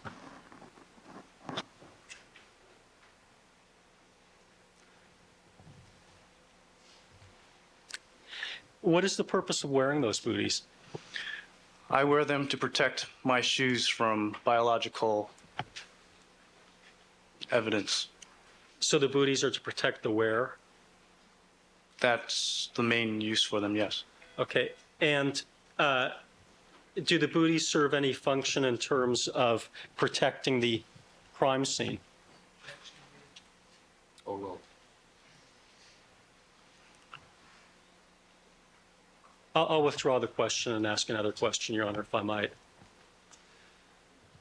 Sir, if you were to step in some blood and with the booties on and then step in some evidence, do the booties have some sort of property that would prevent cross-contamination from occurring? No.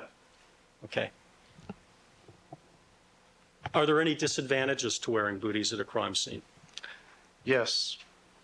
Booties are somewhat cumbersome in that they're much larger than your regular shoe, and they could track. There's more chance for tracking or stepping in something that you don't want to step in. Also, they're quite slippery and could injure yourself if you're not careful. So given those disadvantages, why were they worn at the Bundy location? I wore them because I felt there was quite a bit of blood out at the scene, and I just didn't want to get the blood on my shoes. Okay.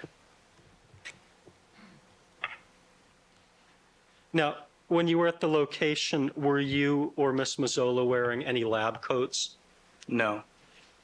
Were the fingerprint people wearing lab coats? Yes, they were. And you testified that at crime scenes, you would be in charge of the fingerprint people? In some crime scenes, yes. Okay. Do you know why the fingerprint people wear lab coats at a crime scene? The fingerprint people wear lab coats because they deal with fingerprint dust, which gets all over the place, and the dust can ruin your regular clothes. So they'll wear the lab coat to protect their clothing. Okay. Now, did you use the procedure that you previously described when you were talking about how a stain is collected, of laying out the numbers and doing the measuring? Yes. Thank you. And since you knew that you were going to go back to Rockingham later, what number did you start with at the Bundy location? I started with photo ID number 100. Why was that?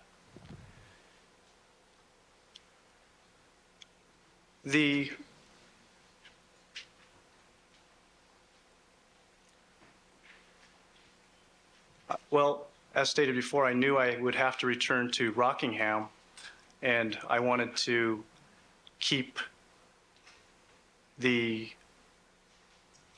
numbers there in sequential order. Okay, does that mean that when you went back to Rockingham, you wanted item number 11 to be your first item of evidence? Upon return, yes. Okay.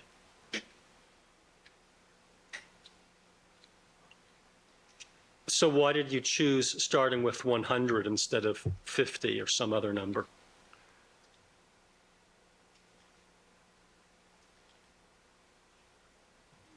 I felt that that was a safe number to use because I didn't believe I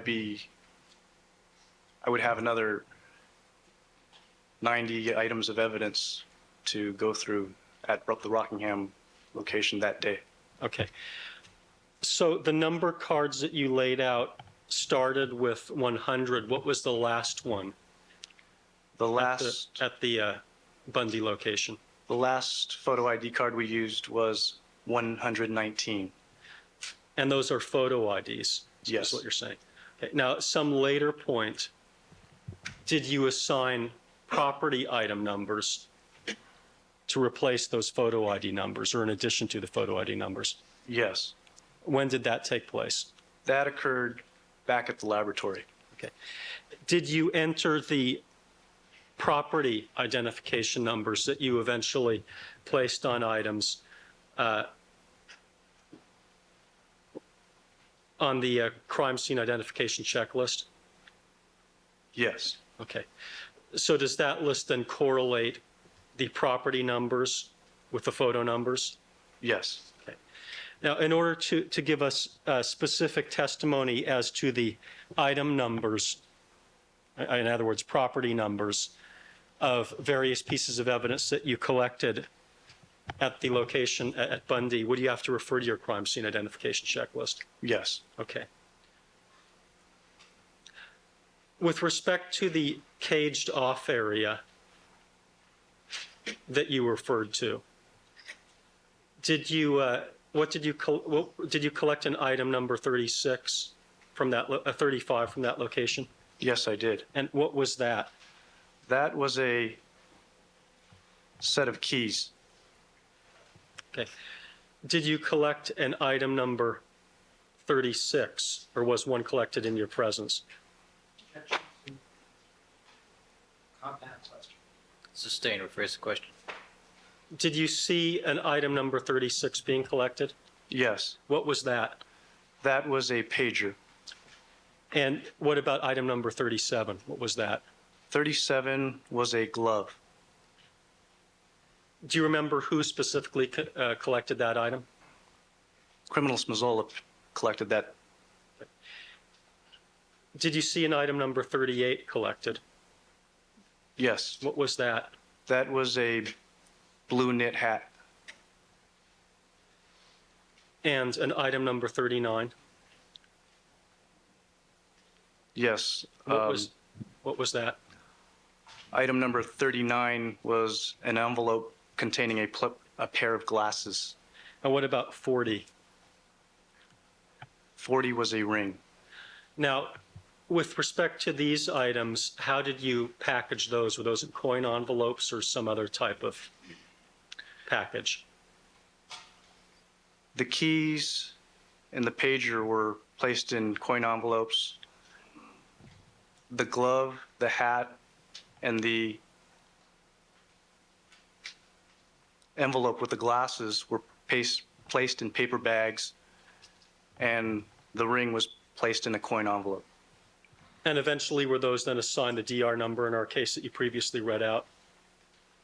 Yes. Your Honor, at this time I'd like to mark as people's next in order. It's 165, a map of the Bundy location.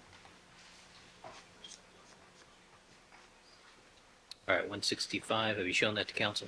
Yes.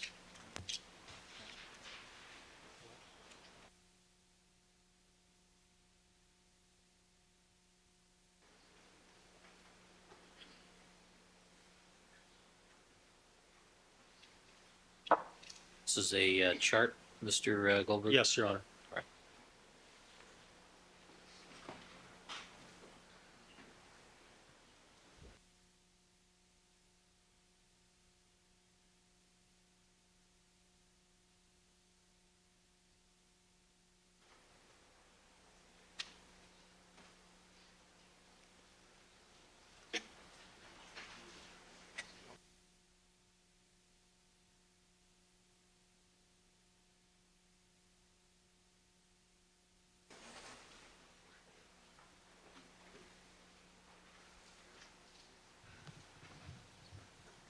All right, Mr. Tretlow, why don't you keep that closed for just a second? Why don't you close that up for just a second?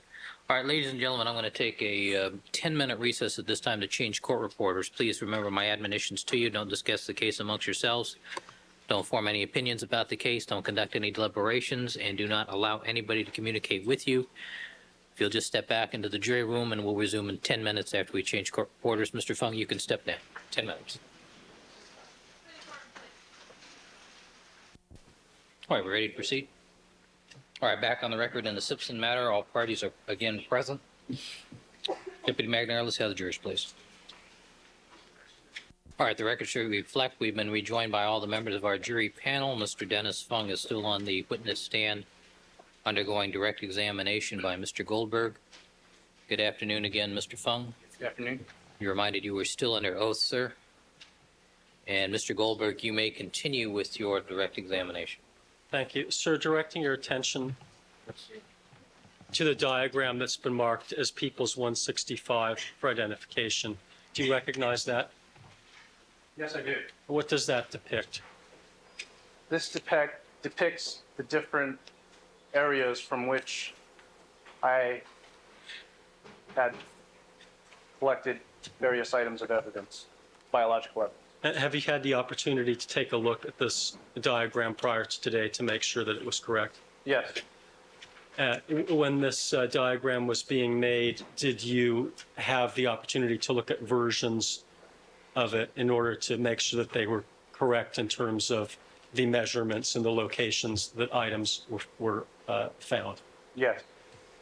Okay. Now, starting with item number 41 on this chart, can you tell us where that is?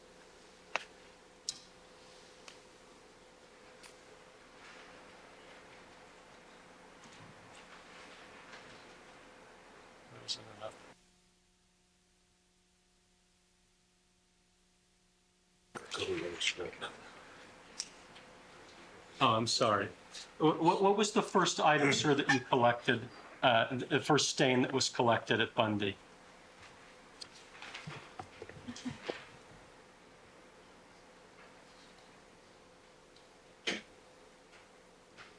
That would be item 41, which Okay. is, It's not on, it doesn't appear to be on here. no. Where was item 41 collected from?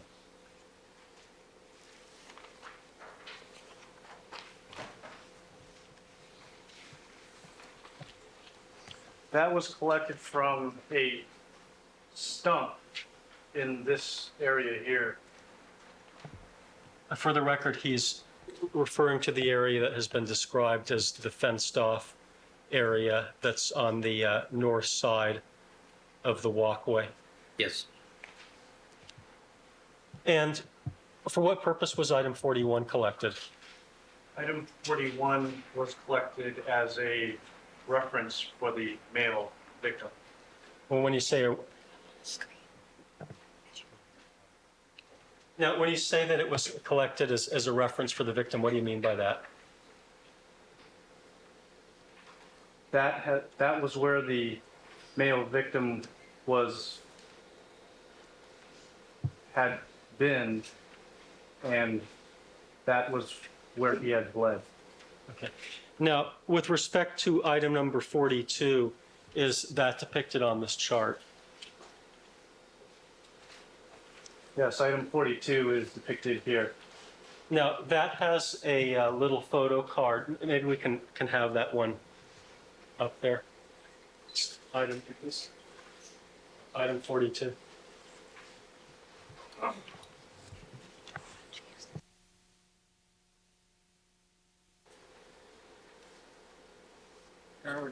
Sir, that has a card in it. Hold on. Small monitor down below. Sure, number one, can you see that? All right, thank you. That has a card in it that says 107. Yes. Is that correct? Now, what does that 107 represent? 107 is a photo ID card representing the stain at the base of the step right here. Okay. And that was eventually signed item number 42?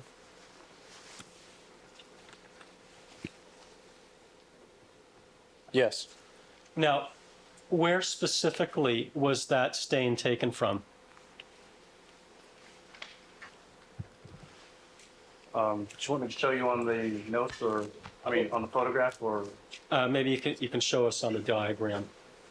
On the diagram, it was collected from right where this dot here is. Where the call-out line is that leads to 42? Yes. Well, how close to the riser of the first step was that stain collected? Within inches, 1 to 2 inches. And for what purpose was this stain collected? That was collected as a reference for the female victim. So when you say reference for the female victim, is that again something that you believe to represent the female victim's blood? Yes.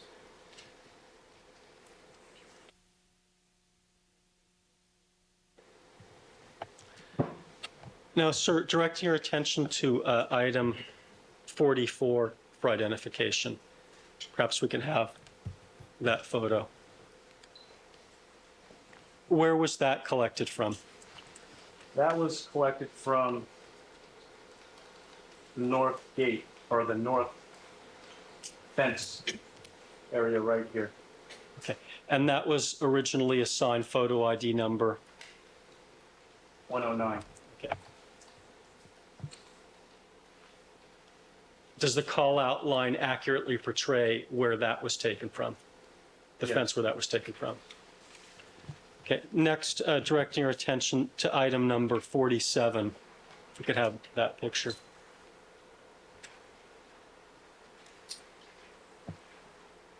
.47 was collected along the north walkway, and it was collected right here. Okay, so again, the call-out line shows where that was collected. Pretty close, on this diagram, within 6 inches. Okay. And what about the photo ID number? Was that number 112 as shown in the photograph? Yes. And directing your attention now to 48, item 48. Item 48 was collected here. In the area where the call-out line suggests. Yes. And by the way, what is the margin of error, would you say, on the call-out lines on this diagram? They're within inches, maybe a foot at the most difference. Okay, so we're talking about fairly general, well, not general locations, but there is some margin of error on this chart. Yes. All right. And with respect to item 49 for identification, does this chart depict where that was located? Yes, it does. 49 was collected from the steps, and that is right here. Okay. And now directing your attention to item 52 for identification. Excuse me, let's do 50 first for identification. Item number 50. Does this chart show where that was located? Yes, it does. Was that located on, where in reference to the back gate is that? That is east of the back gate. Okay.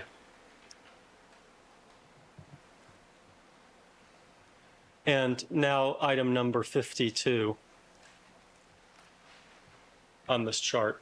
Where was, Item 52 was recovered from the driveway that is depicted here. and again, as with the rest of the items that I've asked about, the photo ID number is represented in the photo itself. Yes.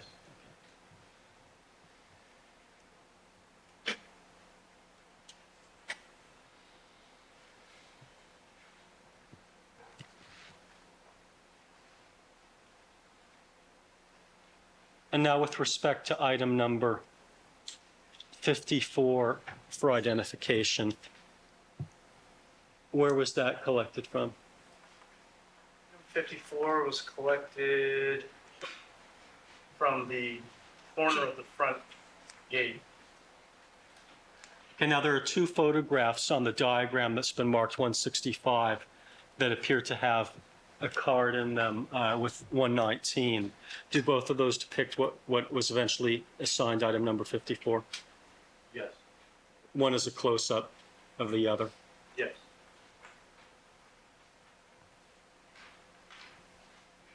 And 51, where was that collected from? 51 was collected from this south fence right here. Okay, now which side, if you can look at the photograph that has the 116 card, is that 116 card on the north side of the fence or on the south side of the fence? That's on the north side of the fence. Okay. The side closest to where Nicole Brown's body would have been. Yes. All right. Now, there's also an item that we don't have a photograph for, item number 57. It says label in the right-hand corner of the chart, just above where it says item number 54. Yes. There was some type of label collected from the walkway, and that was located right here. So the call-out line again indicates the general location that was found. Yes. What was the purpose again of, why was this label collected? That label was collected at the request of Detective Blank. And what did the label say on it? According to my notes.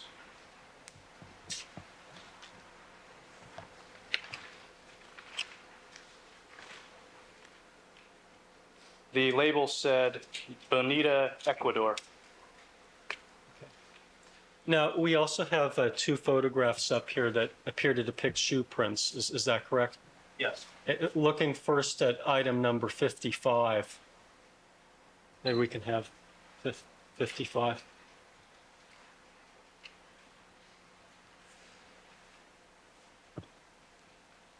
Does the call out indicate on the chart, People's 165, the location that this stain was collected from? It's fairly close. It was a little more east. Okay. And now directing your attention to item number 56. 56 was also just a little bit more east. Okay. East of where the call-out line says it was. Yeah. So in reviewing these photographs, all the photographs on this Bundy Drive Biological Evidence Board, People's 165, did you compare them against your notes to make sure that the photo ID numbers and the item numbers corresponded? Yes. And that the general locations that the call-out lines had them were depicted the general location where it was found? Yes. Now, at some later point on July the 3rd of 1994, did you return to the Bundy location for the purposes of collecting some additional stains? Yes. And how is it that you got notified to return to the location? I was requested to respond to 875 South Bundy by telephone. Detective Lang called me. Approximately what time did you arrive at Bundy on the state?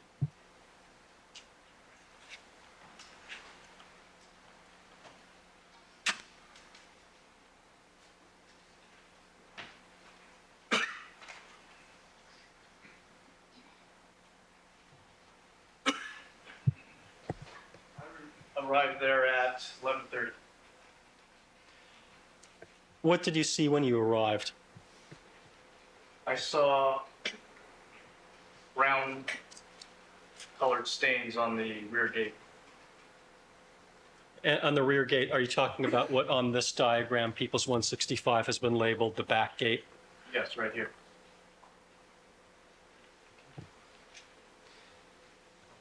Approximately what time did you collect those stains?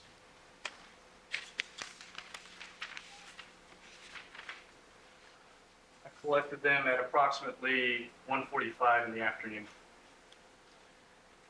Okay.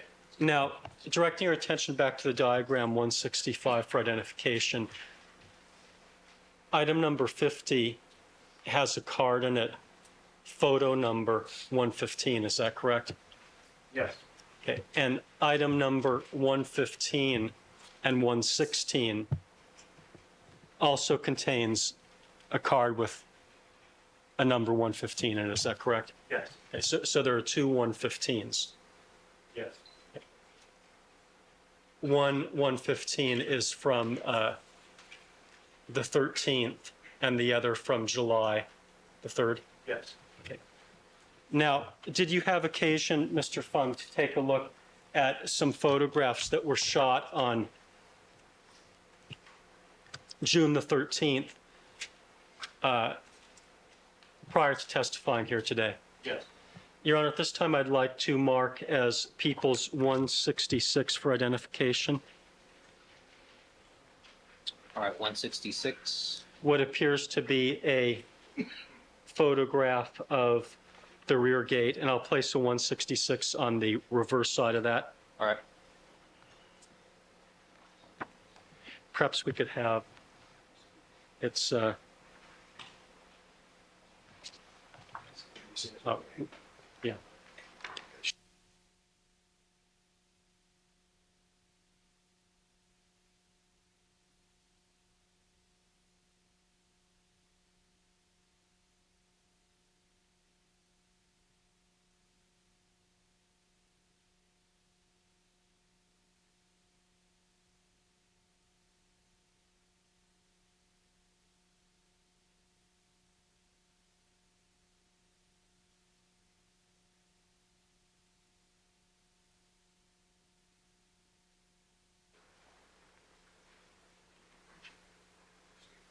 Counsel wants to approach, Your Honor. All right, let's go forward, please. Mr. Fung, why don't you take a seat?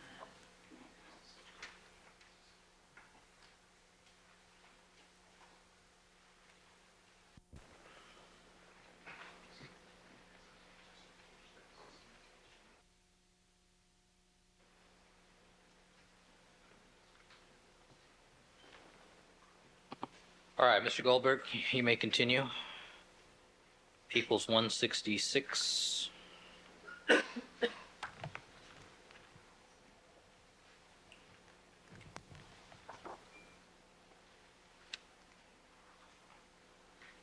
Sir, showing you People's 166 for identification.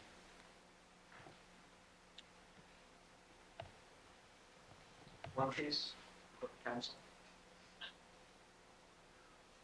Hey, Mom. Did you have the opportunity to take a look at this photograph prior to your testimony here?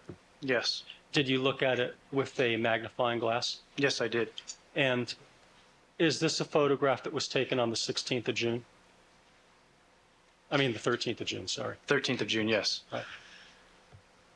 Did you have the opportunity to compare that photograph to the photographs which were taken on July the 3rd at the time that you collected 15, 16, and 115, 116, and 117? Yes. Does that appear to be in the same location and the same configuration as the stain that was collected on the 13th? Yes. Right.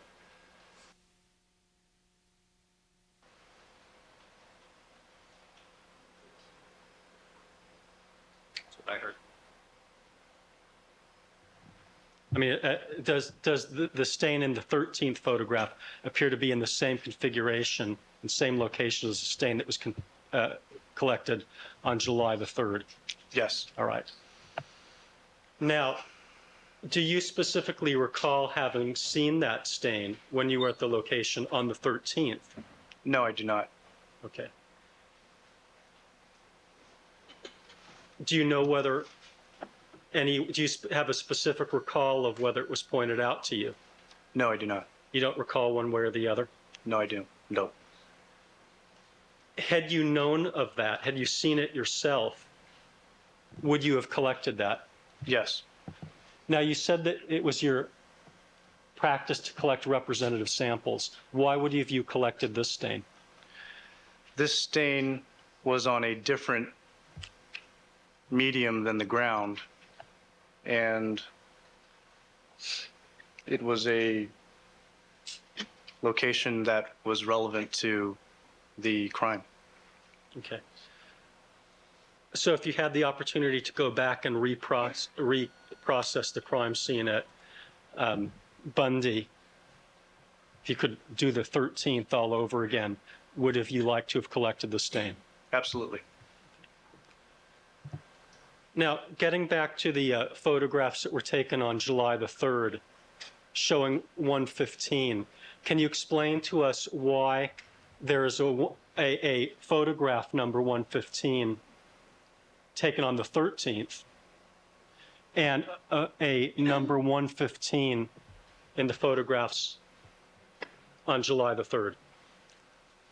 The photo ID 115, which corresponds to item 50, was done on June 13th, before item numbers could be assigned. And that was when you were assigning photo numbers 100 through, I think you said 119, is that correct? Yes. Okay. Can you continue your explanation as to why the two 115s?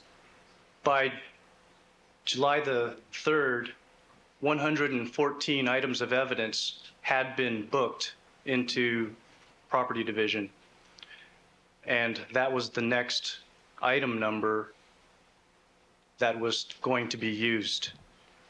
And it is preferable to have the item numbers and the photo ID numbers coincide, so when we get to the trial phase, the jury isn't confused. And the attorneys, too. Yes. Okay.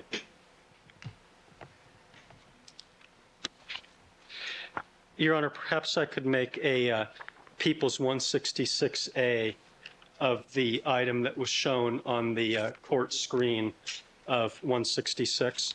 All right, 166A, hard copy. Please.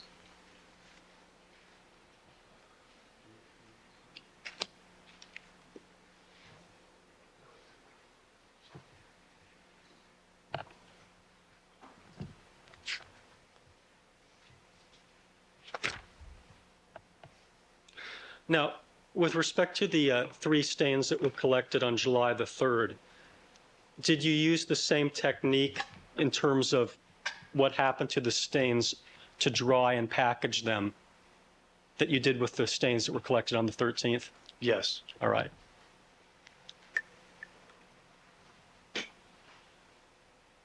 All right, now getting back to June the 13th and the location of 875 South Bundy. Did any of the blood drops at that location appear to be stepped in? Along the trail, no. Okay, and along the trail, you mean which item numbers through which item numbers? I am referring to item numbers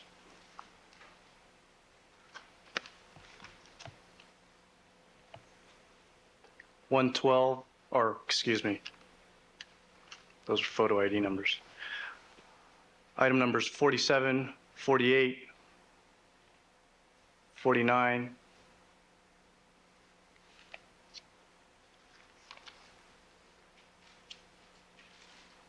50,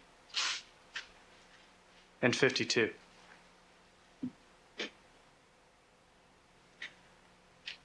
When you were out at the scene and looking at these various blood dots as well as the shoe prints, did Detective Lang ask you to do anything in particular in terms of documenting or analyzing those shoe prints and the blood dots? Yes, he did. What did he ask you to do? He asked me to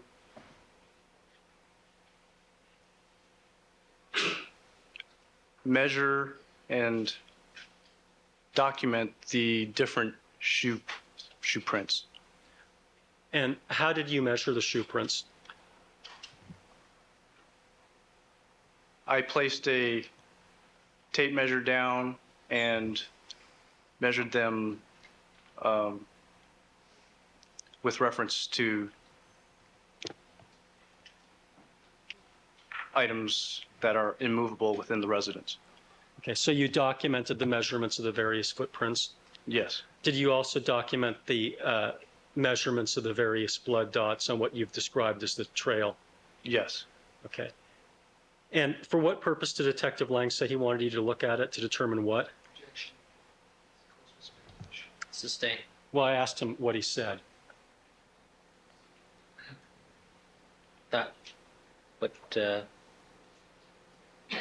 why don't you rephrase that? Okay. When Detective Lang said something to you, said he wanted you to look at these, what did he say he wanted you to look at them for? He wanted me to do a, I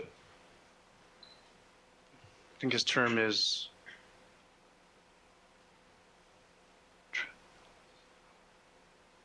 the word he uses escapes me right now. I'm sorry.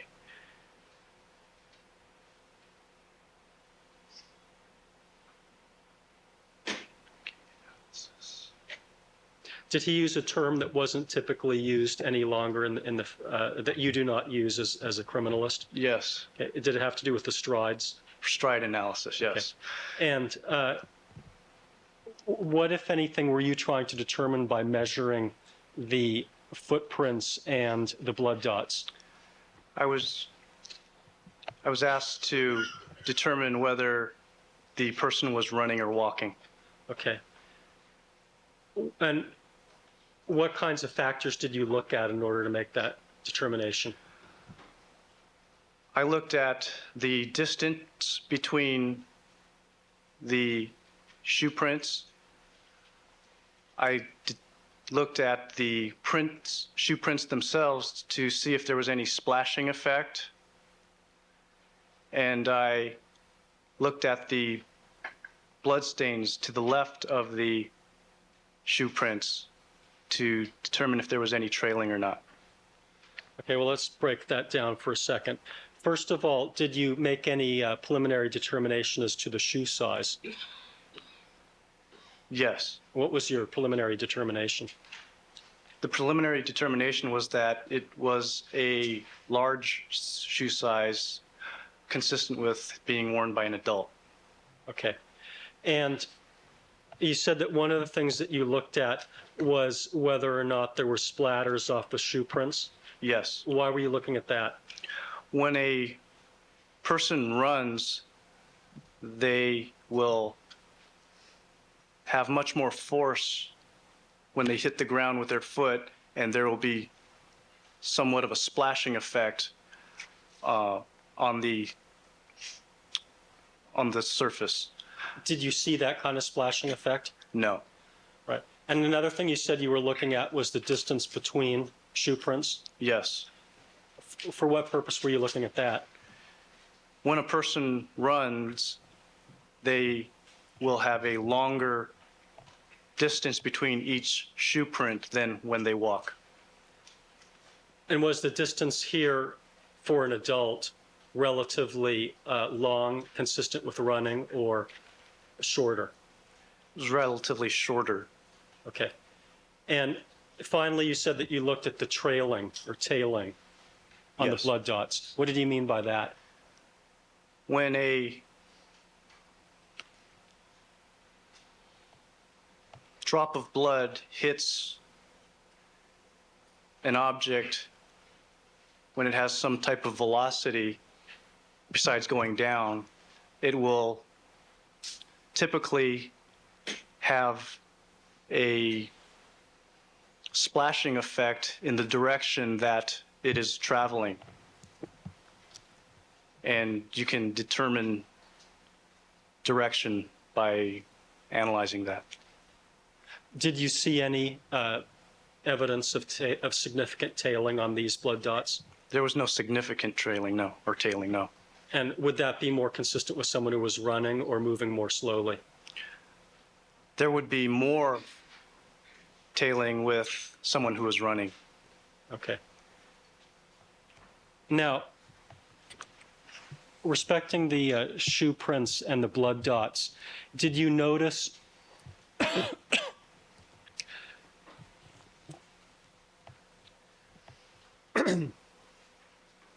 where in relationship to the shoe prints the blood dots were? Generally speaking, the drops were to the south of the shoe prints or to the left if the person was walking in the west direction. Okay, so if a person were walking towards the west direction, the back gate, the dots were generally to the left? Yes. Respecting the board that we've marked as People's 165 for identification, item number 48, perhaps you need to take a step off the witness stand. Can we see this again?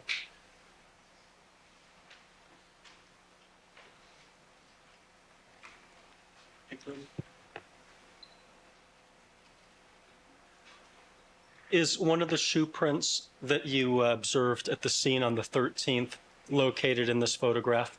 Yes. Can you tell us where it is by pointing on the diagram? I think you're going to have to point over here.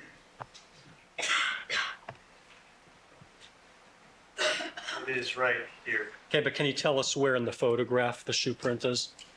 Up in the upper right-hand corner. Can you describe it a little bit for us so we can see what we're looking at? Is it a whole shoe print or part of a shoe print? It appears to be a partial shoe print. Right here, and this is the outline of it. And the blood dot is also located in this photograph next to the card 113. Yes. Now, can you tell us how on the diagram this item would be oriented? In other words, which way is west on the photograph? On the photograph, going up is west. So to orient this properly, you would have to turn it on its side. So when you're at the scene and you're looking at this partial shoe print, if the person were headed in a westerly direction towards the back gate, the blood dot is to the left? Yes. Now, Regarding item number 47, we don't need to take a look at that, but just referring to the diagram, People's 165, was there also a shoe print in the vicinity of that blood dot? Yes. And where was that using the diagram? There was a shoe print up in this area here. On the diagram, he's pointing to one tile to the north of where the blood dot is, Your Honor, and it's adjacent to the blood dot itself. Yes.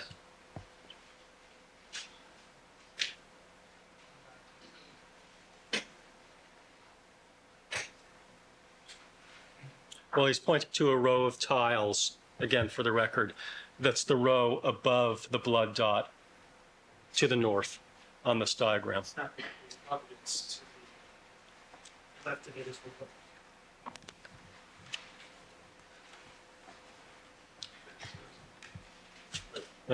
Mr. Fung, why don't you point to it again?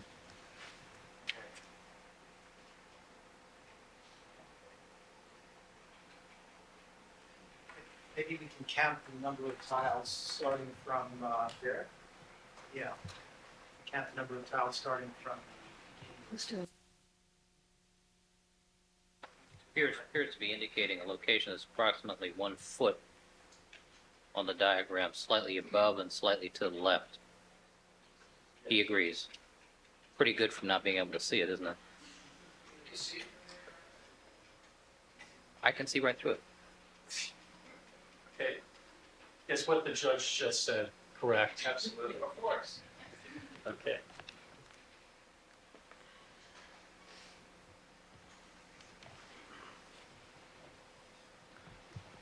Now, when you package the various items that you collected that are represented on this board 165 into the coin envelopes, were the coin envelopes given the, and I'm talking about the ones on the 13th, were they given the photo ID number or the item number? Objection.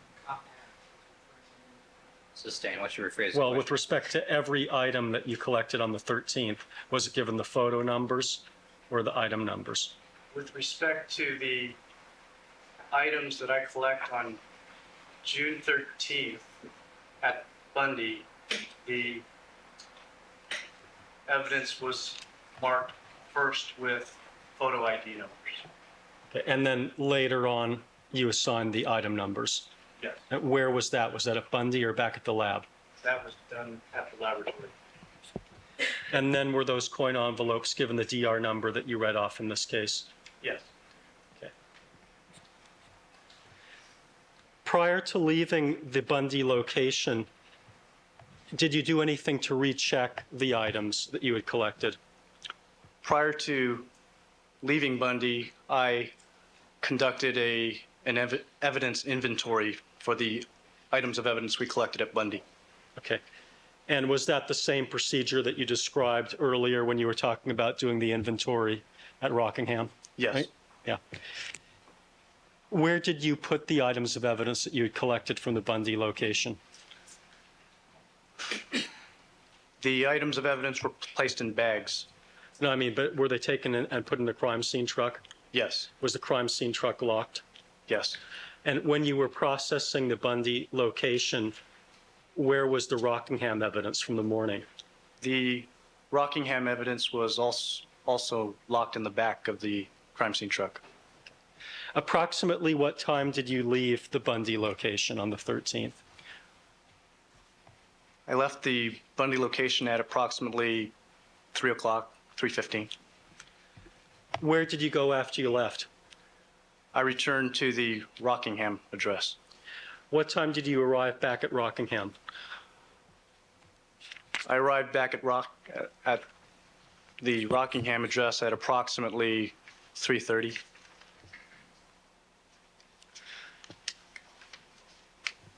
So when you left Rockingham in the morning, your last photo number and item number was 10, is that correct? Yes. So would the next item that you collected have been 11? Yes. Was 11? Yes. Who collected number 11 physically? Was it you or was it Ms. Mazzola? That was physically collected by Miss Mazzola. Do you recall who spotted it first? No, I don't. Did you see it? Yes. Where was it? That was located on a wire that was hanging down along the south walkway at the Rockingham address. That was the same side that the glove was collected from? Yes. All right, Mr. Goldberg, do you need People's 165 at this point since we're talking about Rockingham? No, I don't, but I'm going to need to get to the Rockingham exhibit, and there's an issue that we'd like to discuss with that. All right. Let me ask the jurors then to step back into the jury room. There's something I need to determine with regards to the next exhibit.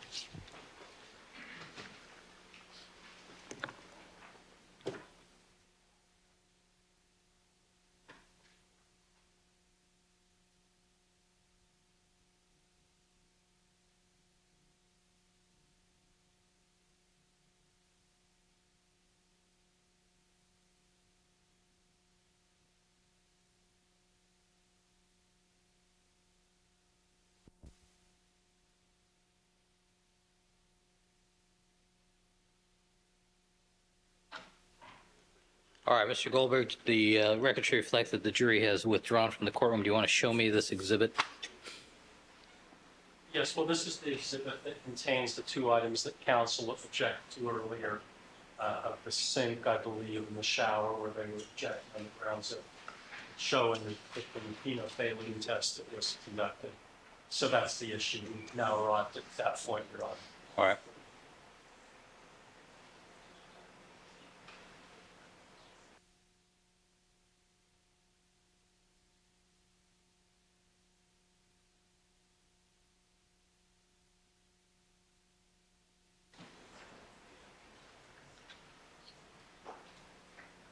All right, we discussed this matter briefly this morning, and Mr. Goldberg, you cited to the court the Coleman case. The court has had the opportunity to review the Coleman case, and I have reviewed each of the cases that Coleman cites. Do you wish to be heard? I don't wish to be heard further, Your Honor. I may respond to what counsel has to say.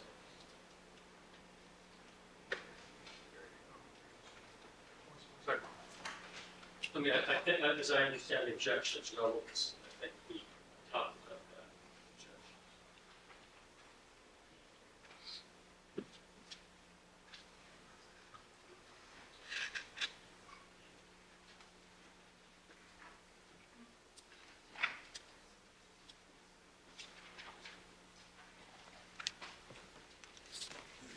Your Honor, I did have a chance to look at Coleman over the recess.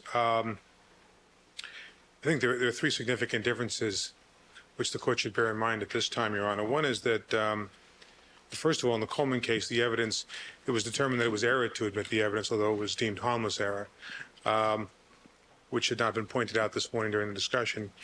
But more importantly, Your Honor, the criminalist who tried to introduce the evidence in Coleman, like Mr. Fung in this case, is not an expert in serology, was not an expert in serology, and that was a factor considered by the court as to why he was not the appropriate witness to introduce that type of evidence.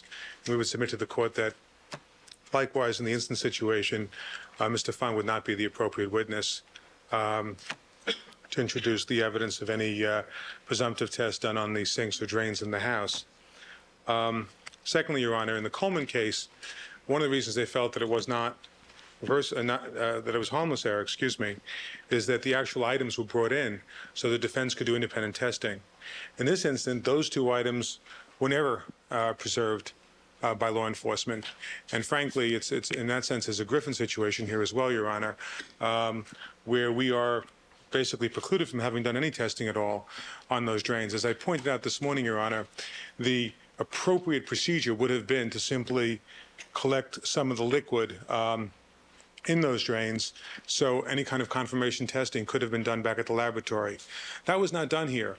All the other stains for which law enforcement received a positive presumptive test were actually collected.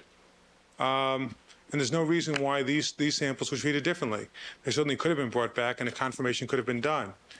But frankly, Your Honor, the third concern we have here is again under 352.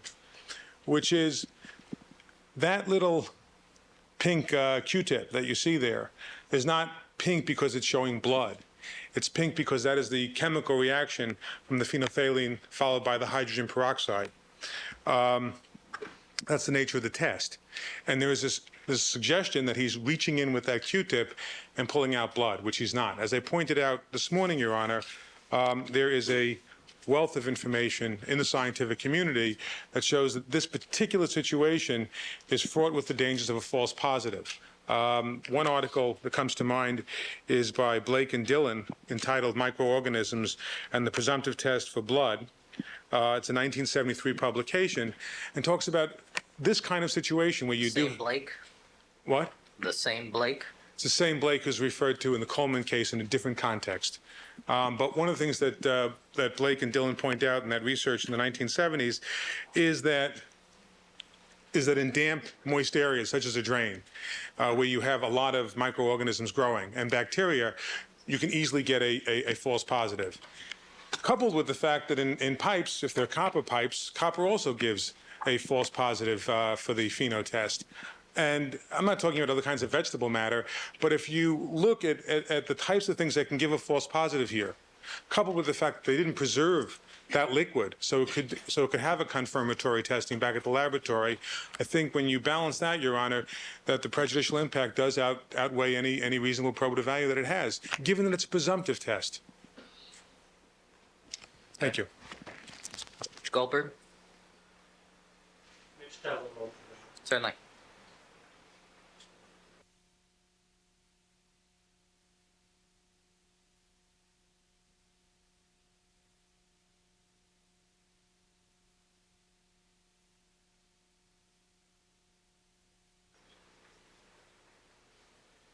Well, Your Honor, the only reason that this is at all difficult for the prosecution is because there's a tactical as well as a legal issue involved.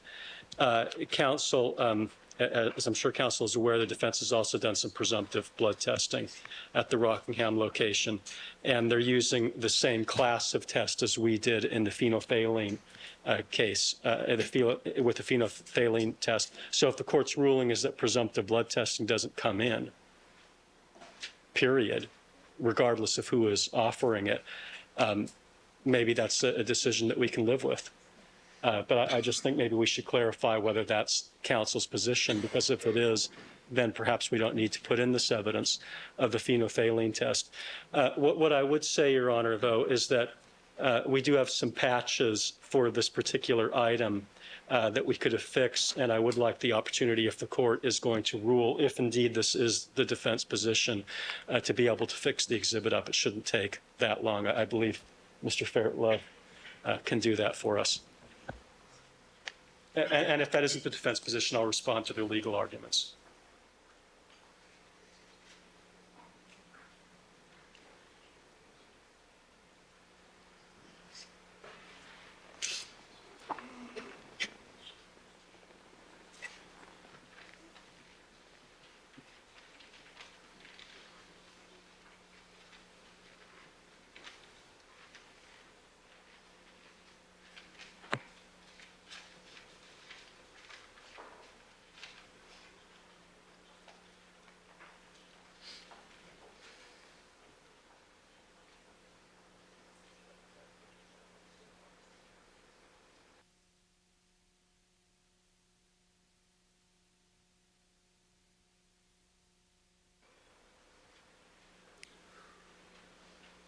Counsel, let me suggest this. Let me suggest that Mr. Fairlow apply his bandages at this point, allow you to consider the tactical matters over the evening hours. We do have an absolute stop time today of 4:30. I think, and then tomorrow, I have the feeling we're not going to get to that just yet anyway in the next 15 minutes, but we do need to quit at 4:30 today. Sure. And that'll give counsel from both sides the opportunity to discuss their chess match. The problem with the patches, as I've just been advised, is that they are unadhesive once used, so they can't be removed once applied.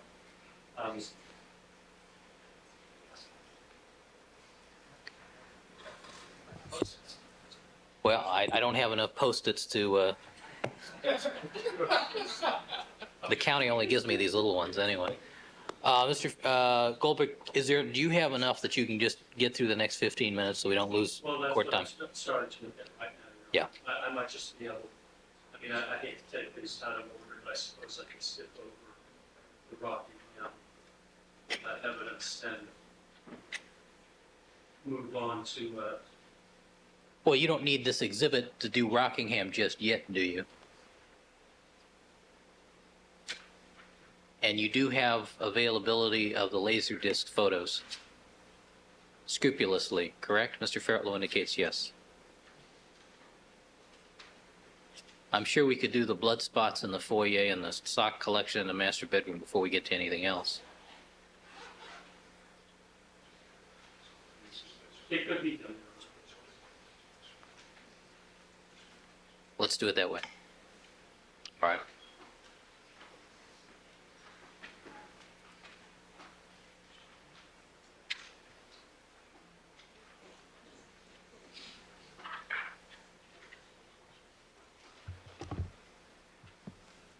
Let's have the jury.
Let the record reflect we've been rejoined by all the members of our jury panel.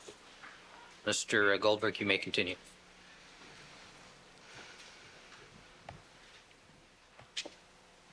Thank you. After the collection of item number 11, did you go inside the house? Yes, I did. And what was the first item of evidence that you saw inside the house? The first item of evidence was a series of red stains in the foyer.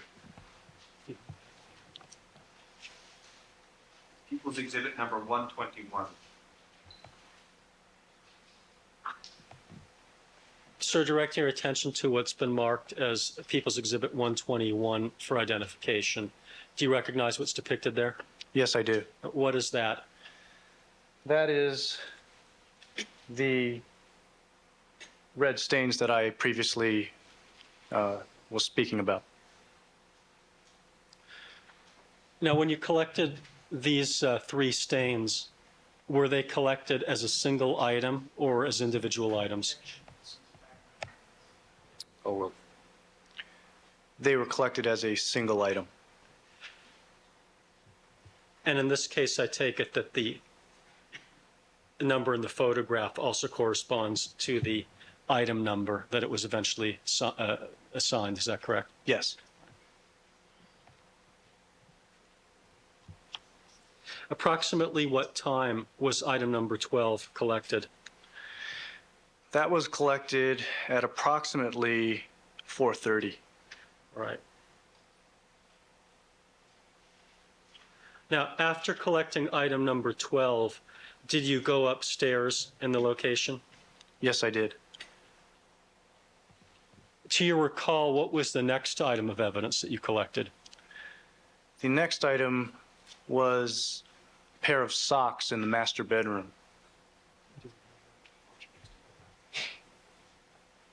Apparently that has not yet been marked, Your Honor, so I'd like to mark as People's 167 a picture of the socks. all right, People's 167. Sir, directing your attention to what's been marked as People's 167 for identification, do you recognize that photograph? Yes, I do. I can't see from here, but is there a tag in this photograph, an evidence tag? Yes, there is. What number is that? That would be that would be number 13. And to your recollection, who physically picked these socks up, yourself or Andrea Mazzola? That was me. I picked them up. And you described two techniques that you used to collect this kind of evidence. Do you recall which one you used here? No. So it was either the scoop technique or the glove hand technique. Yes. What kind of packaging did you put these in? Those were placed in a paper bag. And that was assigned item number 13? The paper Yes. bag? Yes. And given this, the DR number in this case? Yes. And did you then collect another stain from the upstairs area after collecting the socks? Yes. Where was that from? That was collected on the floor in the master bathroom. That's going to be People's 168 for identification, Your Honor. 68.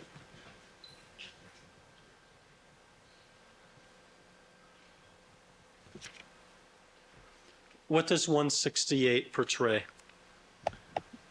168 portrays Criminalist Mazzola performing the phenolphthalein test on item number 14.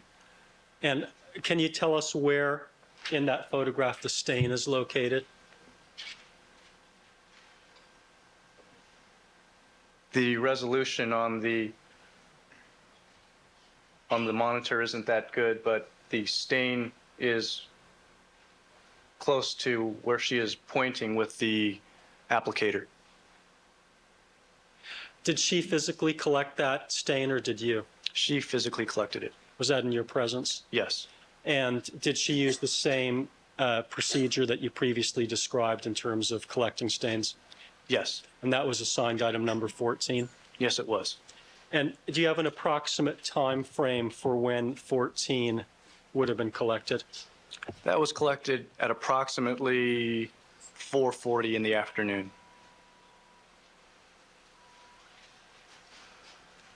Now, according to your crime scene identification checklist, did you pick up another piece of evidence around 5 o'clock? Yes. What was that? That was an airline luggage ticket, and that was located on the, or an airline ticket receipt, and that was located in the garbage can south of the foyer. And that was picked up at what time? That was picked up at around 5 o'clock. And what item number was that assigned? That was assigned number 15. And what was the last piece of evidence that you came into possession of while you were at the Rockingham location in the afternoon? That I collected directly, or? That you came into possession of? That was a airline luggage ticket on the bench outside the front door. Okay, but did someone give you something later after the... Sustained. Phrase the question. Did you get anything from anyone else? Yes. What time? That was at 5:20 in the afternoon. And is that an approximate time again? Well, I looked at my watch for this one, and I remember doing that, so it's fairly accurate. So the other times that you've testified to at Rockingham in the afternoon are approximate except for this one? Yes, because I definitely remember looking at my watch for this one. What was given to you at approximately at 5:20 in the afternoon? A envelope containing a vial of blood labeled OJ Simpson. Who gave it to you? That was given to me by Detective Van Adder. And do you recall whether it was a vial itself that you received or was it already in some sort of packaging? It was in a gray envelope. Okay.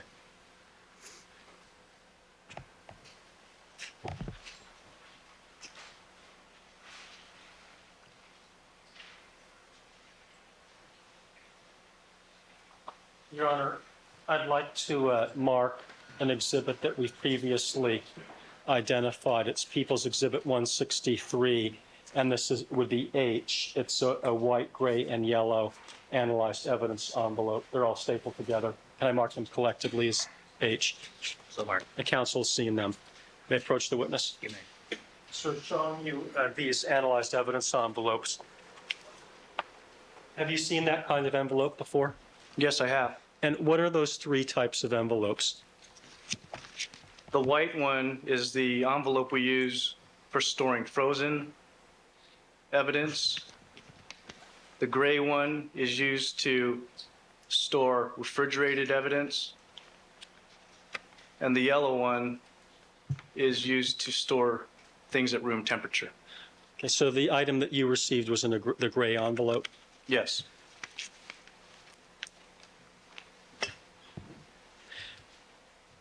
Do you know where Andrea Mazzola was at the time that you received that item from Detective Van Adder? No, I don't. What did you do after you received that item from Detective Van Adder? I labeled I wrote down on the package that I had received it from him, and then I proceeded to the crime lab. Did you use the same inventory procedure for the items that you had collected in the afternoon at Rockingham before you left? Yes. Now, at the time that you received the evidence from Detective Van Adder, the blood vial, where was the evidence that you collected from Rockingham in the morning? The evidence that I collected from Rockingham in the morning was in the crime scene truck. It was locked in the crime scene truck. Okay, so that is your procedure when you have evidence in your truck and you're still working at a crime scene, that the truck's locked? Yes. And where was the evidence at that time that you had collected at Bundy? The Bundy evidence was also locked in the rear of the crime scene truck. And at that time, when you received this file from Detective Van Adder, where was the evidence that you had just collected in the afternoon at Rockingham? That evidence was next to the crime scene kit. What is the crime scene kit? The crime scene kit is the baggage or luggage that we use to carry about all our instruments and bags and chemicals to process crime scenes. So were you maintaining physical possession of the items that had been collected at Rockingham in the afternoon in your crime scene kit as you collected them? I believe they were placed in bags carried along with the crime scene kit. Okay, but they were in your physical possession. Yes. So at the time that you received the blood vial from Detective Van Adder, all the evidence had either been collected and placed in the truck or was in your physical possession? Yeah. Sustained. Phrase the question. Okay, were all the items that you collected either in the crime scene truck or in your physical possession at the time that you received the vial? Yes. Compound. It's leading. Where was the evidence after you collected? And That's as you okay. collected? I think it's already clear, so I'll withdraw All right. the question, Your Honor. Now, after this evidence had been given to you by Detective Van Adder, what did you do with it and the rest of the items? Could you repeat the question? After you got the vial from Detective Van Adder, what did you do with the vial and all the other items that you collected in the afternoon at Rockingham? I placed the items from Rockingham and the vial in the crime scene truck. Where did you go? And I went back to the crime lab. Okay. Was Ms. Mazzola still with you at this time? Yes, she was. Okay. And approximately what time would you say you arrived back at the crime lab? I arrived back at the crime lab at around 6:30 in the evening. What did you do with the various pieces of evidence that you had collected from Rockingham and Bundy after you arrived back at the crime lab? I transferred the items of evidence into the evidence processing room. Is the evidence processing room there at Piper Tech? Yes, it is. What did you do with it once you got into the evidence processing room? The biological evidence was further processed so that it could be dried, and another inventory of all the evidence was taken. All right, would this be a good spot? Yes, it would, Your Honor. All right. Mr. Shapiro, Mr. Cochran, Ms. Clark, is there something we can agree upon at this moment? Yes. All right.